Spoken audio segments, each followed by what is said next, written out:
Reese Whitaker, presiding court. Come on. Good morning.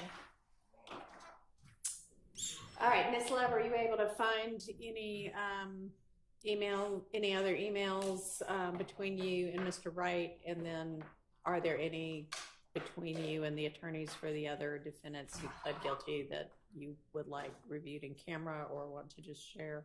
As it relates to Mr. Wright, I did send him that request. He said that he sent it last night at 10:30. All right. And I said I didn't see it, so he said this morning that he was resending it. I'm signing on to see if it has come through.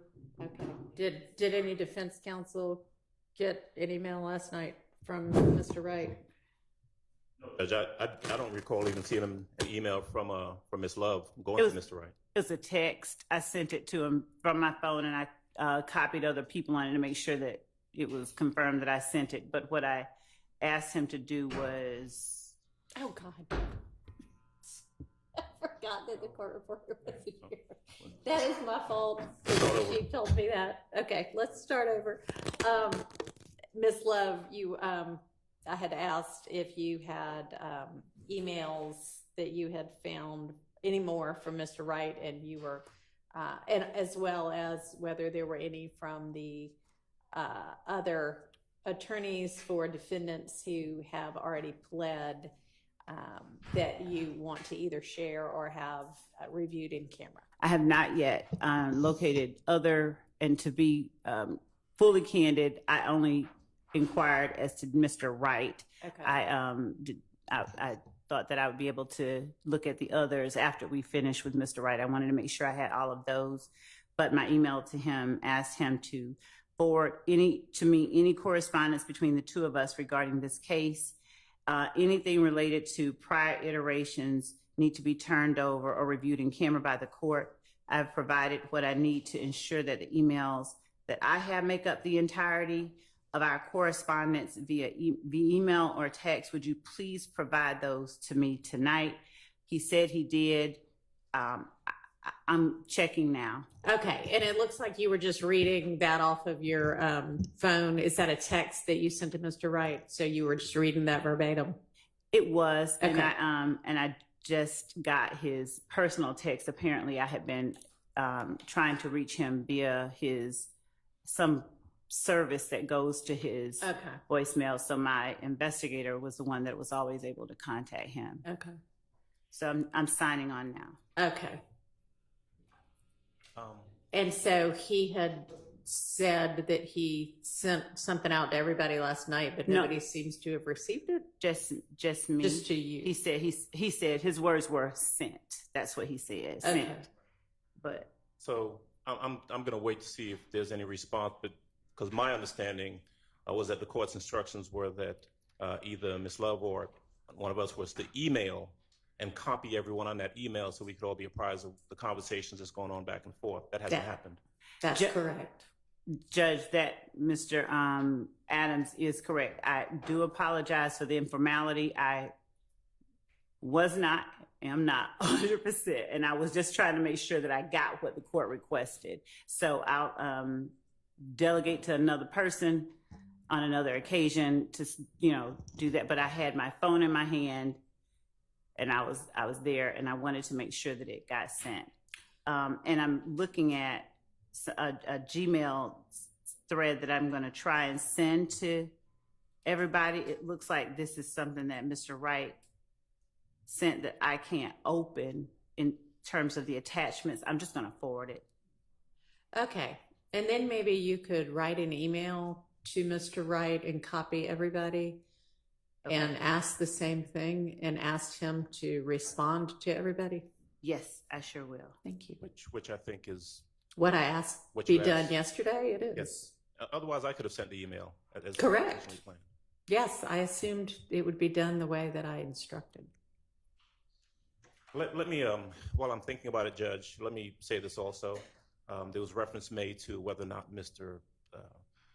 Wright or anyone else responded with anything that would be right for an in-camera inspection. So it just occurs to me that on last week is when Mr. Wright was identified by the state as a potential witness. That's when they indicated they subpoenaed him. Right. At the time that he became a witness, any correspondences relevant, germane to his testimony would have needed to have been turned over. That would have been their obligation. And so we shouldn't have had to ask for what we asked for yesterday. They should have turned that over automatically once he became a known witness to them. They hadn't done that. And so, you know, I don't know what I can ask for to do at this point. Was it Friday that he was identified as that you put him under subpoena, or Thursday? I can't remember. Truthfully, I can't remember. I did tell the court and him, I think on the same day, but I can't remember which day it was.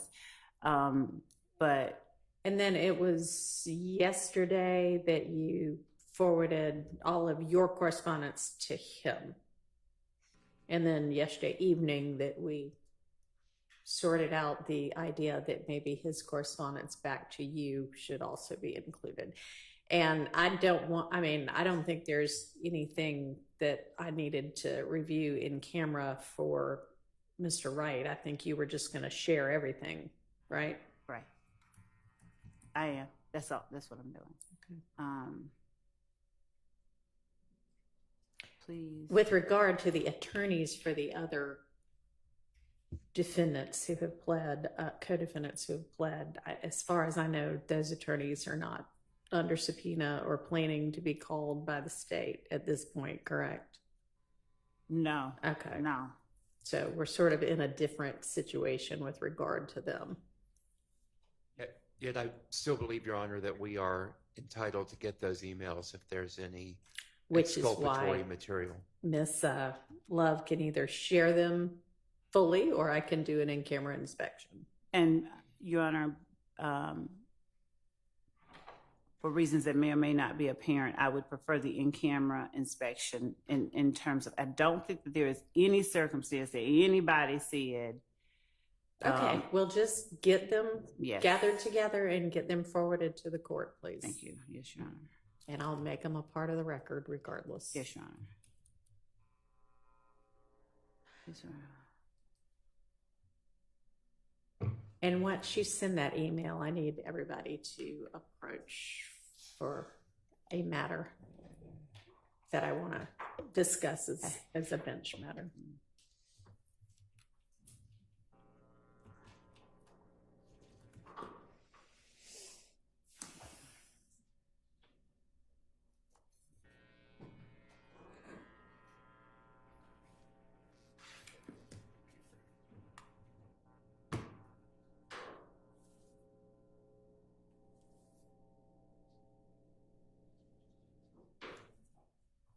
And so I'm looking at, he did send something. I didn't see it on my phone this morning. I see it came at 10:24, so I forwarded just that whole thing.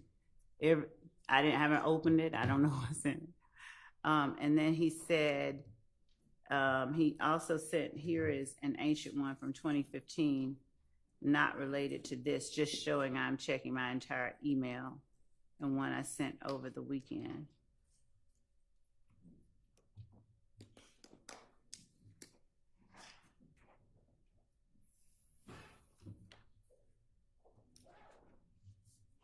Okay, I will forward this as well.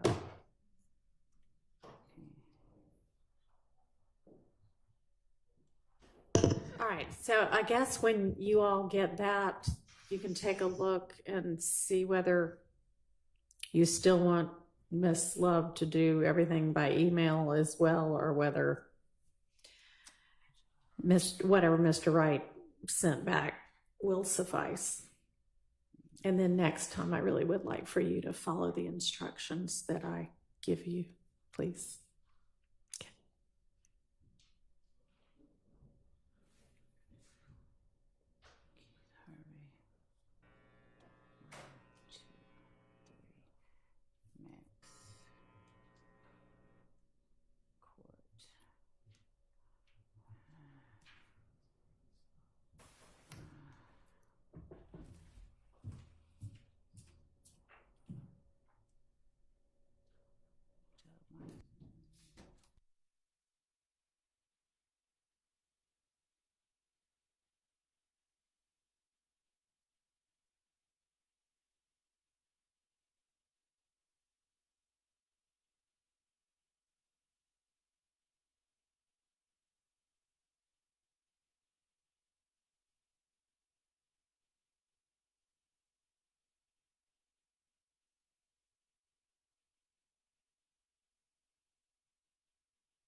y'all need to be looking at whatever she forwarded. Good. Thanks.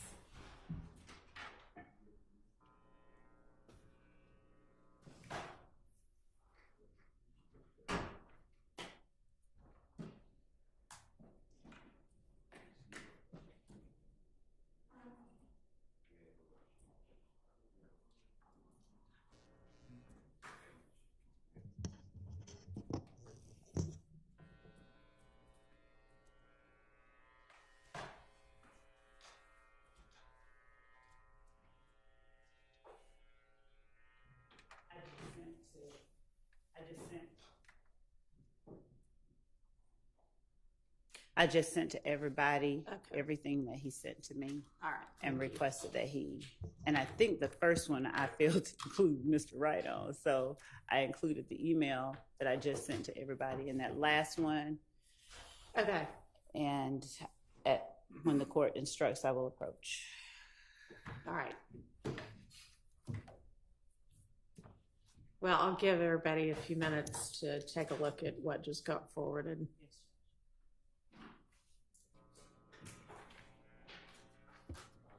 In Your Honor, Yes. is there sir. any way the court can order a date certain by which we will get these emails or any communication that occurred between the state and the prior attorneys for those defendants that took pleas, given that most of those pleas were, not all of them, of course, but most of them were a year and a half ago?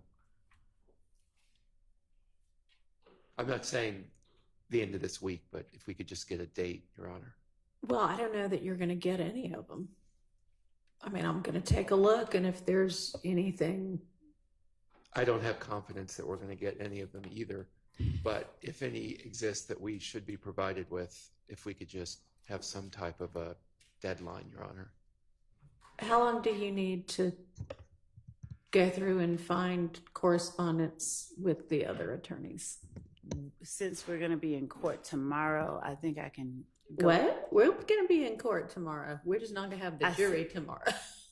That's what I said. Okay. Since we're going to be in court tomorrow, I apologize. I'm still not quite loud as I should be, but I'll give them to the court if the court will allow me till tomorrow at noon so that I can give them all to the court. That'll be fine. Thanks.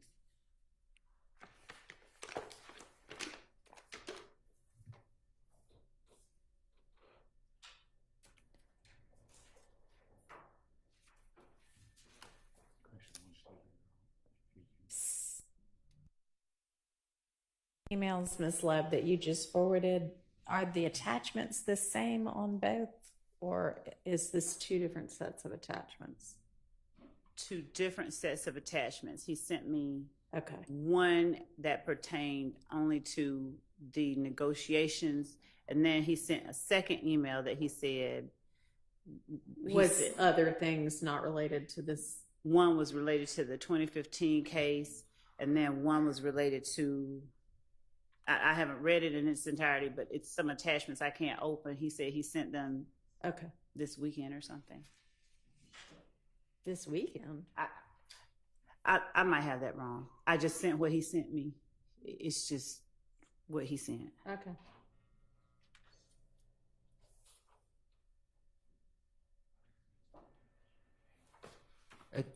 Your Honor, Mr. Wright appears to have sent some, well, I don't really know, but based on what's been forwarded, Mr. Wright appears to have sent perhaps a PDF that's more an image of the email, and which does not actually contain the attachments themselves.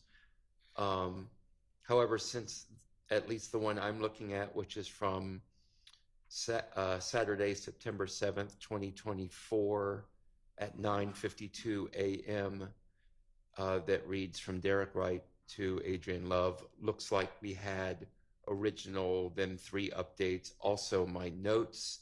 Honestly, not sure my testimony will be helpful. There's 5 attachments there. We obviously, since it's just an image, we can't see those attachments. Okay. But since the email was sent to Ms. Love, I'm not sure if she'd already provided that one from Saturday morning at 9:52 a.m., but if not, could we have the Okay, actual well, email sent to us? We'll have Mr. Wright here in court with us very shortly, so we can just bring him in before we call the jury in and let him know that we need it in a different form so that we can read. But I believe Ms. Love will have that since it was an email from Derek Wright to Ms. Love Saturday morning. Okay, so this would have been over the weekend with regard to his testimony, I guess. So can you I'll check. find those and forward them?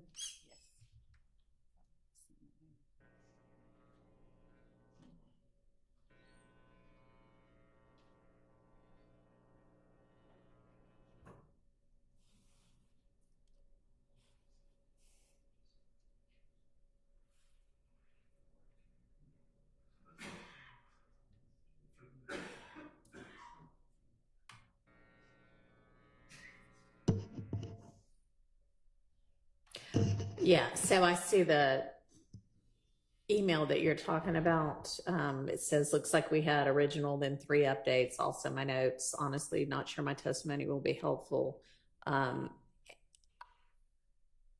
Given that the attachments are sledge agreement updated, sledge agreement updated 2, and sledge agreement updated 3, I suspect that those are contained within what Ms. Love has already forwarded. Obviously, we don't have the notes yet, but I suspect you may be correct, but I would just like to confirm that by getting that original received I email. understand. Thank you, Your Honor.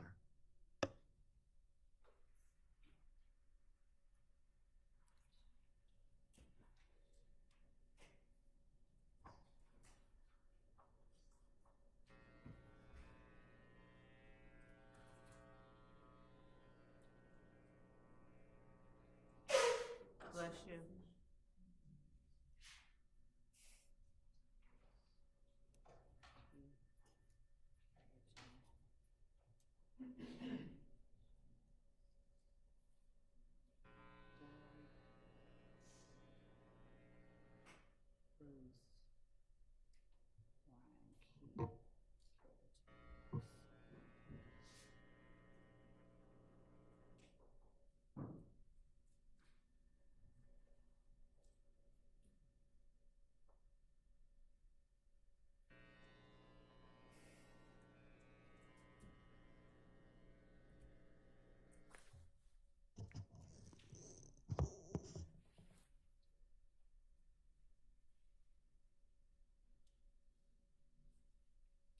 I just forwarded the one that he sent Saturday at some point at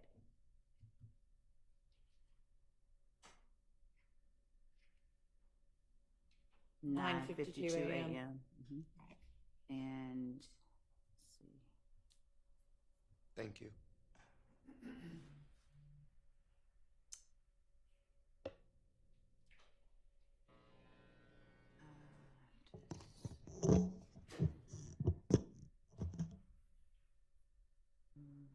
I don't, the court prefers, I may be overthinking it, but information regarding between you're Mr. going to need to speak into the mic.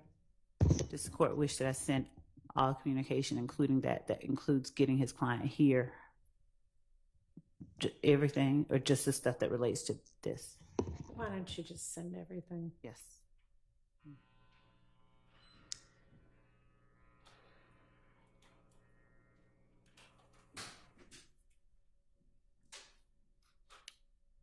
I mean, it looks like y'all already had all of that in this the first set of attachments.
All right, does that email that you just sent, that's now everything?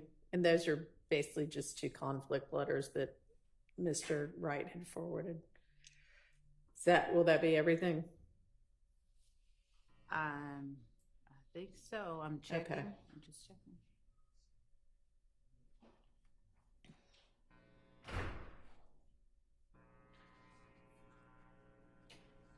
This, I think that was. No,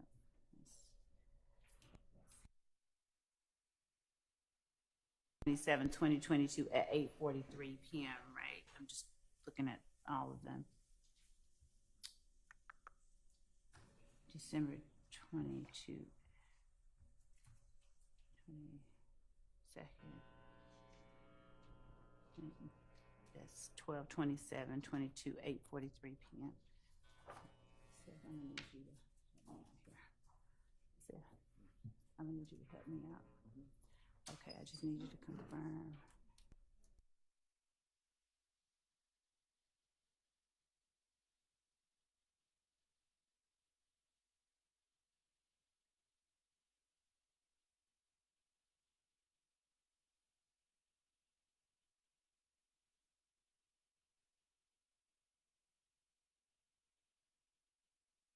Yesterday, I think we only had two from 12:27, 4:57 p.m. and 5:06 p.m.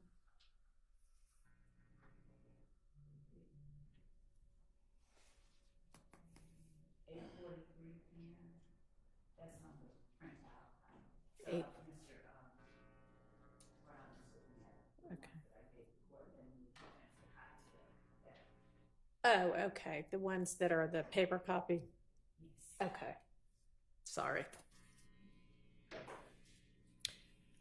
All right, then that ought to be everything. Can y'all approach for a moment?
I'd made an objection on yesterday and asked that that be kept out, and I don't recall what the court's ruling was. Can I have some clarity on that, please? Sure. The court's ruling was that if Ms. Love ends up tendering that for admission, that can be redacted out. It can just say quote and then blacked out quote. So it's clear that there was some quotation that was going to be included that got altered.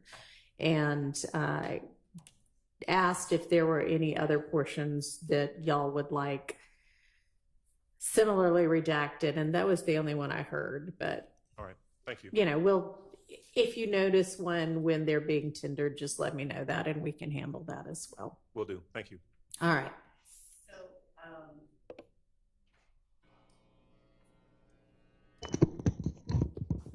Your Honor, as it relates to the correspondence to and from Mr. Wright and the state, I just want to make sure that there's not any, the state intends to, for the purposes of proving their existence, to tender them, and of course with the redactions that we told the defense and the court that we would make. But as I'm thinking over it as an evidentiary matter, the existence of the request itself is evidence that we think should be permitted at trial. Okay, and so what is it that you're saying? For instance, I would be tendering the November 30th email and requesting a conversation with Mr. Sledge. Given the cross-examination, did the state ever try to sit down and talk with you? Did they ever request to talk with you about Jeffery Williams? All of those kind of questions prior to making the December 28, 2022 plea. So the existence of the request itself is evidence that we would be tendering, not just making the inquiry of Mr. Wright. Okay. Well, they'll have a witness on the stand. Yes. That they can ask whether or not that request was made, and that witness can testify yes or no. If, depending on what that witness's response is, there may or may not be a need to impeach that witness. And so I can't think of any legal reason that the document itself would be necessary unless for some legal exception, for example, impeachment. The existence of the request itself is not an attempt to impeach Mr. Wright. It's me tendering a request that was sent to Mr. Wright through Mr. Wright. Well, the document... Don't interrupt, please. Excuse me. Remember we had decided that we weren't going to be interrupting each other? Understood. I thought she was done. In terms of hearsay, if that's what the objection is, there's nothing hearsay about it. The document itself, it does not constitute hearsay. We're not offering it for the truth of the matter that it's actually just a request. And the document, the existence of the document is evidence in itself. May I respond? My position is that it is a statement from the DA's office, from the author of that correspondence. It is an out-of-court statement. It would be hearsay, but more importantly, it would not be necessary. The evidence that they're seeking to introduce is the fact that there was a request made or not for a meeting with the defendant. And if the witness can testify to that fact and it testifies affirmatively, then there is no need for the introduction of the actual document itself. Okay, but there's no evidentiary rule that says that if you can get the information in through the witness, you can also offer a document that shows the same thing. But then what would be the purpose of them offering the document if they have the testimony? Further proof. All right, let's get the witness in.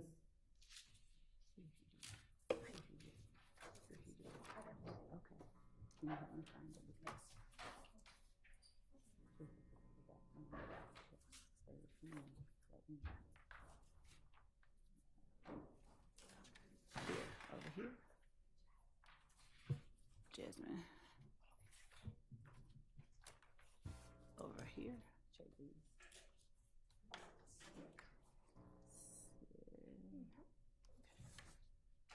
Okay, this looks good. Okay.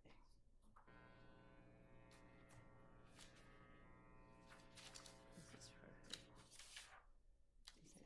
Okay, so we'll call. What is it? Oh. Your Honor, Miss Lieutenant Wright, Lancico is showing me correspondence from Mr. Wright that was received today at 7:53 a.m. Good morning. Is he still a few blocks away? Good morning. Traffic has been terrible. I am a few blocks away from the courthouse, but depending on how long it takes to navigate these blocks, park, and get into the courthouse, I might be just a little late. I'll ask her to call him because we reached out at 7:53. So I'm going to ask her to call him. Okay, so is he not outside right now? I'll get her to call him right now. I hope it doesn't take an hour to navigate a few blocks around the courthouse. All right, so we'll be in recess until we have the witness. My apologies. You're welcome.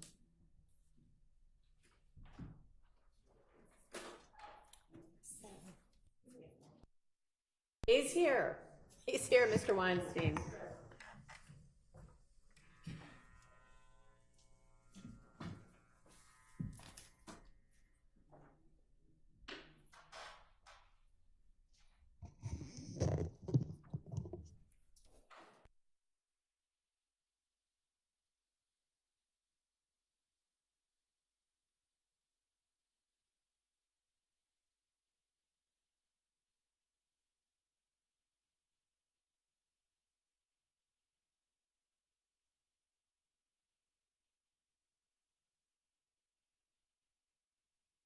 We're ready for the jury.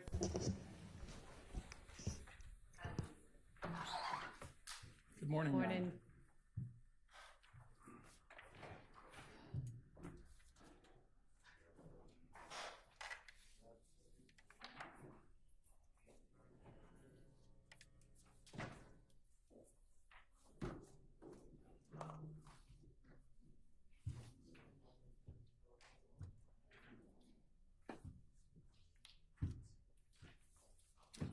I apologize for being a little late.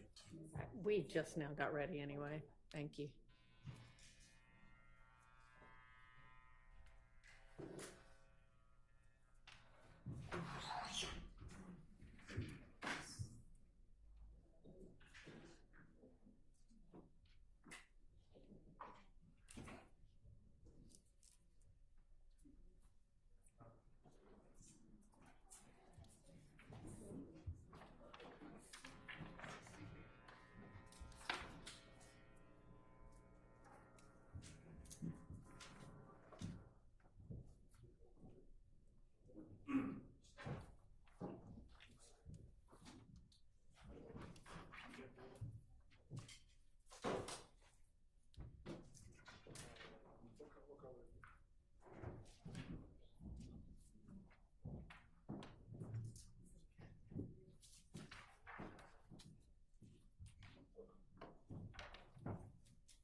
Jury President Count Force.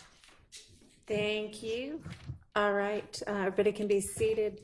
And before we pick back up with Mr. Wright, let me just, while I'm thinking about it, I know there had been a couple of inquiries, I think maybe from the jury and from attorneys about what our plans were going to be for Election Day, November 5th. And My plan is to have court that day, and I'm going to have my assistant forward the list of early voting locations and times. It appears that Fulton County has early voting starting October 15th and running all the way through November 1st, and that includes Monday through Friday, Saturday and Sunday hours, and almost 45 different locations during early voting. You can vote at any of the early voting locations. It doesn't have to be your precinct. So anybody who wants to vote certainly is going to have plenty of opportunity to early vote. We will probably adjourn court a little bit early, maybe a few hours early on November 5th, but we're not going to take that entire day off. All right. Okay, Ms. Lev, go ahead and continue with your examination. Thank you, Your Honor. And good morning again, Mr. Wright. How are you? Good morning.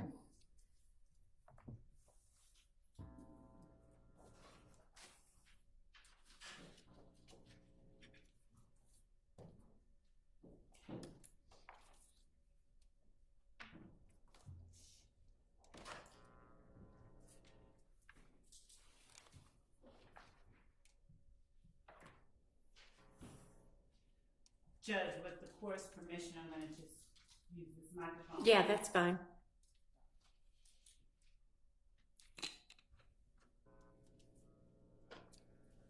Mr. Wright.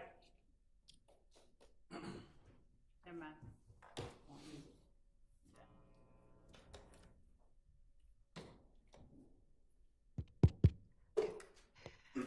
Mr. Wright, yesterday we were discussing representation of clients that you've had and your responsibilities as it relates to them. Would you tell the jury what it means to make an entry of appearance when you begin to represent a client in Fulton County Superior Court? When we are hired to represent a client, and this is really civil, criminal, anything, you make an entry of appearance with the court so that you are officially letting the court know, I have been retained to represent this individual in whatever the matter is. That entry will generally...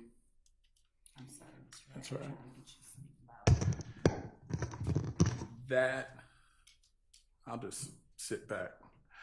That entry of appearance will identify the court, identify yourself, identify the client, and basically shows your role that you are officially in that case. Is it required that you make an entry of appearance anytime that you begin to represent a person in a criminal matter in Fulton County Superior Court? Yes. Okay. And once you make an entry of appearance, does that announce to the court, the state, and any other attorneys that are interested that you solely, along with whomever you designate, are the person that is representing that person? Essentially, yes. All right. And once you make an entry of appearance, are you bound to that person until you yourself just... Better question. Yeah. Once you make an entry of appearance, can you unilaterally decide, I'm tired of you, I'm gone, and do nothing else?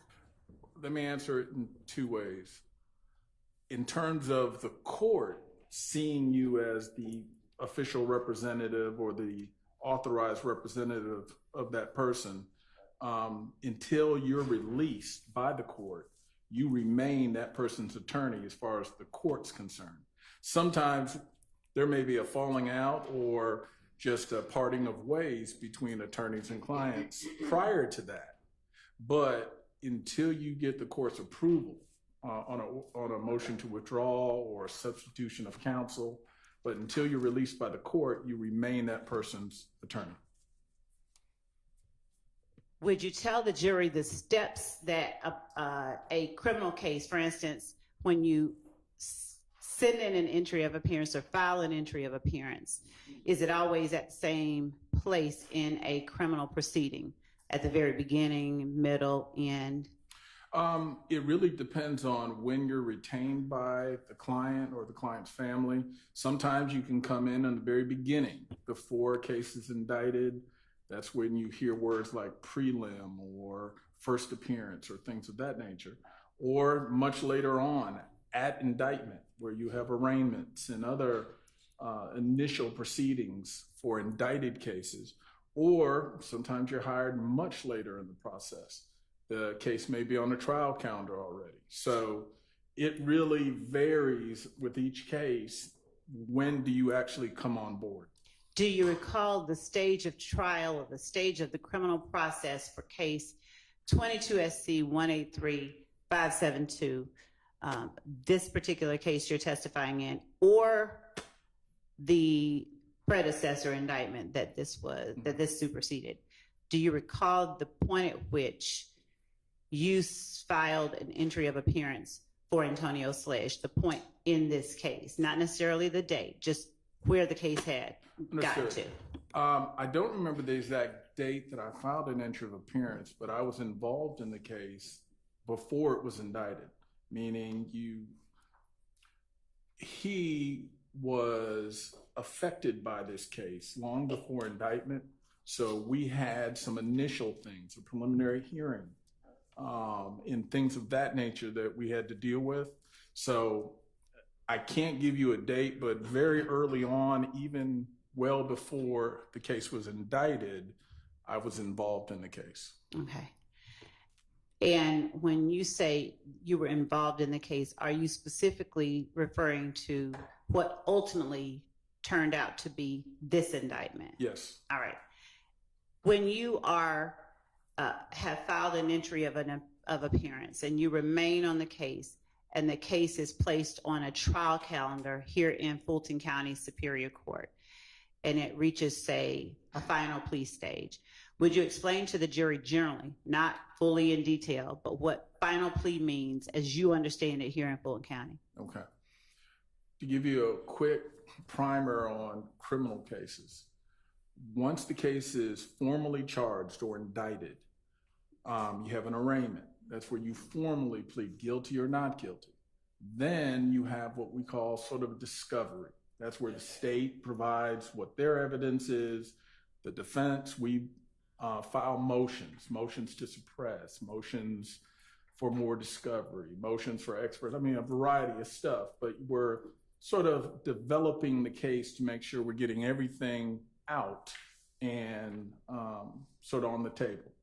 Then after that process has sufficiently occurred, where discovery is exchanged, certain motions may be filed, may be heard, eventually the court puts it on a final plea, which says, hey, all this stuff has been done. Have you come to a decision on what you're going to do? Do you want to proceed with trial, or do you want to resolve the case?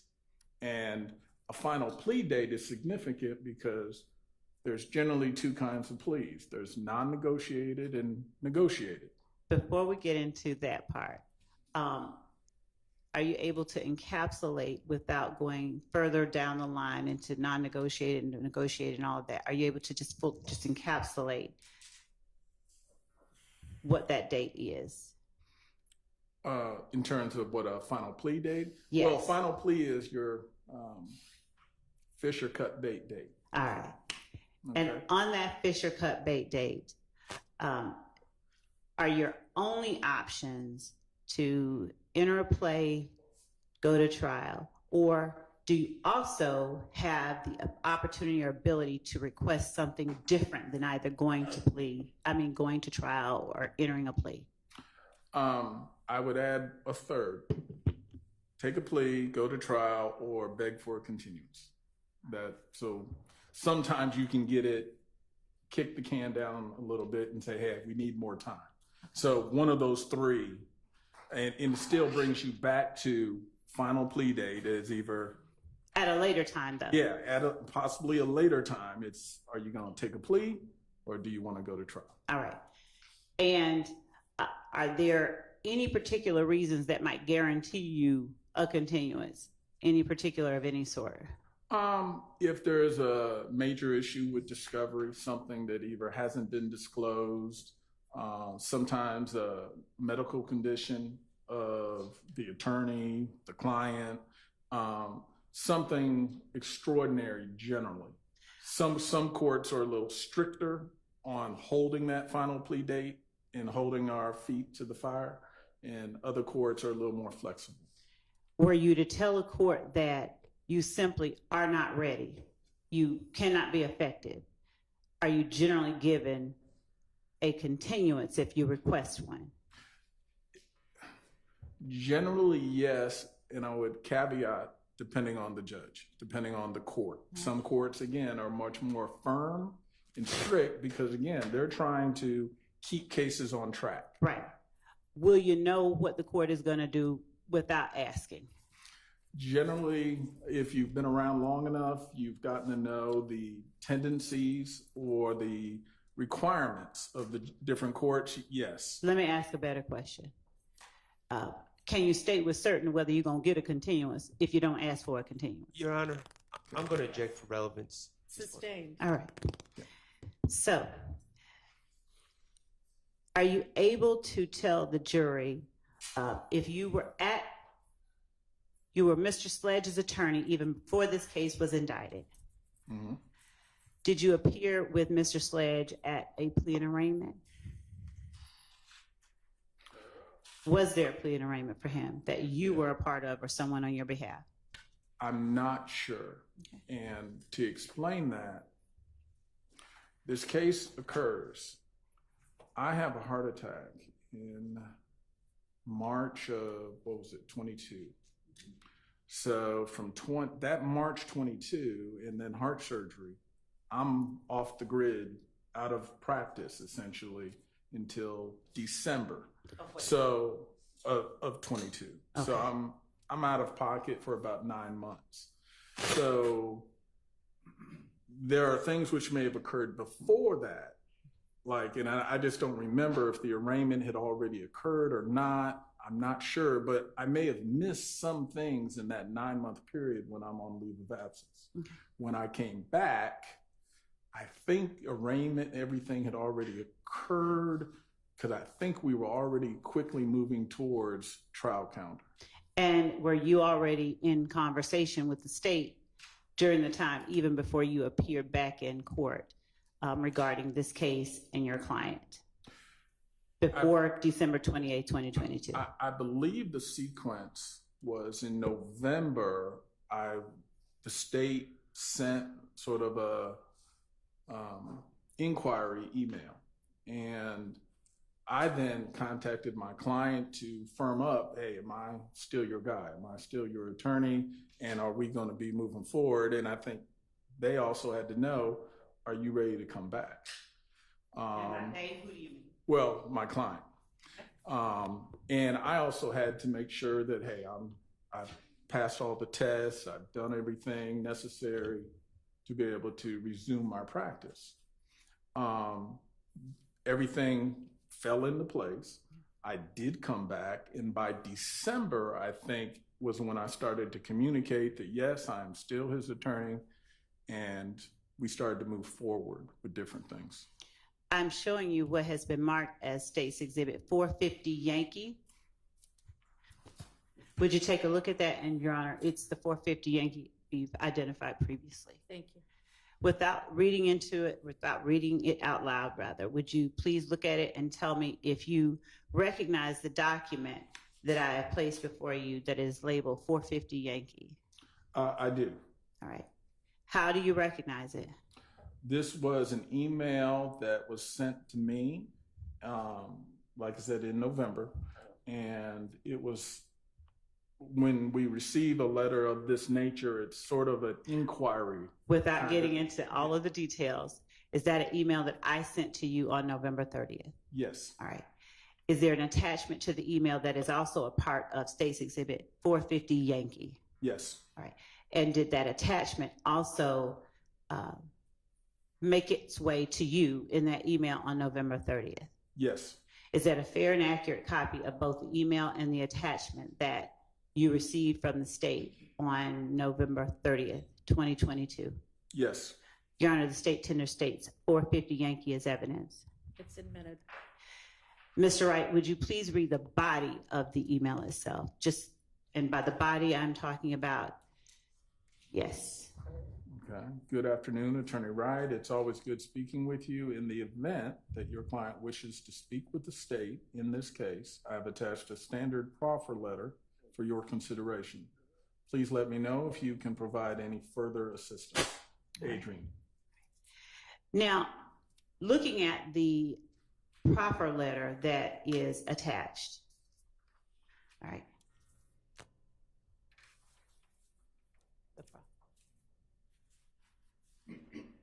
With the court's permission, I'd like to publish the proffer letter. It's a blank proffer letter, but it's a... You may. Thank you.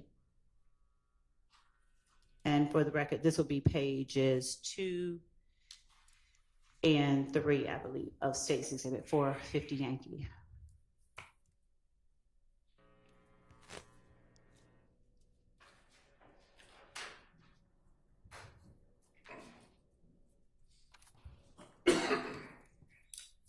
Are we signed into Zoom? Okay. Everybody has it. You should be now. Thank you. While we are pulling that up, with a simple yes or no, is a proffer letter the same thing as a plea agreement? No. All right.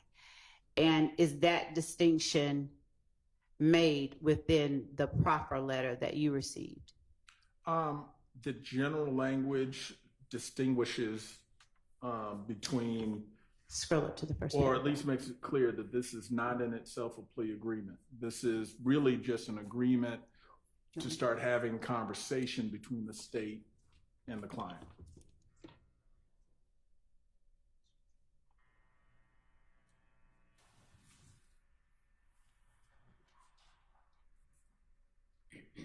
All right.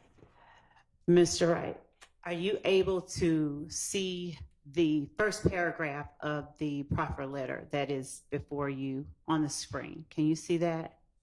I have some readers if you don't. No, I'm just trying to clear this audio box. May I approach? Yeah. And You may.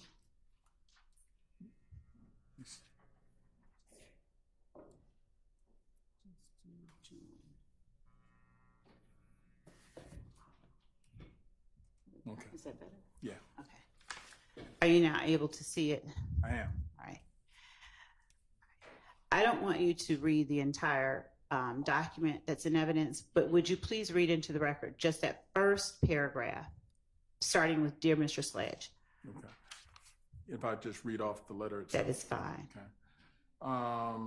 Dear Mr. Sledge, the Office of the Fulton County District Attorney, Atlanta Judicial Circuit, has been informed that you may wish to make a proffer for the purpose of providing information that you may have regarding the individual or individuals involved in the enterprise Young Slime Life hereinafter YSL, or otherwise have information regarding your own involvement. This is not a cooperation agreement or a plea agreement. The following terms will govern any proffer session with you. Okay. Now, without going into each of the terms,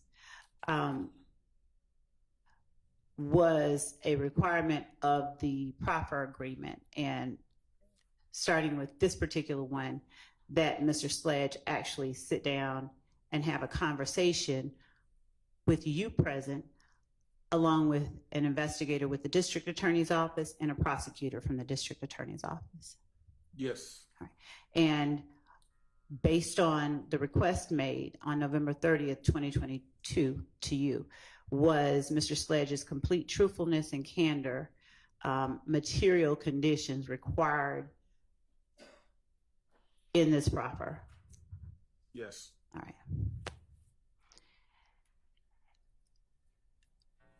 Did the proffer letter inform Mr. Sledge that if he knowingly withheld material information or willfully made false or misleading statements during the proffer, any statement made or other information provided during the proffer could be used against him in a subsequent proceeding against him for perjury, obstruction of justice, or making false statements to law enforcement?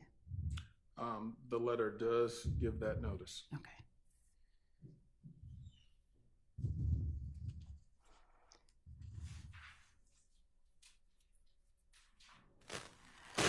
Does the letter also inform your client that if he or any person acting on his behalf subsequently takes a position in any legal proceeding that is inconsistent with what is contained in the proffer, whether in pleadings, oral argument, witness testimony, documentary evidence, questioning of witnesses, or any other manner, the district attorney may use the statements in this proffer and all evidence obtained directly or indirectly in any argument and for cross-examination, impeachment, or rebuttal evidence.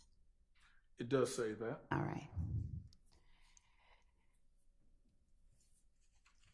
Barring those circumstances, was it your understanding that the proffer would be used against your client?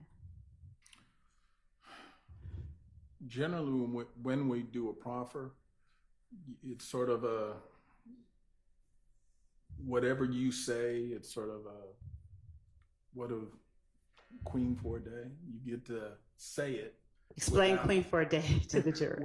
You get to basically say whatever you're going to say and it not come smack you in the face, meaning it's not going to be used against you and hit you over the head with whatever you tell them. It's a way that the state evaluates the information that you have without you being in a position where, well, now that we've had this conversation, you're using it against me. Well, I never should have said anything to you.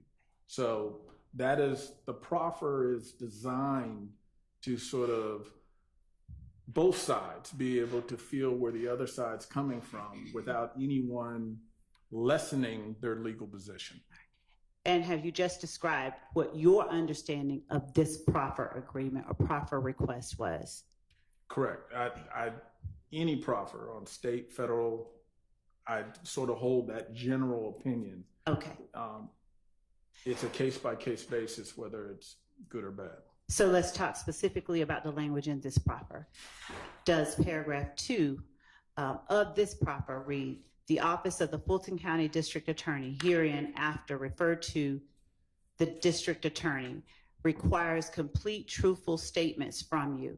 Any statements made by you at this proffer cannot and will not be used against you in any grand jury proceedings or at trial against you in the district attorney's case in chief. No statement made by you during this proffer will be used against you to increase any future recommendation by the district attorney as to an appropriate sentence for you should you be charged in this matter. However, this agreement does not apply to any previous statements you made to law enforcement officers. Your Honor, Yes, I'm going to object under relevance and also 403 waste of time. Your Honor, Yes.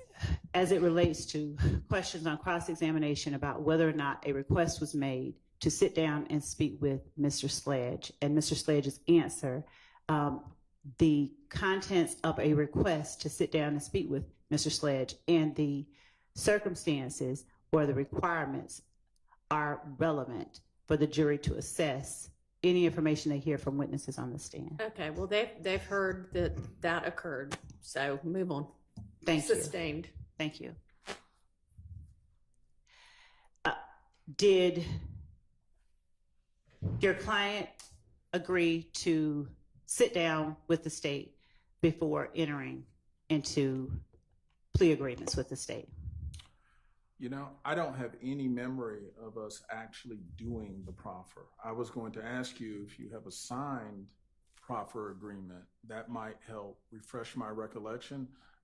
I remember receiving the proffer, at least the proffer letter.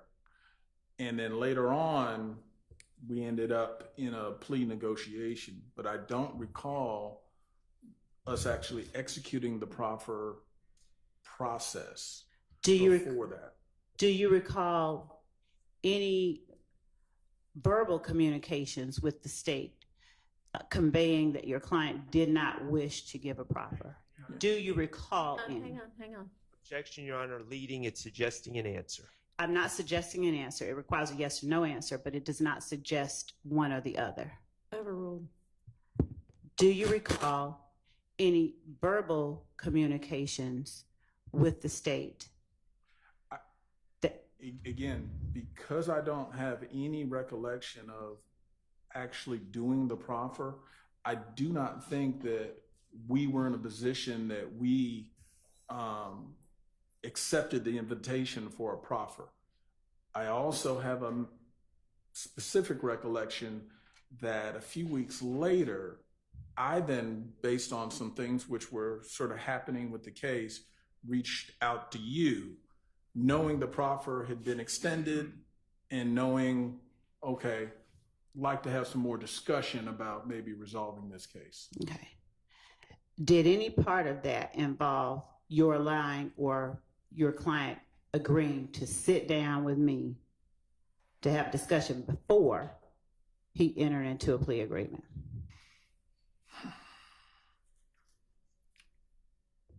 I just don't have a memory of having a conversation with you prior to the plea. So I at this point, I would say I just don't recall that. If it did occur, if you can refresh my recollection, but I don't recall there being a meeting between y'all. If your client wanted to meet with the state, would you have arranged it? Well, yeah, we certainly, if my client had expressed an interest, then I would, of course, it'd be my duty to follow up on that. And would you have, based on your practice, would you have sent that via email? How would you have conveyed? It may have been a phone call, but more than likely I would have emailed, so I would have had something in writing to confirm it. And if there had been such a meeting, there'd be a signed proffer letter, because I would have wanted the protections of the proffer letter in place before that meeting. I wouldn't have put them in a meeting without a proffer. Have you had an opportunity at my request to go through all the correspondence between you and the state as it relates to your client and this case? And let's stop there. Have you had an opportunity to go through your correspondence? I have. Is there any email, note, letter, designation from you that you were able to find that gives you any belief that your client at any point wanted to sit down and talk with the state? No. All right.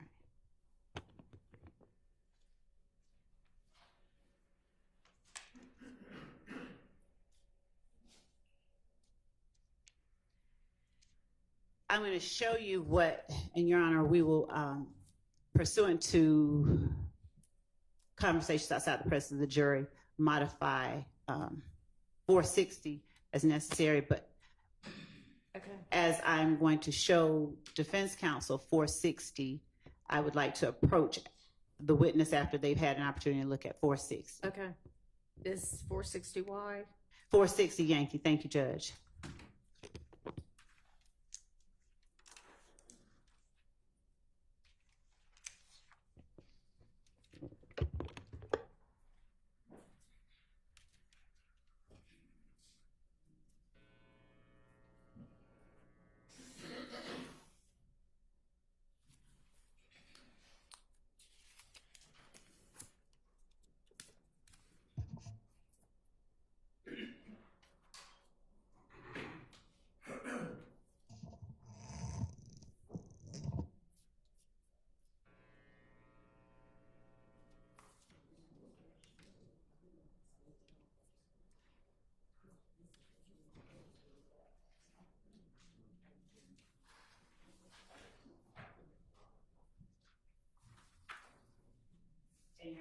For the court's edification, we're reviewing the paper packet that I provided the court and defense yesterday. All right, thank you.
Yankee and 462 Yankee.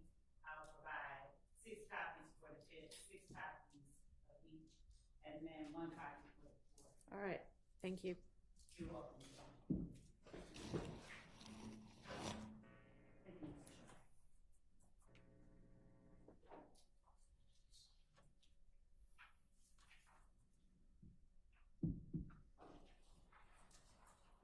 Chair. Later copies of the fifth. Thanks. And I've labeled them 461 Yankee Court copy. I'll give it to the clerk. And 2 Yankee Court copy.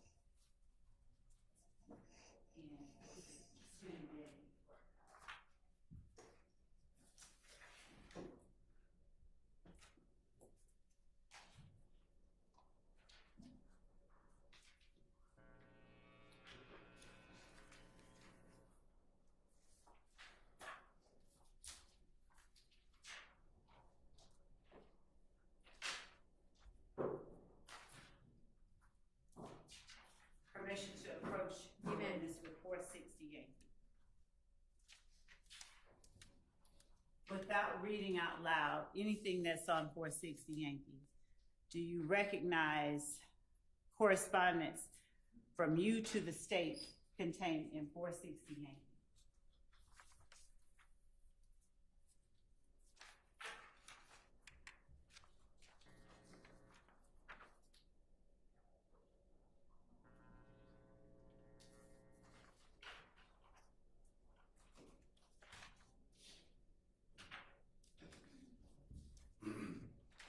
I do.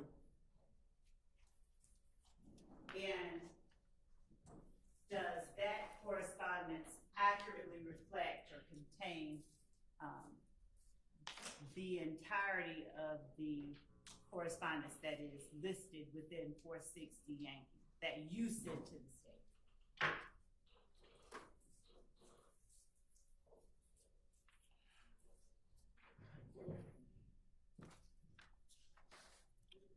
I believe so, yes.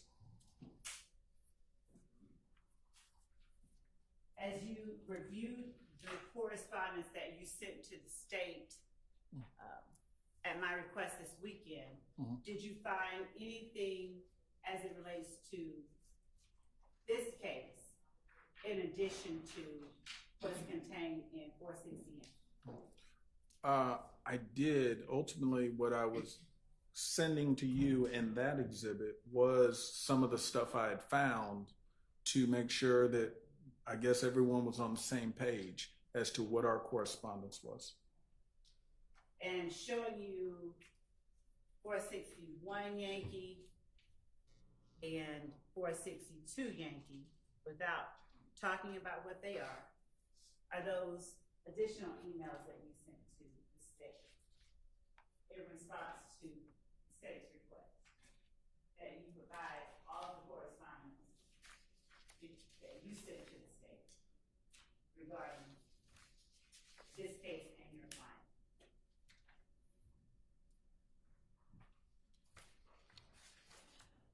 Yes, this does look like an email that I sent, which was a compilation. Same kind of thing, sending you old emails regarding this case. Do you see anything between State's Exhibit 460 Yankee and 461 Yankee and 462 Yankee that is materially different from the correspondence you sent to the state regarding your client in this case? I do not. Do you see any difference, any omissions between what you actually sent to the state and what is contained in 460 Yankee, 461 Yankee, and 462 Yankee? I do not.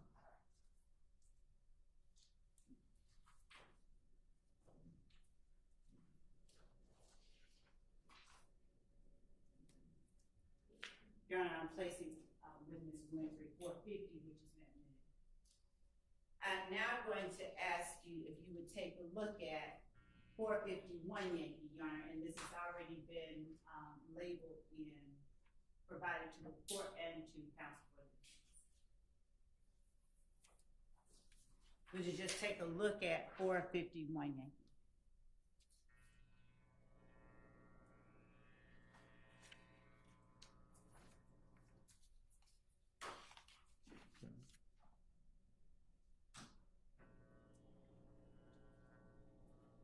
Okay. Does 451 Yankee accurately reflect correspondence sent from the state to you on December 27, 2022 at 4:57 p.m.? Yes. I'll hold that right here, okay? Looking at 452 Yankee. And when you look at it, after you've read it to yourself, would you tell the jury whether 452 Yankee accurately reflects correspondence sent from the state to you on December 27, 2022 at 5:06 p.m.?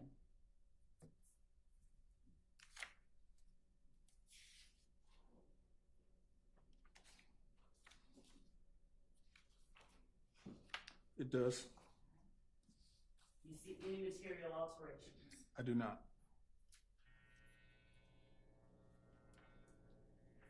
Looking at 453 Yankee. Does 453 Yankee accurately reflect correspondence sent from the state to you on December 28th, that's Wednesday, December 28th, 2022 at 1:45 p.m. and that's 453 Yankee.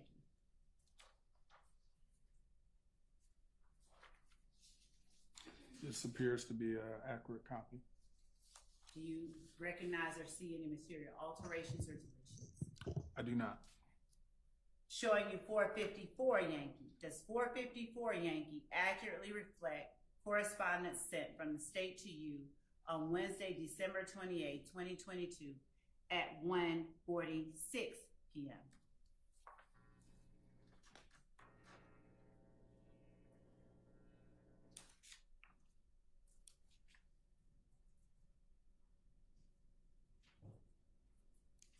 It does.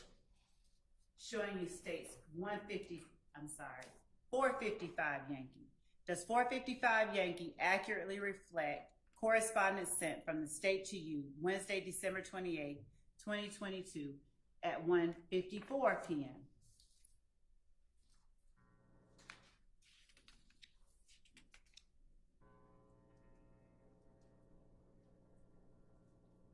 It does. And showing you State's Exhibit 456 Yankee. Does 456 Yankee accurately reflect correspondence sent from the state to you on Wednesday, December 28, 2022 at 2:34 p.m.?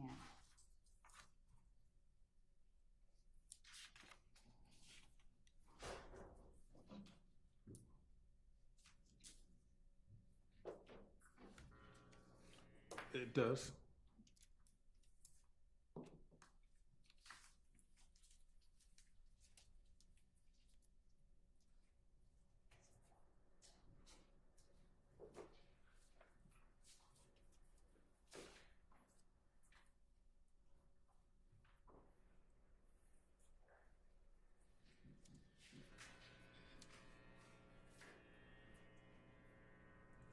And showing you what has been marked already as State's Exhibit 1AS.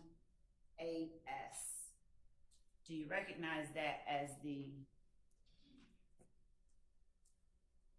agreement that was ultimately signed by you, your client, and a member of the state on December 28, 2022?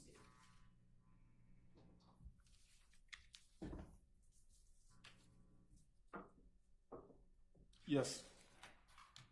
And looking at State's Exhibit 444 Yankee, is that an identical version of 1AS?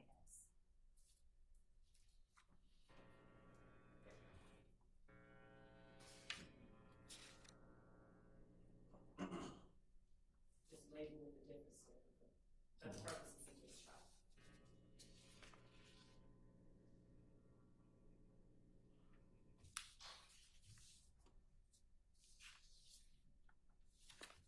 It appears so. Do you see any material alterations or deletions?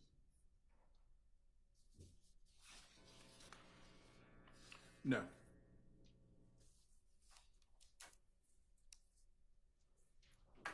Is the document that for the purposes of the plea agreement was labeled 1-8S and for the purposes of this trial was labeled 444 Yankee? Was that document signed and agreed to before or after the documents that you just reviewed that have been labeled as states 450 Yankee and 451 through 460 Yankee? I'm sort of lost. Your question is, were the last two signed No. after receiving the other ones? That's why I'm not sure of your question. Thank you for that. All right. Are you agreeing that the Yes. I'm going to object 403, police time 401. Your Honor, I believe that. Overruled. Your testimony is that 444 Yankee and 1-8S are the exact same document, so I can just use one? Correct. All right. So the document that is 1-8S, was that signed after State's Exhibit 450 Yankee was transmitted to you?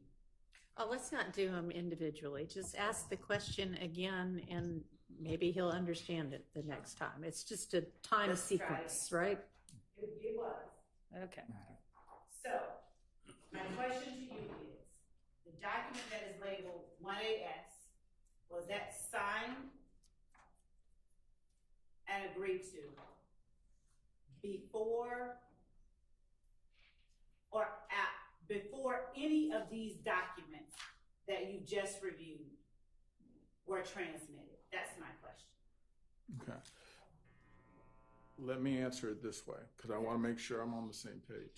How about asking for the clarification you need? The But la- how about let him answer and maybe he'll be able to Yeah. answer what it is that you're trying to get at anyway. the documents you've been showing me were all drafts of the plea agreement that were works in progress as we were proceeding. The first couple were the day before the plea. That's why they're in the evening.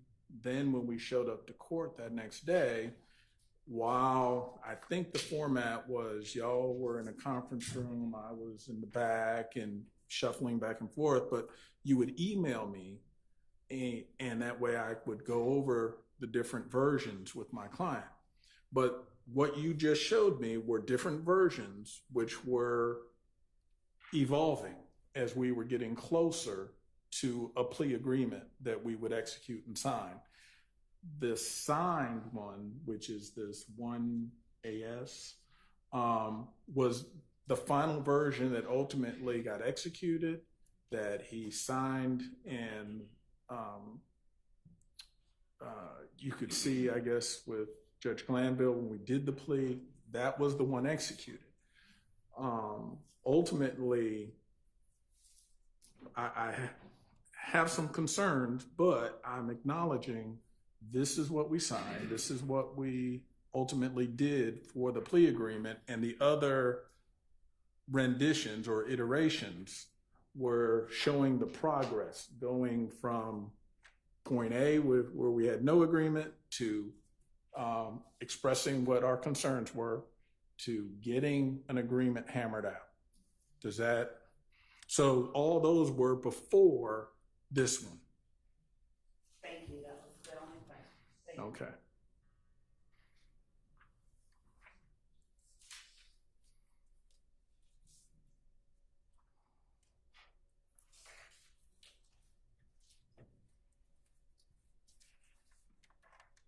Did the state ever request to talk to your client without you? No. Did you ever offer up your client to talk to the state without you? No. Was the only way that the state communicated with your client through you? Correct. Either through me or with me present, but not by himself.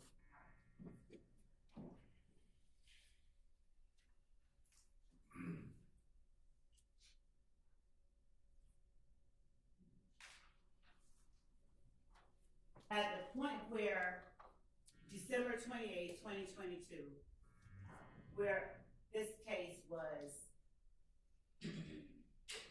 soon to begin trial,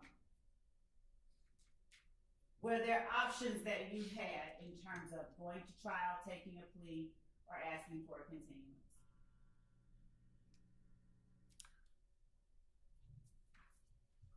Again, let me answer it this way. I'm not trying to be difficult, but an explanation. Legally, yes, we had options. We could go to trial or we could take a plea. Those things all in the very mundane, simplistic way, yes. But then as a practical way, my client didn't have the resources where he could hire me to conduct a year-plus trial. So those resources weren't there. So he also expressed other concerns he had unrelated to the trial. So you'd have to ask him as to what was going through his mind. But there are a lot of different factors that go into that. It's just not a simple yes, no. But yes, did we have different legal options he could choose? Yes. But why he made the choices he made, that's something you'd have to ask Mr. Sledge. All right. And is it safe to say in here during the time that questions of those sorts were put upon Mr. Sledge? Yes. All right. And when you spoke about your client not having the resources to conduct a year-plus trial, did you ask to withdraw from the case at that point? I did not. Ultimately, whether or not I would ask to withdraw and remove myself so he could either try to get appointed counsel or get new counsel, that would come after he makes a decision of what choice does he make among his different choices. Because he chose to go forward with the plea, then we never reach the issue of that. And did you ask for a continuance at that point? We did not.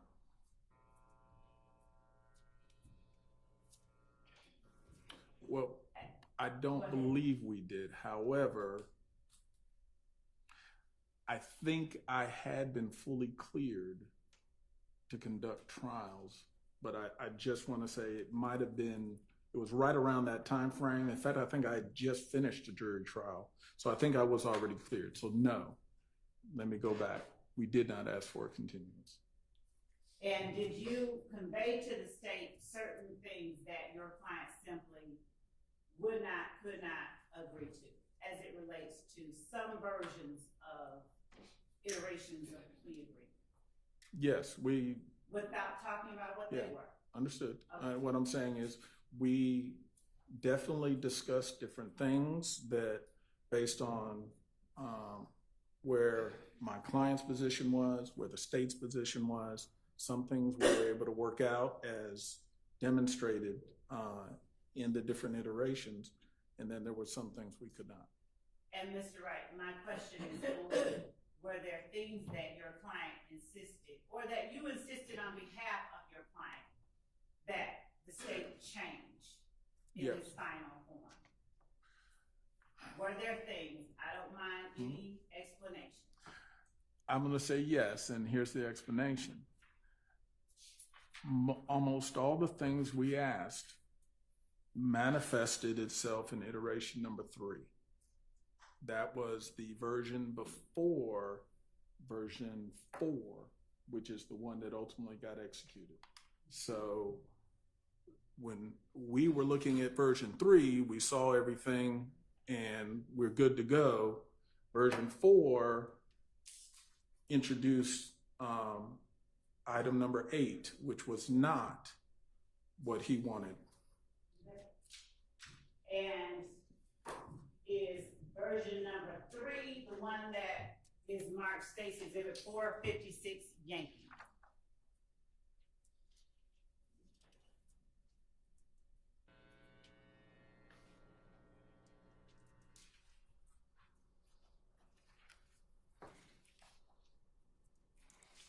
And Could then I? one AS. And one AS. Yeah.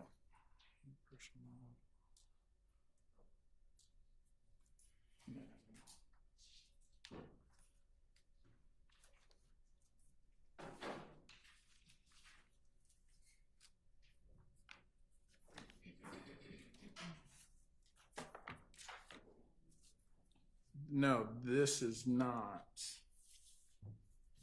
When I'm referring to version number 3, Do me a favor, I'm gonna give you all of the ones you just looked at. okay, And would you identify by the exhibit number. exhibit number, which one you're referring to as version number 3? I'm gonna remove 456.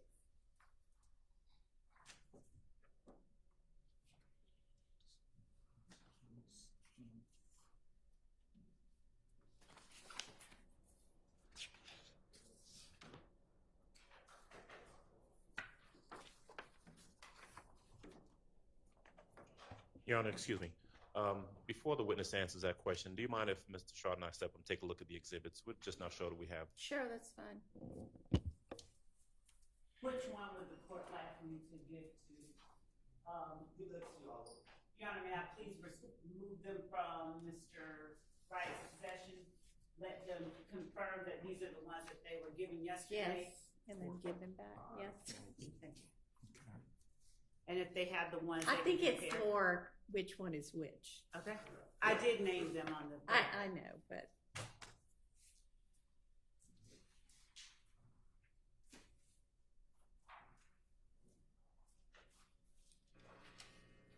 Your Honor, yes. excuse me, I appreciate that it's early in the day, but could we just have Yes, 5 minutes? let's take our morning recess while we do this. Thank you. Good idea. I think it's 455. These are my Oh, those copies. are yours? Yeah. Okay.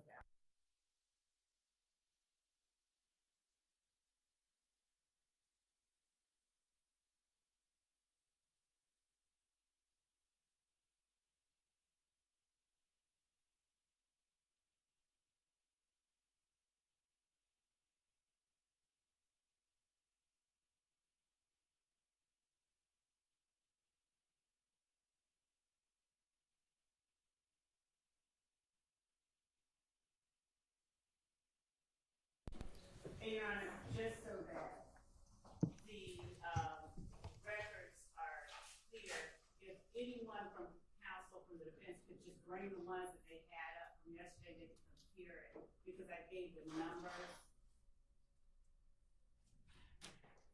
If they want to do that, sure, they can do that. I mean, I think these are the things that were originally sent over as electronic copies, and that maybe, and they were like a file within a file kind of thing. So that's probably what the complication is. And Yes, you may. Your Honor, Yeah, and we're going to take a, yes. I was going to, because they're going through the documents, and I shared with counsel for the state when she came up, the document I believe I was looking for is 455 Yankee. Okay. But I'll confirm it when I get them back. Okay. But that's the one that I think is the one that I'm looking for. Okay, well, you'll get them back and we'll do that in front of the jury. Yes, Judge. I mean, you can certainly look through them, not in front of the jury, but we'll confirm whichever one it is once we've got the jury back. Okay, so we'll take like 15 minutes so that y'all can take a look, and everybody who needs to can use the restroom. Yes, sir. Another issue that one of the lawyers indicated that they were going to be speaking about.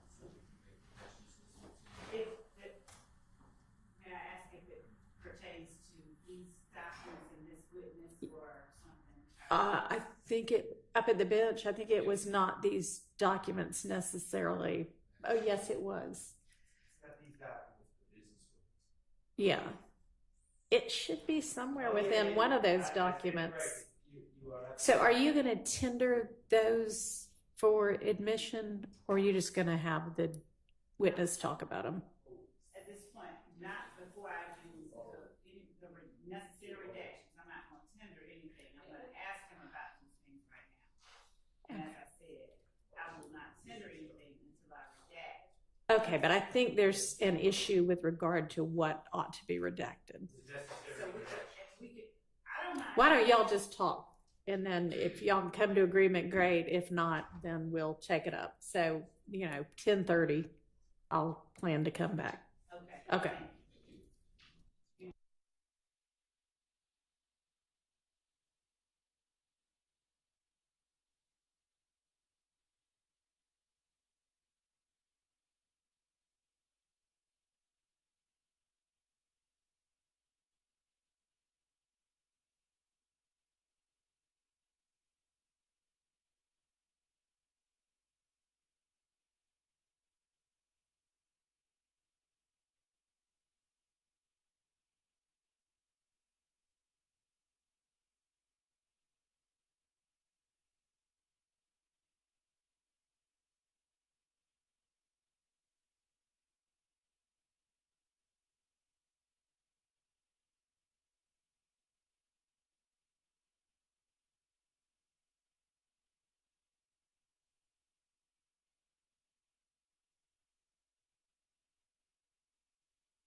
Okay. So as it relates, Your Honor, to what we discussed at the bench regarding State's Exhibit 460, and State's 460 is the paper copy of Mr. Sledge's email, Mr. Wright's emails. Right.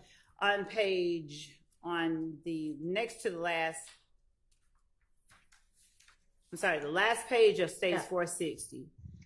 And Mr. Sharp is standing next to me, so if he has that, he could pull it up and confirm that I'm getting this part right. There was an issue at. I'll go look at yours. You want to look at mine? I don't. No. Continue. I was trying to interrupt. I don't have 460 printed out, so I'm just going to watch on it. Okay, go ahead. Okay. So at the bench, there was an issue. Number 4, does the court have its copy? I do. All right.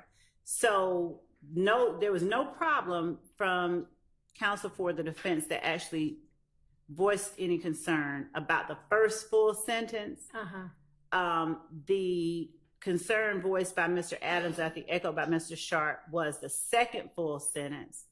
And then they wanted to keep in the third and the fourth sentence. What I told them was that sentence, that number 4 was made in response to the email, and you can tell that from the time and date that it was sent. That was sent in response to the email that was sent to Mr. Wright, and that was dated December 27, 2022 at 5:06 p.m., which was State's 452 Yankee. The email that contains, and it may have been that we did include it twice. So Mr. Wright sent us an email on December 27, 2022 at 8:43 p.m. in response to the email that I sent to him that was subject Sledge Agreement Updated.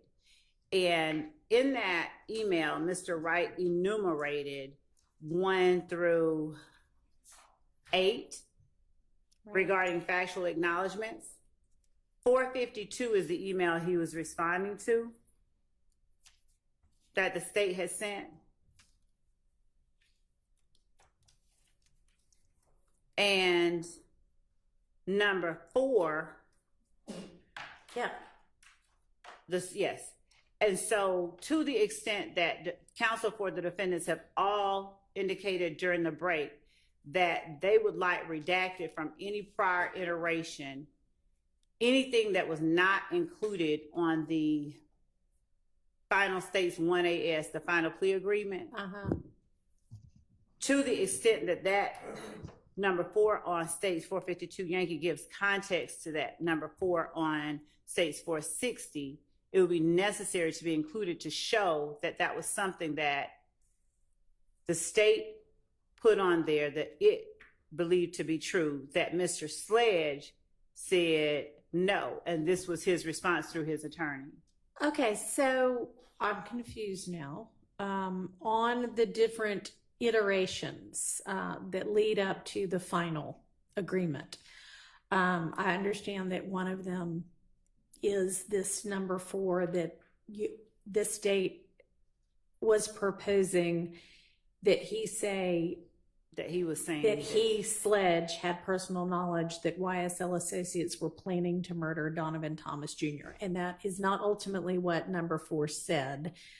But are you saying that in response, are you saying that the defense wants redacted the earlier version of number 4? Yes. Your Honor. Yes. Okay. I think we're going way down a rabbit hole here. The state seems to me, we don't need anything redacted if it's not being admitted into evidence. Well, I think it is going to be admitted, or at least tendered for admission into evidence. And the reason that it is at issue is because Mr. Sledge said there were things that I absolutely wanted changed that didn't get changed. And this establishes that there were very material things that would have been beneficial to the state that got changed because Mr. Wright and Mr. Sledge requested that they be changed. So I understand why that is relevant. I mean, if these are going to come in, I would certainly think that we need an instruction that they're not to take any of this as factual because it's not in fact what he ended up agreeing to. I agree. Yes. Well, can I just Yeah. some things? Okay. Okay. First of all, I agree that Mr. Sledge said that. I also know that Mr. Wright and actually Mr. Sledge acknowledged that some things were changed, some things were not changed. So no one is claiming that nothing was changed. Okay? That's first. But secondly, I want Your Honor to understand, and I sought clarity from the state because I don't work for the state. I was not communicating with Mr. Sledge back then. These initial factual acknowledgments were in no way based on anything Mr. Sledge ever said to the state. The state came up with these factual acknowledgments from a review of the discovery and proposed these. So Right. The genesis of these is purely divorced from anything Mr. Sledge stated. Okay? It's not, there's nothing that Mr. Sledge said, okay, this is my story, and then the state came up with these factual acknowledgments, and then Mr. Sledge was like, oh, well, you don't have that quite right. This is what the truth is. These were drafted by the state from looking at the discovery. Okay. So I would ask if we're going to let in basically incorrect information that Mr. Sledge has never agreed to, and we're going to expose the jury to this, I think we need to be a little stronger with the instructions and say these were drafted by the state and not based on anything Mr. Sledge said. Because I've been doing this for a while. All right, I get your point.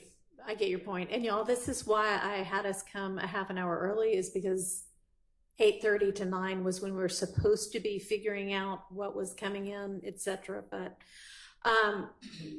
so Miss Love, are you not in agreement with redacting things that didn't ultimately come into the final agreement? Correct, for the reasons that the court earlier alluded to, and also. All right, and you do realize that some of what might come in like this, if the version of number 4 comes in that is a proposal that YSL associates were planning to murder Donovan Thomas Jr., that there are concerns with putting that type thing before the jury. Well, I do want to hear the court. I do want to understand fully the concerns that all of them that exist. And ordinarily, I would simply leave it at this. Yes, I know there are concerns, but in as much as Mr. Sharp has indicated that, well, his version of reality, mine differs slightly, and I would not go so far as to characterize. I'm not going to give an instruction that says this is not based on anything. Okay. Well, can I just respond to that though? But if you're not going to give an instruction, Judge, I am going to give an instruction. I understand. But if this even comes in. This is the problem. If this comes in, I think the jury would want to know, well, where did the starting point come from?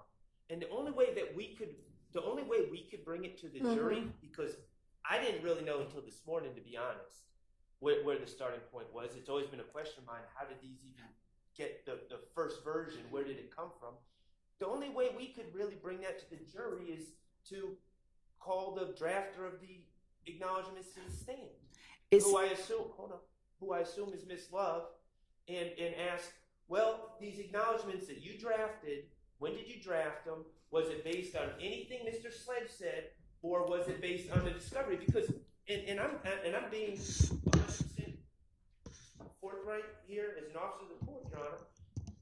I've never been a prosecutor, but I was under the assumption that there was something that Mr. Sledge said that led to the first statements, and then it was like an editing process. But the first version was not based on anything Mr. Sledge said, and that's important, because the jury has to determine, okay, did the state just come up with these, or did Mr. Sledge say certain things and he's backing out of them now? And if we don't make it clear to them that Mr. Sledge was not the genesis of even the first version, I think that question becomes unanswered, and the only way other than an instruction would be to call Ms. Love to the stand. All right, Ms. Love, what's your response to that? Your Honor, one, again, the idea that this. All right, I don't need I'm not trying to go- full-blown My response. rehash of everything. What is your?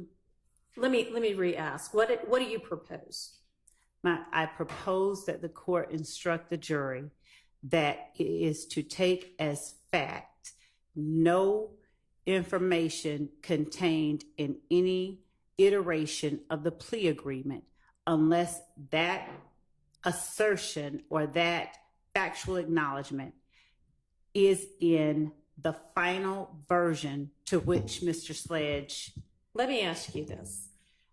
Would you be able to get essentially the same information before the jury? And I believe the information you want before the jury is that very material things about the factual acknowledgments were changed at the request of Mr. Sledge and Mr. Wright. Is that essentially the point you want to make? Blandly, yes. I think that I would rather ask Mr. Wright, did the state ask, because essentially that's what we're doing, because we couldn't sit down with him. Did the state ask your client if he had personal knowledge that the murder of Donovan Thomas was pre-planned by YSL members? Did we ask him that?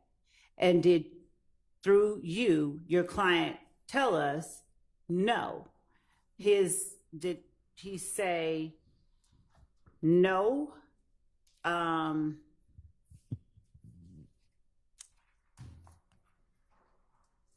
He doesn't believe that the shooting was.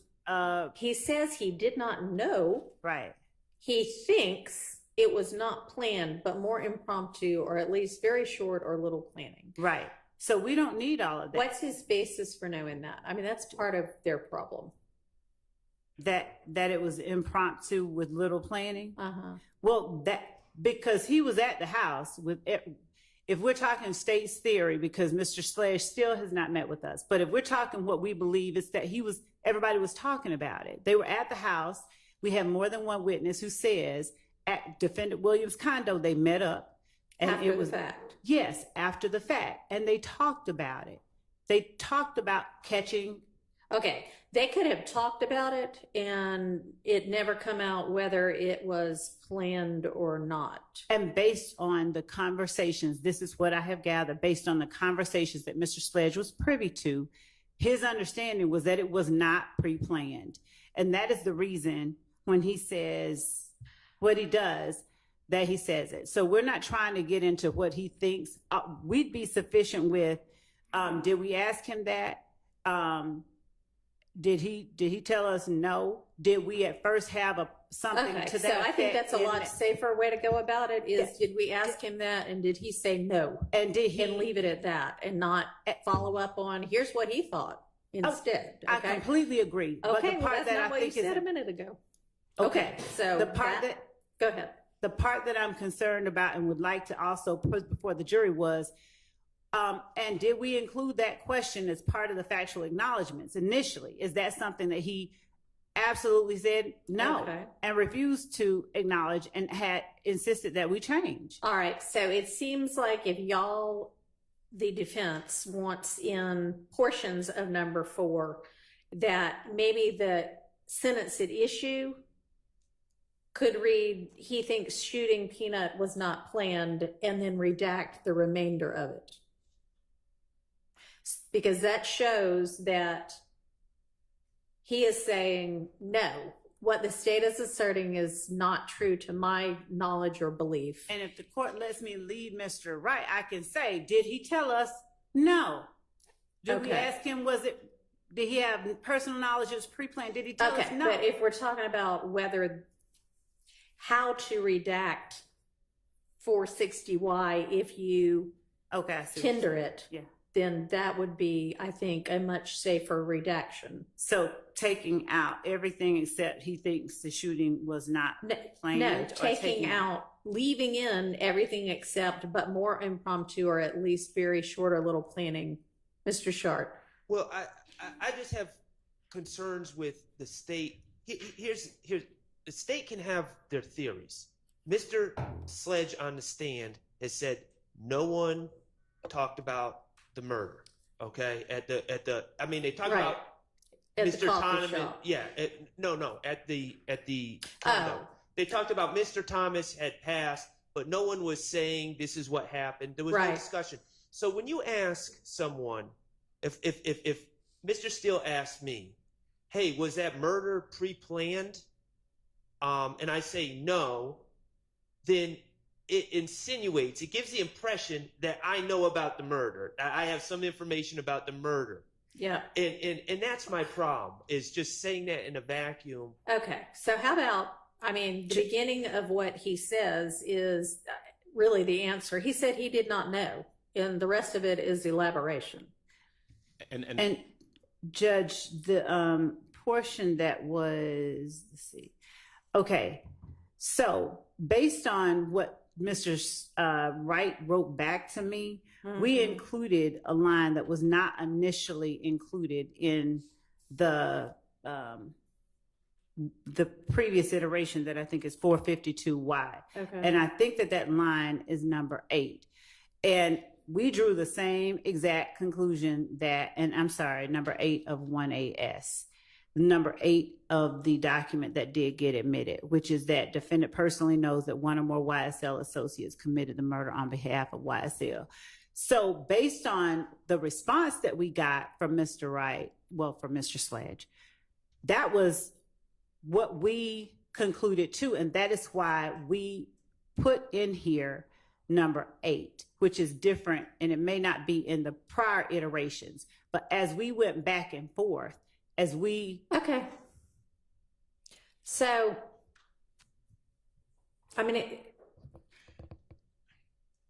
Judge, I think that it would be safer in terms of what gets put before the jury if you do this through question and answer with Mr. Wright. All right. Would you be, you let me know whether you're going to insist on tendering, but I'm certainly not going to do anything the court says don't do. Well, I'm not telling anybody how to try your case. That's not my job to do. Understood. I'm not going to tender it before the lunchtime hour, at which point, if there is an issue that we need to hash out or I need to say. Okay. But at this point, I am very much intending to handle this verbally with Mr. Wright on the stand, because I think it's something that I can do clean. All right. Is that going to be true with regard to also not tendering the different versions, just talking about them? Right now, yes. Okay. Yes, sir. Let me just point out that in regard, just very briefly, because I don't want to, go back over everything we just discussed, but number 8, that's referenced by. You're going to have to give me some. Number 8 on which? 1AS, the final iteration. All right, I don't even have that in front of me, but I know it is. There's a lot of evidence in this case. It is. And I only have 2 screens, so give me a second. I can orient the court if it helps. If you'll just give me a second. Okay, that works too. All right. Go ahead. So 1AS, Section 8, Yes. is the portion that Ms. Love just referred to, where she says that we made changes to the document based on what Mr. Wright said back to us, and so we came up with 8. Right. Defendant personally knows. Well, if the court recalls, that is what they asked Mr. Sledge about when he was on the stand, and he specifically disavowed it. He said, no, that's not accurate. That's not true. And so if we go back to what we talked about earlier this morning at the bench, my simple request was just that, and I think we may have reached there. I kind of got lost a second ago. Is that in regards to them sending this iteration and Mr. Wright sending back the response that shows up in number 4, all right, number 4, where he says he said he did not know. That's the answer to the question. And I think that's where the court ended up. That's the only. No, where the court ended up, and we talked about that yesterday, was the he said he did not know was to the version that the state had proposed that said this was planned beforehand. And the answer was he doesn't know that. Right, but what we discussed at the bench earlier, and the reason we asked for this portion, for that sentence, the sentences reads, he thinks shooting Peanut was not planned but more impromptu or at least very short or little planning, is because that is speculation. That's his opinion. The fact, and you agreed earlier that yes, part should come with out. regard to whether it was planned or not, that's a separate issue from whether he knows personally that it was done by a member of YSL. But maybe I'm just not understanding, because I took the court's previous ruling and I thought that they were going to redact. As a matter of fact, they agreed that they were going to redact that particular sentence. That's the only thing that we objected to, because that our position was simply opinion. It was speculation. The fact that it came from Mr. Wright doesn't make it any less speculation as to him trying to explain why his client thinks that. But we asked that be kept out. The court agreed, and we thought that that part was not going to be read to the jury or presented to the jury. I don't think that part has changed. It was the email, but that's what we discussed, because we were discussing whether or not these correspondences, including the emails, were going to be presented as evidence. The state said, well, we don't know, we might, we may, and our position was that, well, if this gets presented, we don't want that line should be redacted, just like the other line where they proposed the line about What he had said. Right. Yeah. Right. And that's what we're talking about right now. But that's an entirely separate thing from what number 8 ultimately ended up saying. So if Miss Love is going to somehow get from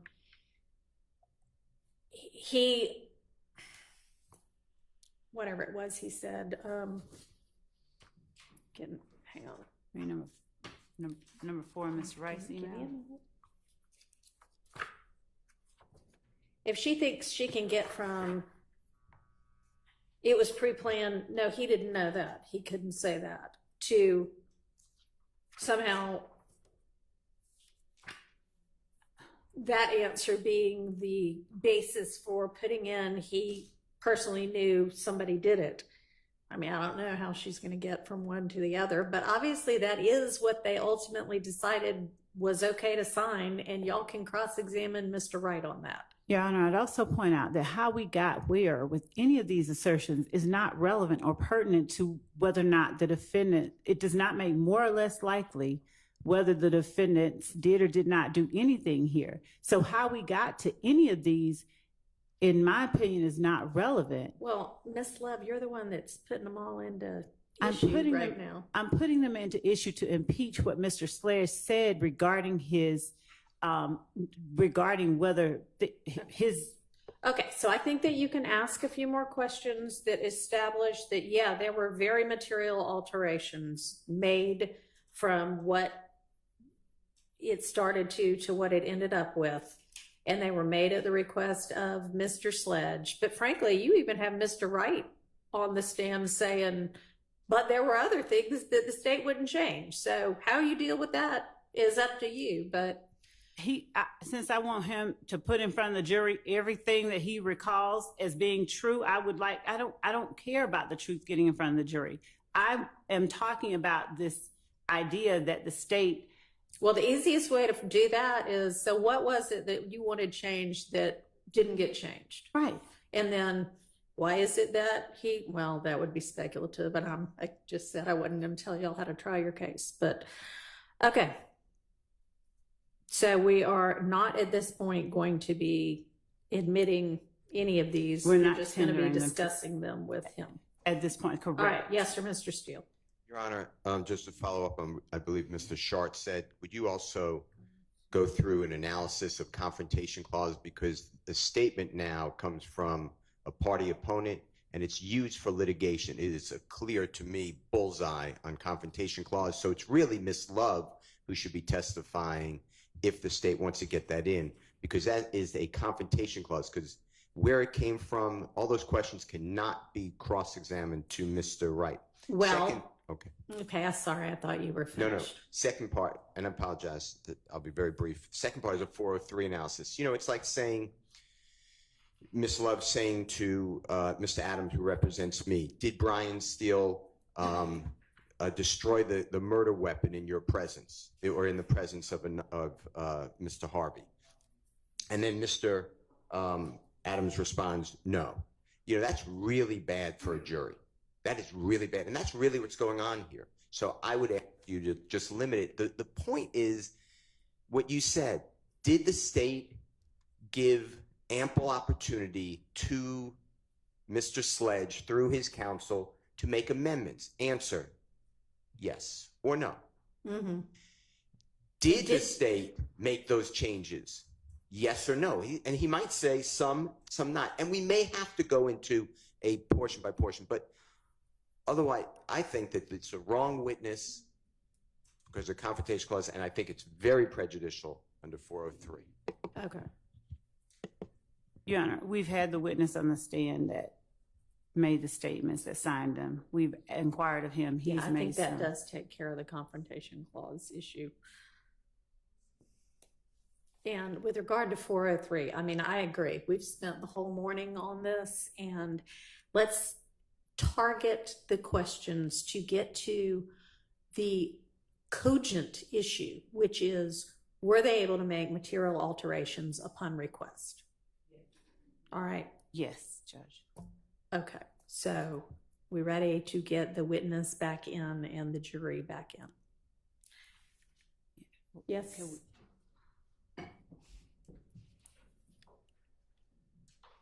I'm going to give this back to you so that I don't. Thanks.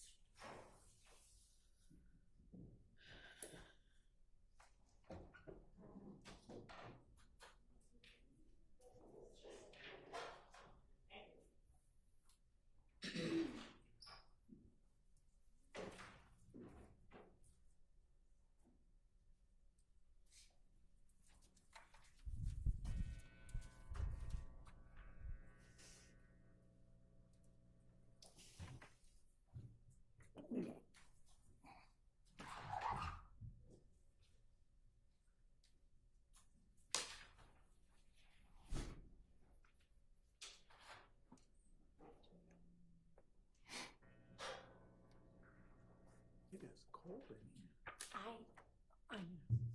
I'm sorry. I mean- It's mainly. I have a heater that he can use if he's cold, Oh, no, I mean, so we don't turn it down. I'll soldier through it. I'm just, I can get my heater. I was just wondering, is it me? Or? No, it's cold to I'm almost good. everybody except for the judge and the deputies. And Ms. And a couple of the jurors who are fanning themselves because they're too hot. Oh. But yes, it's not an ideal temperature for everybody. No, I'm good. Thank you, though. Yeah.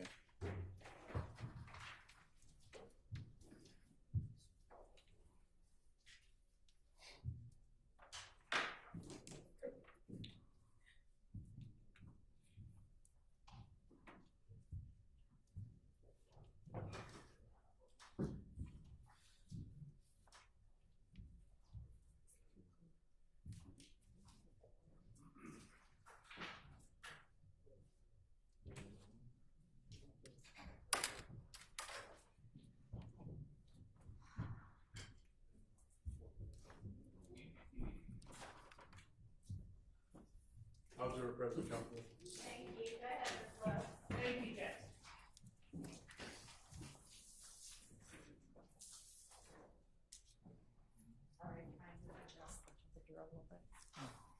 Mr. Wright, I'm going to put in front of you states 1AS once more. Okay. And I'm also going to put in front of you states 452 Yankee. Are you able to discern, are you able to tell whether, and I'm putting in front of you states 460 Yankee, which has been admitted as evidence. Okay. And are you able to determine if 460 Yankee was sent in response to 452? I don't know that that's been admitted. 450 was 452 admitted. hasn't. I haven't. No, I don't. Did you say 460 was admitted? I believe, yes, 460 was. And it hasn't. It hasn't? Only 450. Okay. Your Honor, the state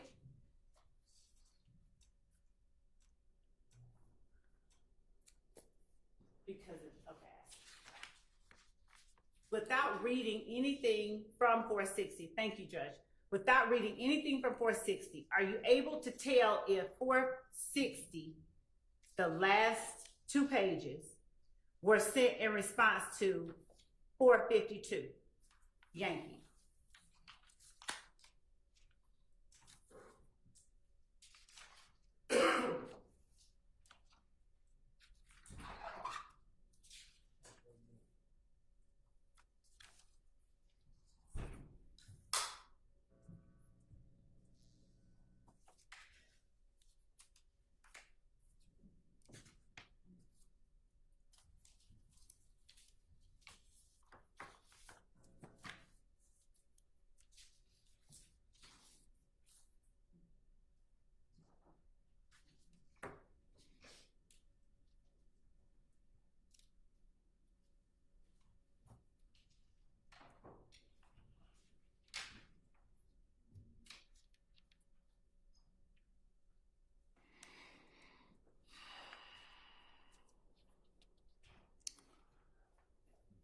I do not believe so.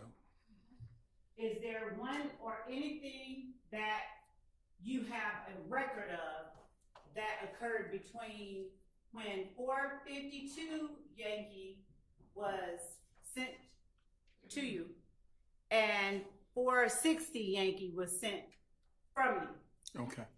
Without saying what it is, because we haven't entered anything as Okay. evidence, do you have a record of any correspondence that occurred in the middle? The record would be in reviewing my emails Uh-huh. and without going into the contents, Uh-huh. there's what I saw and had on the 27th of December, and then what we were interfacing back and forth on the 28th when we were in court.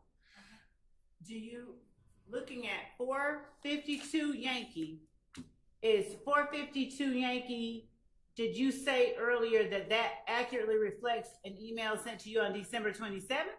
I did. But I'm looking and thinking there were at least 4 versions, but there might have actually been a little bit more. But when I'm looking at what I thought was the first version, which is what I thought my response was to, it looks like this may have been an updated first version, meaning I'm just seeing some slight differences. That's why I'm hesitant to just say, yes, that this is it. I can't say, is this iteration that was in that process of getting us to the end? Yes. All right. Are you able to say if there is any material change from the number 1 under the factual acknowledgement section from 452 to whatever version you're looking at that you think you might have been responding to? To jump just number 1 under factual acknowledgments. Number 1. okay. Number ones are, Don't one say is what it is. one is the same. Okay. My only question relates to number 1. Okay. All right. And so as it relates to number 1 on the factual acknowledgments that you were responding to when you said 460Y, Mm-hmm. is that number 1 the same as in 452Y? Yes. Is that the same in the document that has been admitted as 1AS in a prior hearing? Let me just to.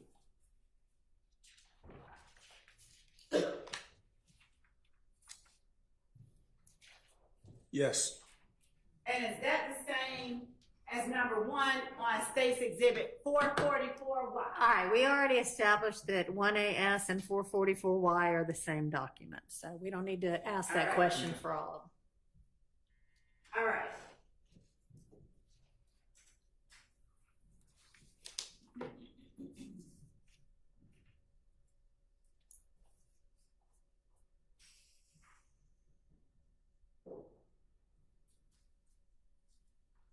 Did you convey in 460 Yankee that I have in my hand that you did have? Did you convey in an email to the state on December 27, 2022 at 8:43 p.m. that is a part of 460 Yankee? Did you convey changes that needed to be made to the plea agreement in the form that you were looking at, whichever one it is? Yes. Were those changes reflected in the document that is 1AS? And I don't need you to read any of them. No, I was going to say all the changes were ultimately incorporated. The only issue with the document 1AS is number 8. Okay. So are there any changes that you saw need to request that you do not see reflected in 1AS?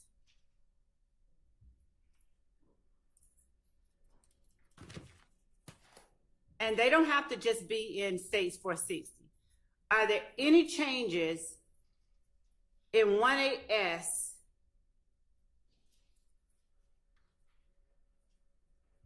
Are there any changes that you asked to be made that aren't made in 1AS?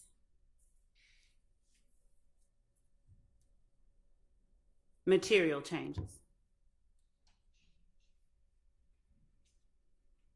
What I'll do is Number by number on. Well, first with number 3, we indicated. Wait, you cannot say what's in there.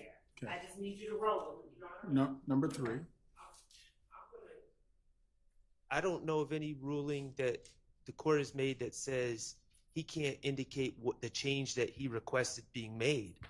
And that's what I understand that he was about to explain.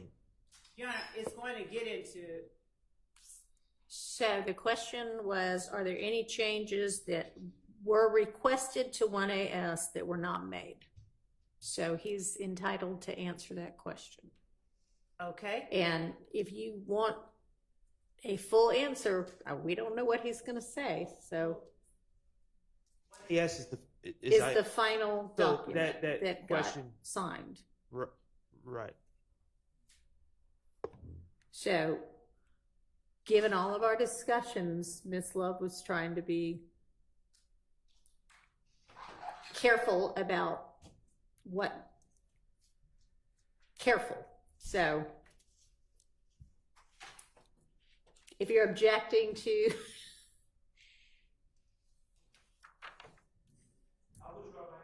Okay.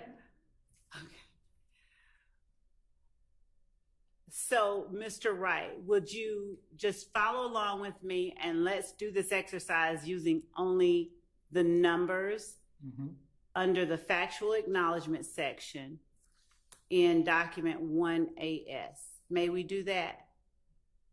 Yes. All right. So can I make a suggestion? 1AS is, or a version of it, 444Y is in evidence. Would it be beneficial to display it? Your Honor, my understanding is it's not in evidence. 444Y is, and 1AS is the same document. So I don't. Is it not? I don't believe it is. And I. Can we take a look? Please do. And Your Honor, if we can approach, I can explain. We already discussed this at the bench. Okay. No, you're right. I remember. Okay, never mind. Just saying numbers, Correct. If we could just use the numbers, I would say. and I'm going to address them one, is that okay? Sure. All right. So, was there a material change as it relates to number 1 of 1AS that you requested that was not reflected in number 1 of 1AS? No. Is there a material change to number 2 of 1AS under factual acknowledgments No. that you requested that was not made? No. Is there a material change to number 3 of states 1AS under factual acknowledgments that you requested but was not made? 3, yes. Okay. So we'll put that down. And we'll come back to it. Mhm. Was there a material change to number 4 in states 1AS that you requested that was not made? No. All right.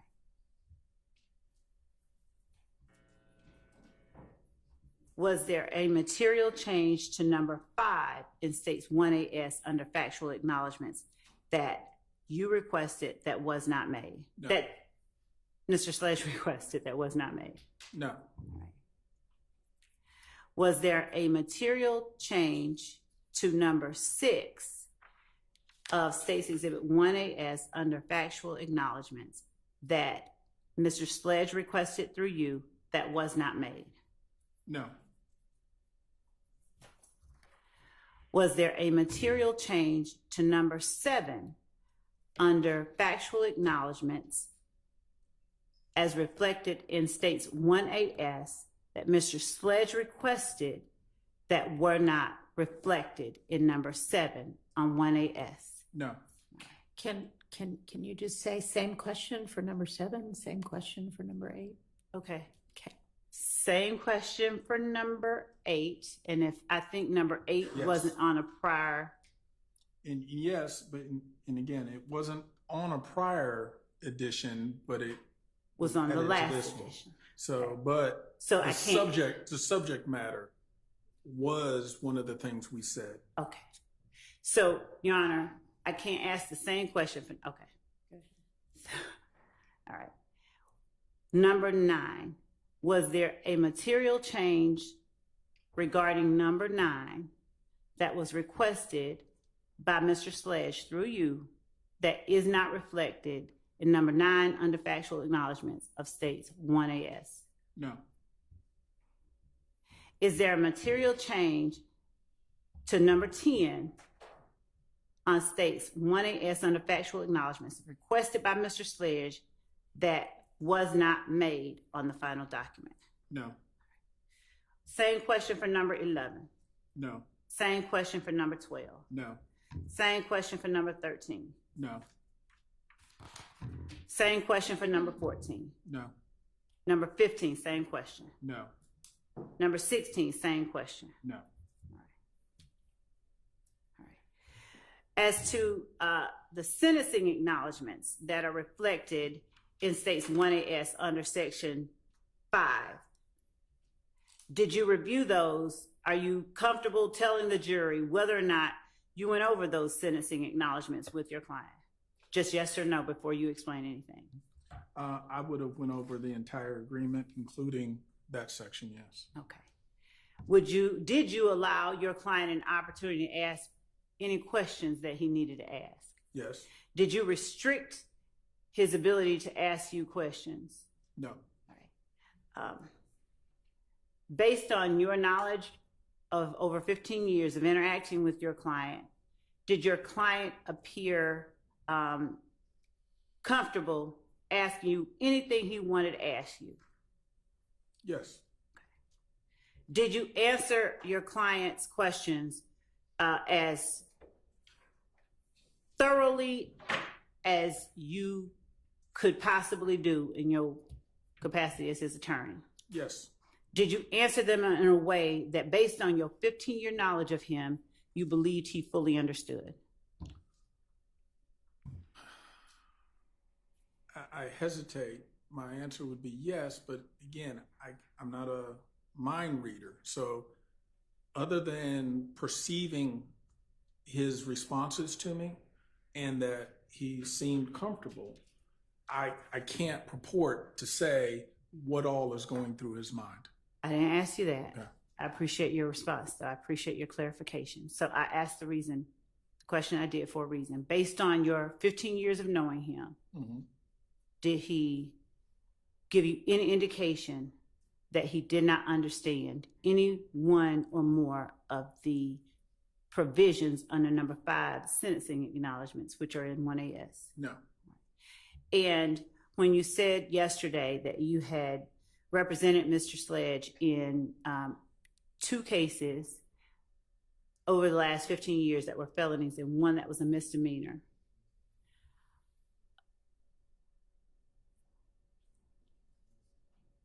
would you explain like what it is, how you're able to determine when he doesn't understand something as it relates to a plea, and how you're able to determine when he does understand something? What does he do when he doesn't understand something? Well, Your Honor, I'm going. Same objection. Sustained. How do you decide that something needs more clarification when you're interacting with Mr. Sledge? with Mr. Sledge or any other client, I just need Mr. Sledge. Well, the point is, I'm going to state what's, I guess, in front of us in terms of what any particular paper is going to say. Make sure that it appears to me that he understands it. Give him an opportunity to ask any questions if he doesn't understand it. And then in a document such as this, where he's going to initial, that's just another way of him indicating that he has seen it. He's had an opportunity to discuss it with me, and he doesn't have any questions that we need to address to the court or follow up. Okay. And do you pay attention to body language when you're asking him if he understands something? Yes. Do you pay attention to pauses or hesitations when he responds in order to determine if he just doesn't want to say it or if he really understands it? I don't speculate and go that far. Yes. I'm trying to get a direct response so that I know how to proceed. But I understand your question, but I'm saying I generally am not going to try to surmise based on just body language. If there's something that creates a red flag for me, then I'm going to follow up with a question. Your Honor, I'm going to ask a question that's going to harken back to something yesterday. It's going to sound not relevant. I asked the court's indulgence for a moment for me to ask this question. You remember yesterday when you were telling the jury that a particular question sounded like a hot topic, and I asked you, what did you see from me that made you think it was a hot topic? Understood. Okay. So when you're talking to your client, what do you look for to see or make you feel like he does understand something? I'm listening. To object, I believe that question has actually been asked and answered. Sustained. Are there nonverbal cues that you look for to see whether or not your client understands something? I would say yes. I mean, I'm looking at their facial expression. Do they seem to be very clear on what we're discussing, what the topic is, what their response is? And, obviously if the client is very emotional, that's the more obvious. But I'm just trying to make sure, have you heard it? Do you understand it? And what is your answer? And then ultimately we go from there. Have there been instances during this plea or any other with Mr. Sledge where he's asked you the meaning of certain words that he did not understand? I don't have a specific recollection of him asking about the definition of a word. However, anytime he had a question about the content of a statement or what that means, he did not hesitate to ask me. Okay. Did you take care to explain what you would consider legalese or legal terms to Mr. Sledge that you thought he may have a problem understanding? Anything that is of a legal effect, legal character, I'm going to make sure he understands in very plain terms, him or any client, what that means. Did you go over each one of the 6 sentencing acknowledgments, both before and at the time that Mr. Sledge signed or initialed the 6 sentencing acknowledgments in States 1AS? Yes. And what about the last paragraph underneath that 6th sentencing acknowledgement? Did you go over that with him before and at the time that Mr. Sledge signed the document that is labeled 1AS? Yes. All right. Is there anything you haven't talked about that you now can think of that makes you feel in any way there was something he didn't understand? Objection calls for speculation. Sustained. All right, let's go past that. Thank you, Judge. When you signed States 1AS, was it at the same time that Mr. Sledge put his signature above yours? It would have been immediately after, yes. All right. And on the same date that it was signed by the DA? By the assistant district attorney that is indicated? Usually he'll sign it, I'll sign it, then I'll present it to you and then get your signature. Okay.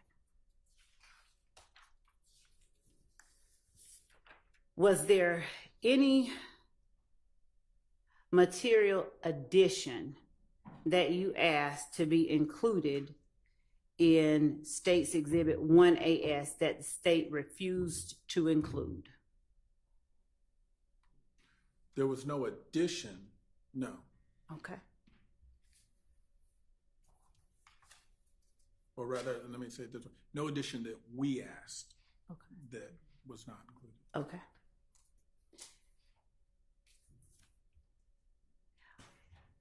Was there something you requested be taken out of the plea agreement that is a part of States 1AS? And I stopped that question right there for a reason. Is there something you requested be taken out? Yes. And is it contained within a number? Number 8. Okay. And at what point did you request that number 8 be taken out? Even in the very beginning in my initial email,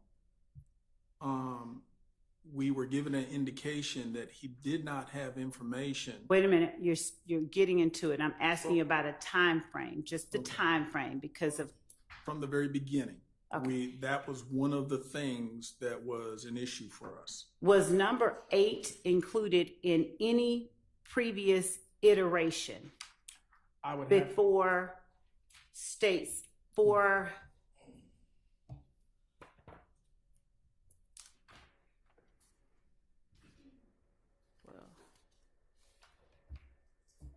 Based on your notes, what iteration did the date and time that number 8 first appeared in? well, Based on your notes, and without saying what number 8 is. understand. And let me work my way backwards. I'm going to look through the earlier iterations, but I can tell you the one before this exhibit, which for my records was iteration number 3. It was not in there. So the subject matter of number 8 had been removed from earlier versions, was not present in iteration number 3, such that it appeared again in iteration 4. And so would you tell me, or the jury rather, what iteration between states 450 and states 456.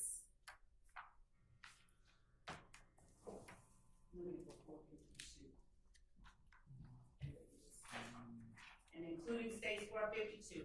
What iteration of that agreement did number 8 first appear in? Just by date and time and exhibit number.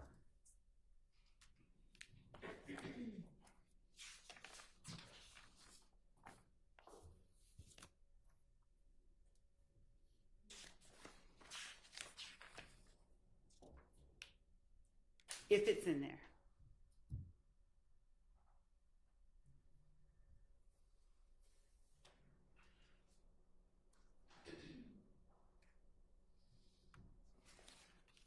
Okay. It was not in 451Y. Do you understand the question I'm asking? Well, no, I am.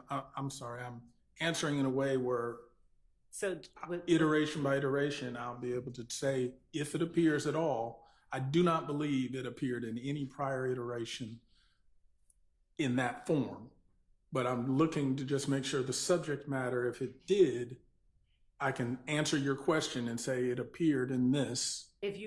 if you find it, then point it out, but otherwise, just read to yourself. Okay.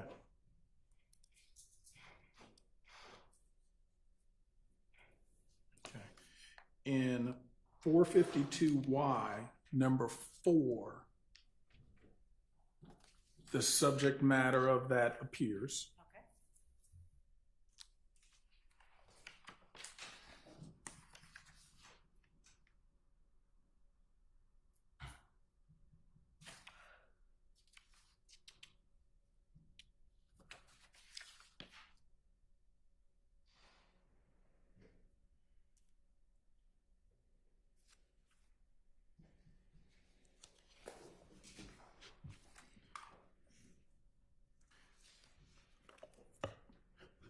It does not appear in 454Y. Just if you see it.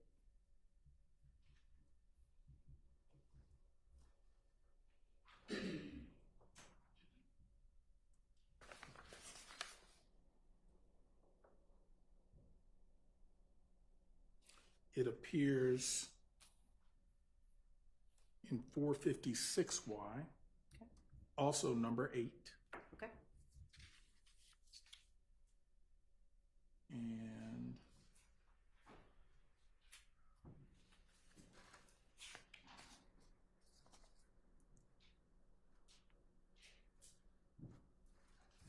And I had skipped over 455Y, but it does not appear in 455Y.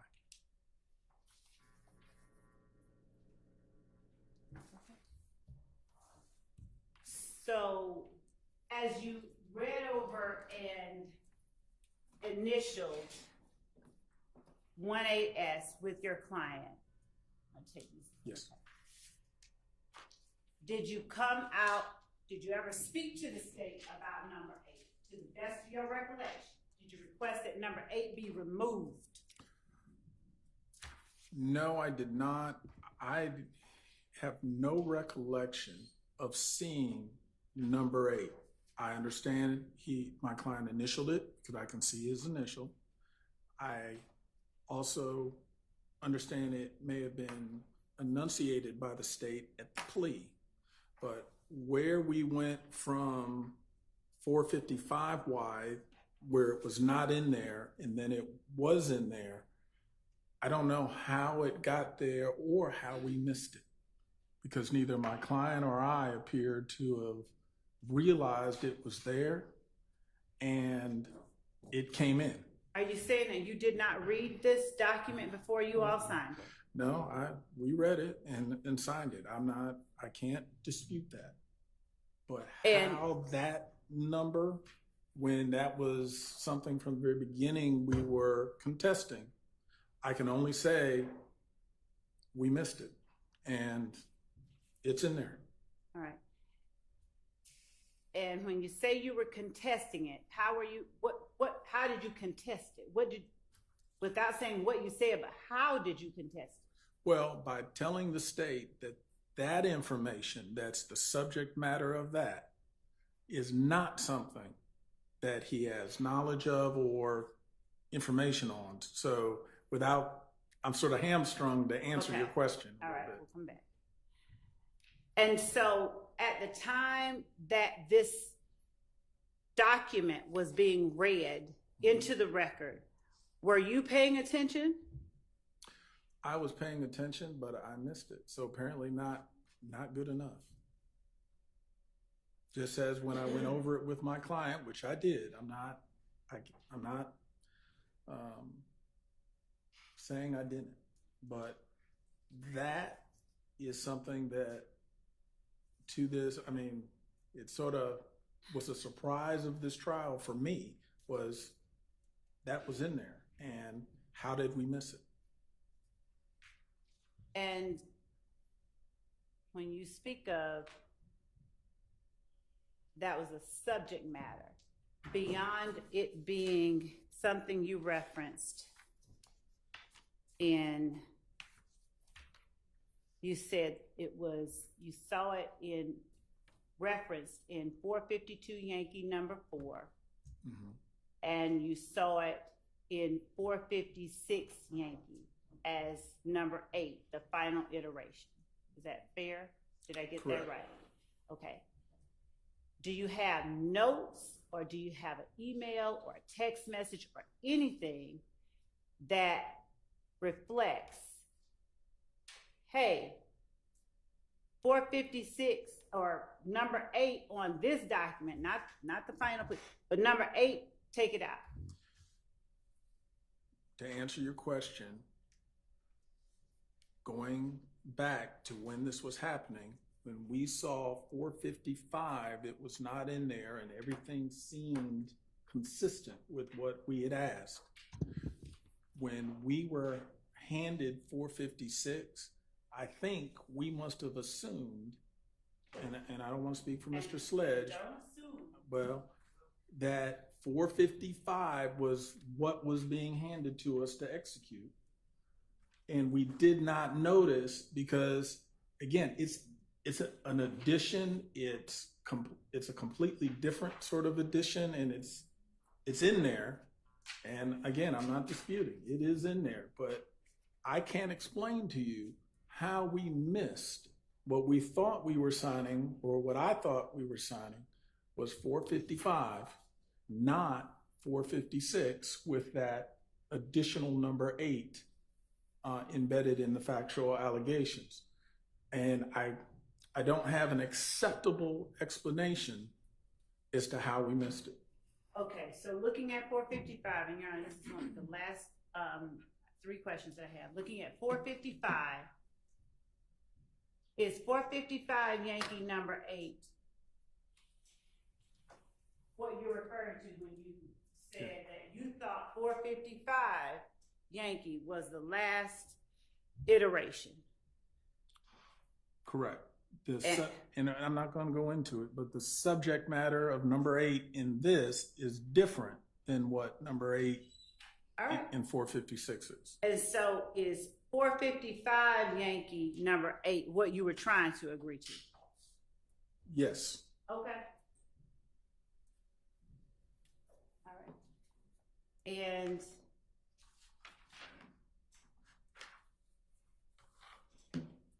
does 455 Yankee have 13?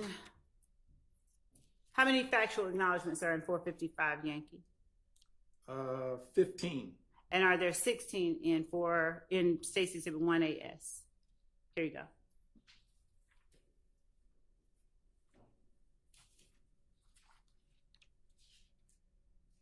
Yes, there's 16 in 1AS.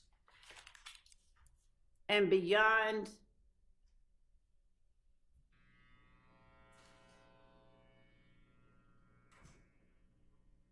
was there anything in particular about number 8 on 1AS that you brought to the state's attention at any time before now? In the very beginning when, without going into the subject matter, You can give me just date and time if there's an email you're referring to. on December 27th, the email at 8:43, Uh-huh. item 4 Okay. was related to the subject matter of item 8. Did you respond specifically to item number 4? I mean, did you respond specifically to item number 8 when you wrote item number 4? Hold on one second.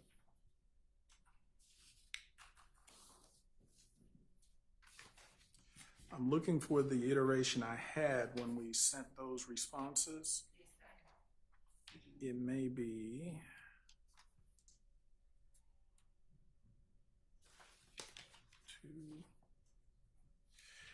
If you could hand me, I guess, the first version or first updated version, then, because I think I've got my stuff intertwined now. Okay. But what I was going to say, because I was going to reference what the subject matter of number 4 is. You can't do that. Right? Well, not out loud, but what I was going to say is, yes, it's the same subject matter.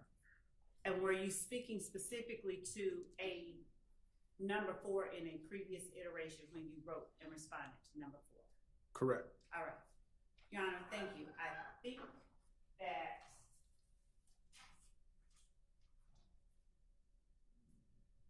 that's all that I have for the witness right now. All right, cross-examination.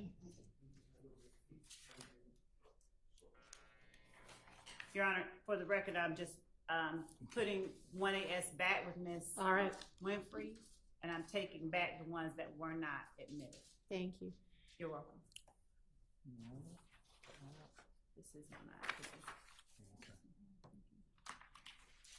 I think that's it.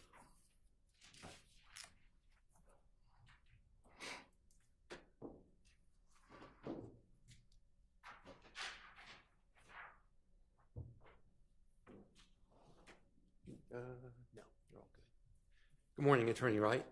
Good morning. I believe we met briefly to introduce myself yesterday or the day before, but again, I'm Doug Weinstein and I am Diamante Kendrick's attorney. Yes, sir. If I speak to you in a normal speaking voice, can you hear me okay? Absolutely. I don't need to yell or shout. You do not. Okay. We talked about proffer sessions, and a proffer session, again, I believe you said, is when a defendant meets with the state, correct? Correct. So to avoid legalese, I'm just going to talk about meeting with the state instead of using that word proffer. Okay? Yes, sir. All right. So if there would have been a meeting between Mr. Sledge and the state, you would have been there, correct? Yes. Was there a meeting between Mr. Sledge and Attorney Love before December 27th? No, not that I have any recollection of. And I was, I never want to give an incorrect answer, so I was cautious. But I don't believe we ever actually sat down for a proffer. Was there a meeting between a meeting between Mr. Sledge and Attorney Hilton before December 27th? No. Was there a meeting between Mr. Sledge and any member of the district, any attorney in the district attorney's office before the 27th of December? Not that I'm aware of, no. What about an investigator with the attorney's office? No. I have a slight objection just as to clarification because there, I'd ask that the meeting part based on other interactions, just vague. Was there any Okay, meeting? the objection is vague. Okay, let me clarify. When I have used the word meeting, what I mean is a proffer session. So to all of those questions, if I had used the word proffer session, were there proffer sessions? I'm not aware of any proffer session that was ever conducted or even a more informal interview with anyone from the DA's office or law enforcement as it relates to this case. So there being no proffer sessions, I believe you received the first proposed plea agreement on December the 27th with a series of factual acknowledgments, correct? Yes. So how in the world, to your knowledge, did the state come up with those factual acknowledgments for your client to agree to without having met with your client? Your Honor, I'm going to object based on relevance and speculation as it pertains to how the state did something or came up with something. Overruled. I believe the state was trying to surmise through its overall Well, investigation. now, he asked your personal knowledge, so if you could answer that, please. I don't have any personal knowledge how the state came up with these factual problems. So you don't know how the state put those words in your client's mouth? I do. As to the characterization of Sustained. Okay. How many plea negotiations have you conducted in your career? Definitely over 1,000, maybe 1 to 2 or 1 to 3,000 over 30 years. Okay. And these plea negotiations are like any other negotiation that takes place between parties, correct? Absolutely. There are things that you want in the final agreement, right? Yes. They're the things the state wants in the final agreement, correct? Yes. Do you get everything you want in that final agreement? No. And is this plea any different than the other pleas where you don't get everything you want? No, it's not. I have no further questions. All right. Does anybody else have questions from the defense? And Your for Honor, I this have witness? a motion as to part of that, but I'll ask it at the time that we break. Okay. Mr. Adams. Yes, thank you.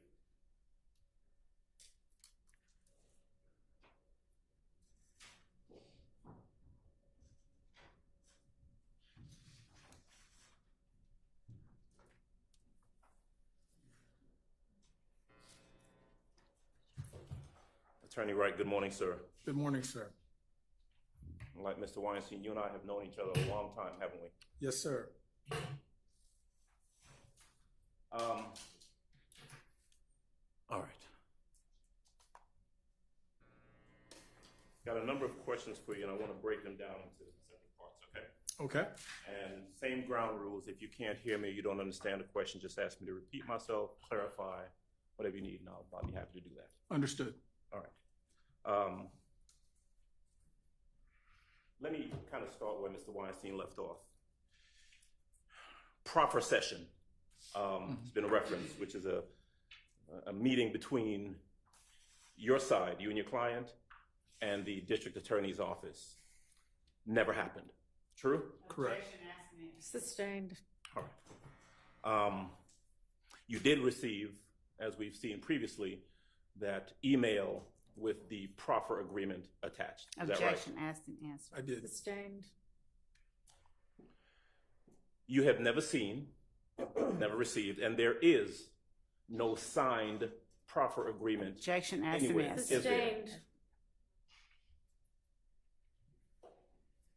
And your interest in representing Mr. Sledge would have been to try and gain whatever the best situation was for him. Isn't that true? Objection vague and relevance. Overruled. Absolutely. In anything, the best interest of my client, that is tantamount. That is the absolute goal. I want not just keep them home, not just some things you might think. I want the best possible solution for the case. In this case, in representing Mr. Sledge, you indicated you'd known him for well over 15 years, true? Yes. And at the time that you came into this case, you were aware of the indictment and exactly what he was charged with in the indictment. Yes. You knew that he was charged with one count of RICO, or violating the racketeering in the RICO Act. Yes. You knew that he was charged in count 30 of the indictment with possession of a firearm by a convicted felon. I did.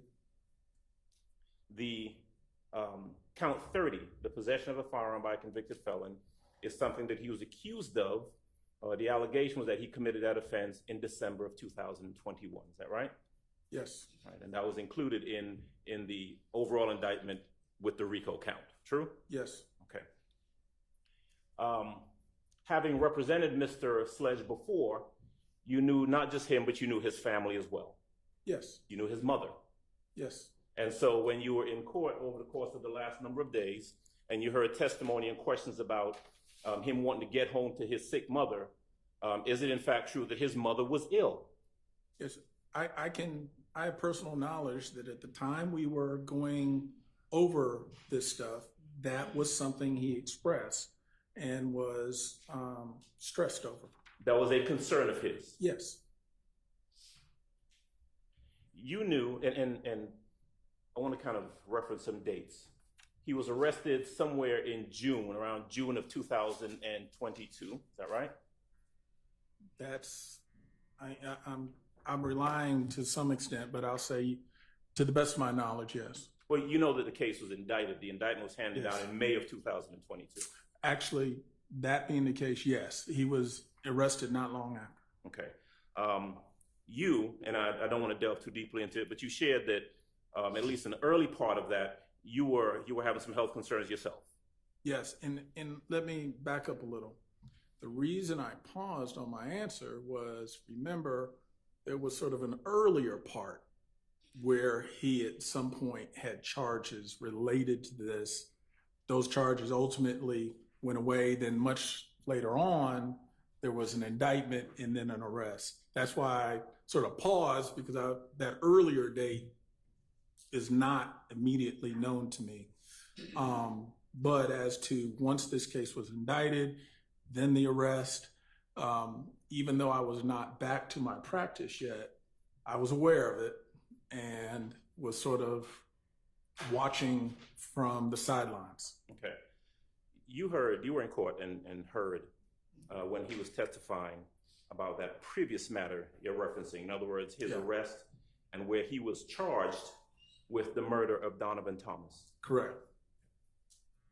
And so at the time that you come into this in 2022, you have knowledge that detectives with the Atlanta Police Department had previously charged him with Donovan Thomas's murder and then ended up dismissing it or dismissing the charges, right? Objection relevance.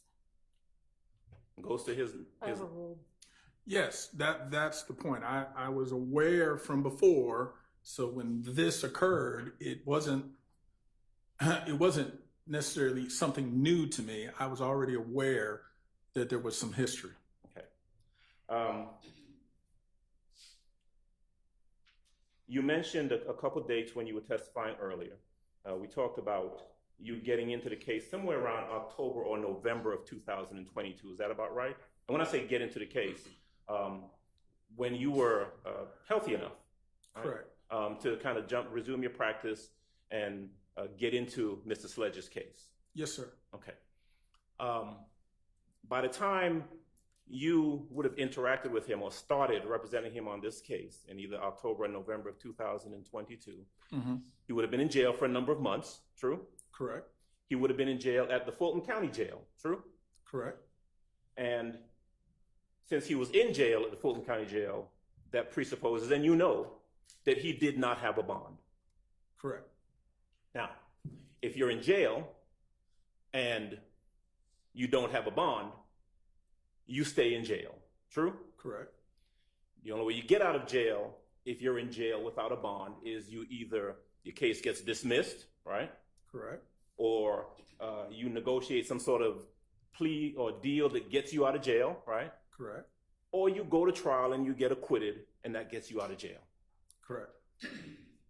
Mr. Sledge wanted to get out of jail. Yes.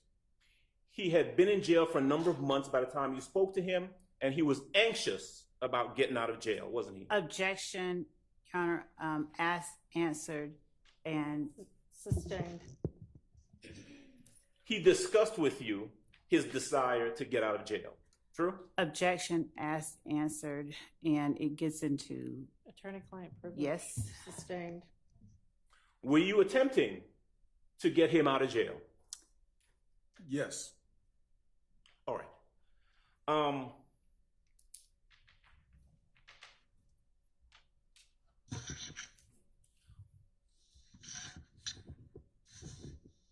Now, Mr. Sledge, you were in court previously when there was some discussion about what an offered plea is that right? Yes. All right.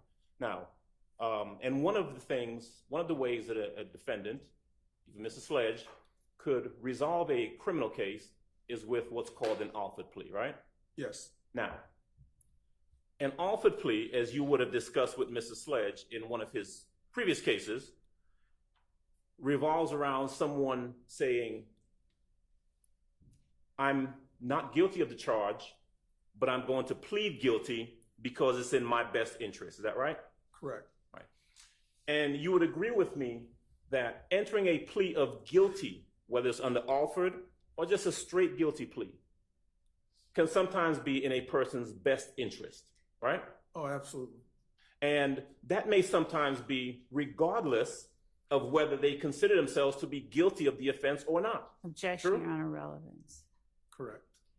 Oh, Correct. Because as you've testified previously, people enter pleas for different reasons. Isn't that right? Correct. You having, were you the one who did Mr. Sledge's bond hearing, or was it another attorney? It was probably me. I just don't have it was a while ago. So. Okay. It was in late 2022. True? Well, you know what? No. His arrest on this, I wouldn't have been able to do the bond hearing. So I'm not sure who represented him for the bond hearing as it relates to that June arrest. Okay. I was thinking of the old case, but as to that, I would have to say no, I was still on the sidelines where I wasn't cleared to practice yet. Right. One thing that you became aware of, though, when you came onto the case in late 2022 is that, as you indicated before, Mr. Sledge did not have the resources to go to trial. Correct. And it is true, as he testified. Did you hear his testimony about that? I did. And did you testify also earlier that you knew that he had limited resources and he just didn't have the resources to take this case to a year-plus trial, right? It was something that was heavy on my mind in terms of when I'd be able to return to practice, to be able to assist Mr. Sledge, because knowing he had limited resources. And even, I guess, because of the relationship over the years, even though he didn't have the resources I would have liked to become involved in this case, I was going to do what I needed to do to help him. And therefore, even though it wasn't, a huge fee for, or resources for a big year plus whatever kind of trial, I wanted to get involved, make sure I'm here to get him out of this situation and help him in this case. So I know that was a long answer to your question, but yes, it was something actually heavy on my mind, which made me say, let me get back, be healthy and effective in making sure I can represent him. One of the things that you would have discussed with your client, with Mr. Sledge, would have been the risks of going to trial. Is that right? Yes. That is certainly something that you would have counseled him to consider in regards to what decision he made. True? Yeah, every client, we're going to have that conversation. It is true that you would have counseled him that, hey, look, Mr. Sledge. Objection, Your Honor, when it gets into specifics of the risks that Mr. Wright considered existed in this case. I think that is privileged information unless now Mr. Sledge has waived. all right. Well, Mr. Wright understands the obligations of the attorney-client privilege, so please do not reveal any attorney-client privileged information. And I was going to say, I cannot answer that question because you're asking me something specific to Mr. Sledge. Sure. What you knew, though, is that had he gone to trial and been convicted, he would have been facing a potentially long period of time in prison. I would say I would know for any of my clients that when you're facing these kind of charges, the potential consequence of a conviction could be a very lengthy sentence. So it's extremely serious. So you want to make sure you can stand guard and do the best to make sure you get the best result for your client. And that is something that you would, without going into any specifics, that is something that is a factor that you would have discussed with Mr. Sledge, true? Again, not specific to Mr. Sledge, but to all my clients, to make sure that their eyes wide open. We got to talk about the good, the bad, all the possibilities, so that you can make sure as an attorney that my clients have a full understanding of the risk, the reward, and all the possibilities in between, so that they make an informed decision on what they want to do.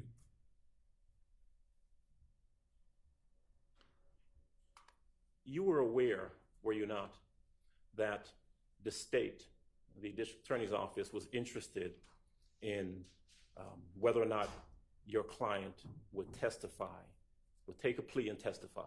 You knew that, didn't you? Yes, as of, I think the first email was sometime in November, when sort of the first communication that sort of gave us an idea that they would like to talk to him. Were you ever present in court where any representations were made by an assistant DA that we're looking to make deals? I first appeared in court in middle of December. That's sort of when I came back, but I also appeared on behalf of Mr. Sledge. I don't remember the details of what occurred that day, but I will say, when I reached out to the state to say, hey, let's talk, it was middle of December. So it was after, I think, that first couple court appearances in December. Okay. It would have been after, also, there was that November 30th correspondence between you and the state, true? Correct. I had not yet responded to them, but it was in middle December that I essentially was now responding to them and saying, okay, well, let's talk. And that November 30th email was an email that you received from the state. Mm-hmm. It was unsolicited, true?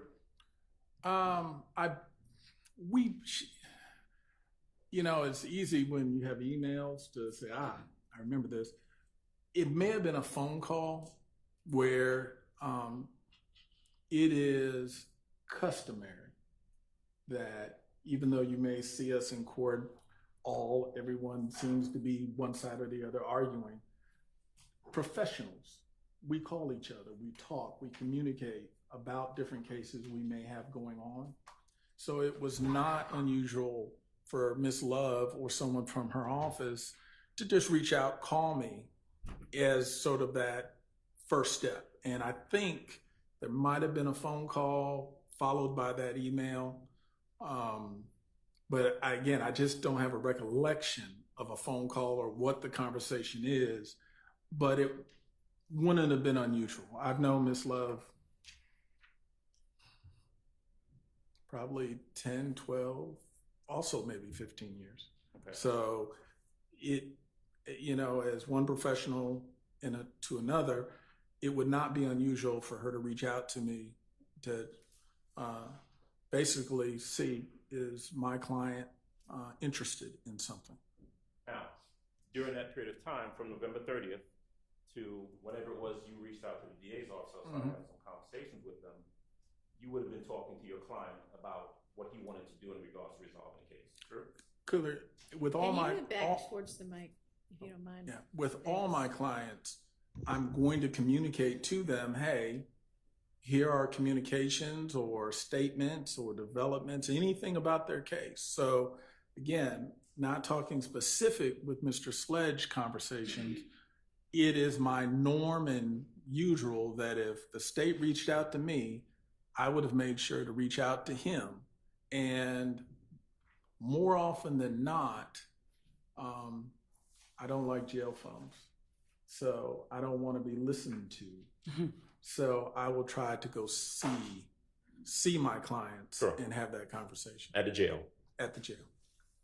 I want to backtrack a little bit and ask you, you testified just a moment ago that you weren't sure as to whether or not you represented Mr. Sledge at the bond hearing in regards to this case. Is that true? Yeah, I just don't have a memory. I may have, but I may not have. I just don't want to misstate something. Would it help to refresh your recollection about whether or not you represented him at the bond hearing if I were to show you a document? Absolutely. Can I first witness, Your Honor? Yeah. Yes, please.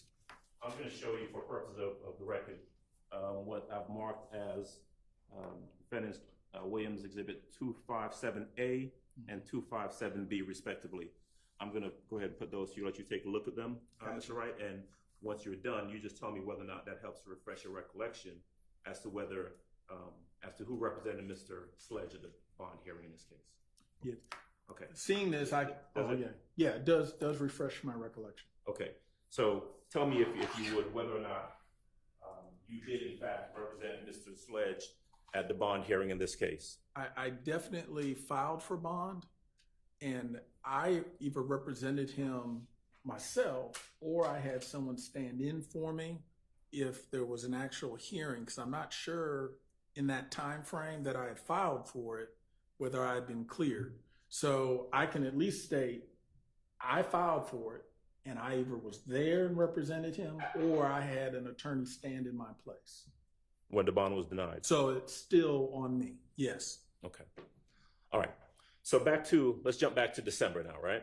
Okay. So we're in December, and if I heard you correctly, the state has sent you an email on November 30th, and so now you're talking to your client in mid-December to see what he wants to do in regards to the case. Okay. All right. At some point, you end up in court, and I'm focusing now on December 27th, December 28th. Okay. Because the plea was entered on December 28th, true? Correct. All right. The correspondences that were shown to you, well, we've been using the word iterations of this so-called plea agreement. The first one came to you on December the 27th, isn't that right? Yes. And so the very first time that you and or Mr. Sledge would have had an occasion to consider the state's proffered plea agreement was one day before he entered his plea. True?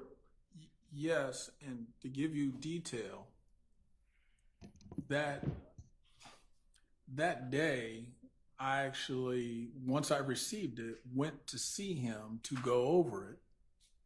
And then ultimately, it's when I got back that I sent the response. So that's why you can see I received it around 5 or so in the evening. I didn't respond until about 8 or so at night because I needed to basically go talk to him and get his feedback. And So- ultimately, I then sent feedback back to the state. All right. So we're talking now about maybe 4 or 5 o'clock p.m. on the evening of the 27th is when you first received from the state this plea agreement that they had drafted up, right? Correct. That the first one, yeah. Right. And again, this plea agreement that they sent to you with the different paragraphs and provisions was something created by them, not by Objection, Mr. Your Honor, Sledge. asked True? and answered. Sustained. And when you went to the jail to meet with Mr. Sledge on the 27th, this would have been the first time that he had any opportunity to look at anything called a plea agreement. True? Correct. You would have discussed this plea agreement with him. True? Well, again, not specific communications Sure. with Mr. Sledge, but with all my clients, I'm going to take the plea agreement and go over it with them. So any meeting where a plea is ultimately in the air and being discussed, that yes, I'm going to go get my client's feedback. So by the time you see him on the evening of December the 27th, 2022, you've got a plea agreement with you, and you're going to have a conversation with him about whether he wants to take this plea, right? Correct. Okay. there's still, of course, the option of him going to trial. True? That remains an option unless and until he takes the plea. But hanging in the air at that time, with the plea agreement on one side and potential trial on the other side, was his concern about getting out of jail to see about his sick mother. True? Objection Yes. answered. Sustained. Also hanging in the air was the possibility of him not having the resources to go to trial. Objection Right? answered.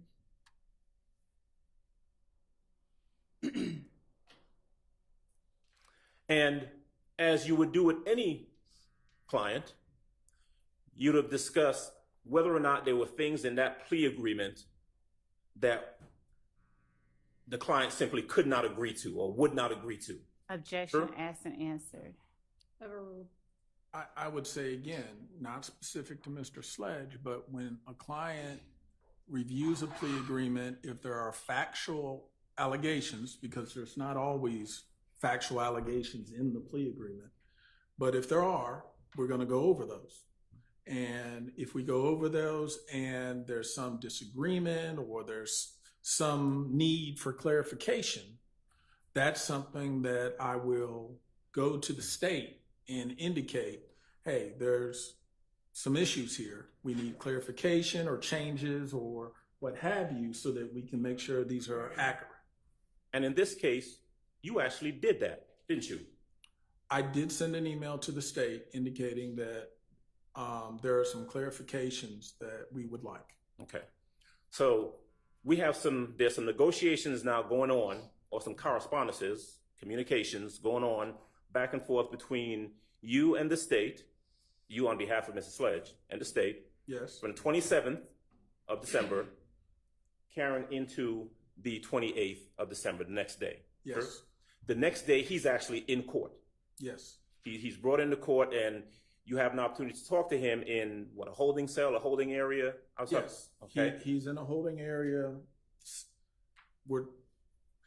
And it's typical a lot of times that client will be one place, the state may be in here or in a conference room, and I'm sort of the messenger of sort, going back and forth to help facilitate a negotiation.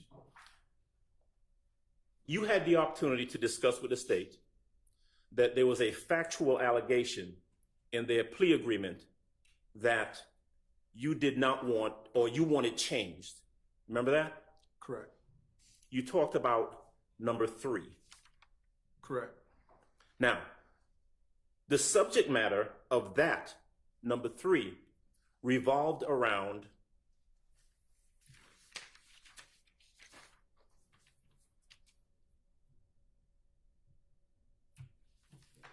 Your Honor, I object as to the characterization of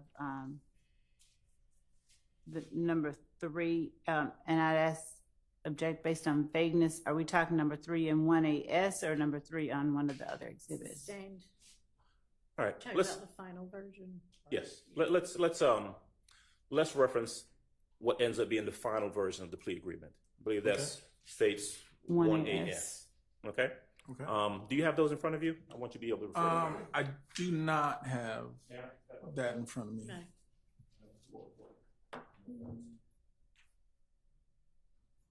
Okay.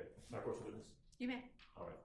Mr. Wright, I'm going to give you what's been marked as states 1AS. Mm-hmm.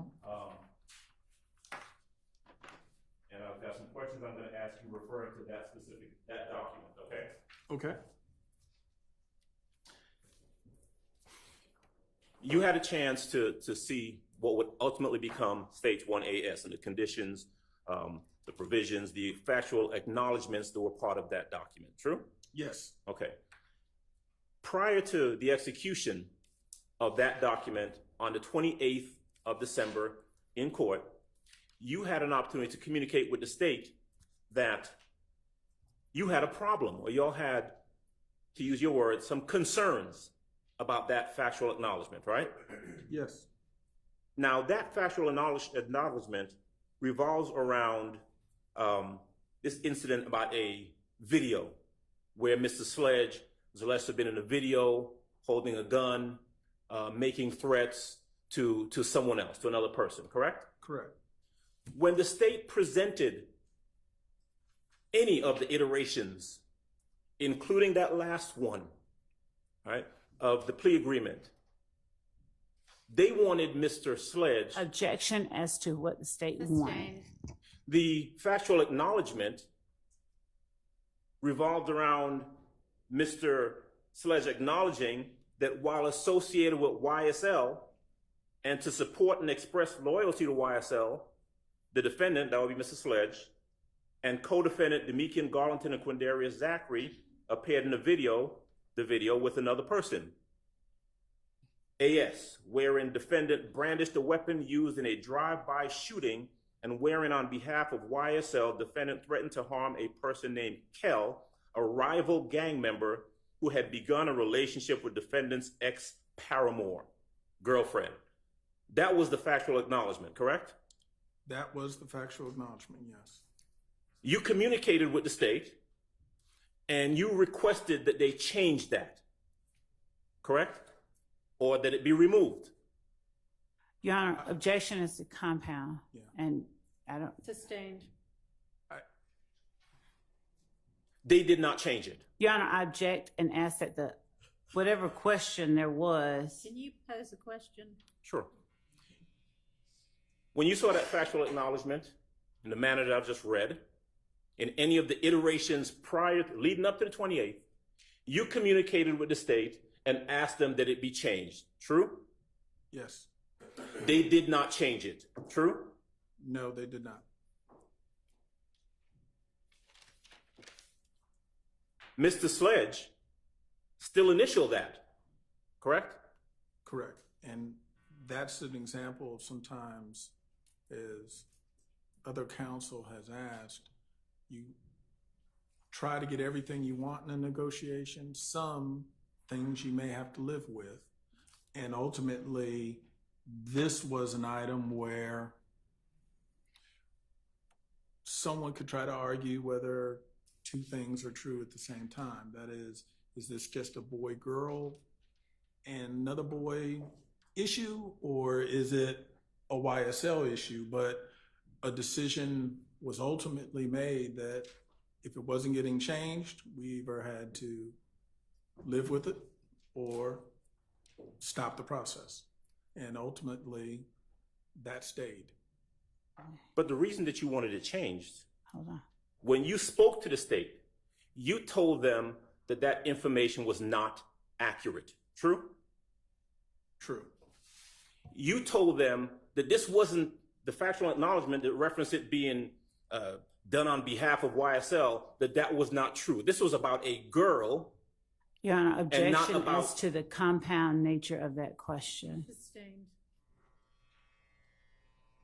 You told them that that incident was not about a gang-related incident. True? True. You told them that it was about a dispute over a girl. True? True. But they did not change it. Objection asked and answered. Sustained. Were you present? You were present in court when Mr. Sledge testified that he thought that he would have an opportunity to, notwithstanding his initials, explain his answers if put on the stand. Did you hear that testimony? I did. Did you again, without going into any privilege and to your observation, well, actually strike that. Did you have a conversation with the state about whether or not Mr. Sledge would be able to explain anything that he had some disputes with in the factual acknowledgments? The conversation was had back when we were doing the plea, and then even since then, it's always been broadcast or at least made clear by me, hey, if there are some differences in some of the content of some of these, my client will ultimately want to explain. If you put him on the stand and he testifies, he's going to want to explain what he means, as is when he acknowledged this, because something can be true, but also be true with other components to it. It's not always just one way that one person sees it as opposed to how another person sees it. And he wanted to be able to at least explain that. I think he often referred to it as his truth. And that was really him just wanting to explain. You discussed that with the state. Yes. Objection asked and answered. Overruled. You can answer. I would say yes. And again, sometimes the state would agree and they would make changes. Sometimes they would not agree. But it is incumbent on me to make sure, hey, eyes wide open, full disclosure, we've told you. So it was not going to be a surprise that, well, Mr. Sledge may have a difference of opinion. It was your observation that the state wanted this plea to go through as much as Mr. Sledge did. Is that true? Objection, Your Honor. Relevance as to and speculation as to what the state wanted. That wasn't what he asked. Overruled. True. I had a belief. Okay. That's also not what was asked. Okay. Well, Maybe ask your question again. You, And relevance as to what the state wanted. based upon your conversations with the state, your knowledge of the case, your communications back and forth with the state, your evaluation of the plea agreement, you formed or you observed that the state was just as interested in getting this plea done as Mr. Sledge was. Isn't that true? So objection. Go ahead. Objection. It calls for speculation about the state, and whatever his observation is or belief was is not pertinent to any material. Sustained. Was it your observation that the state wasn't really concerned with Mr. Sledge, they really Objection. wanted Mr. Williams? Same object. Oh. Sustained. That's crazy. And I have a motion as it relates to that.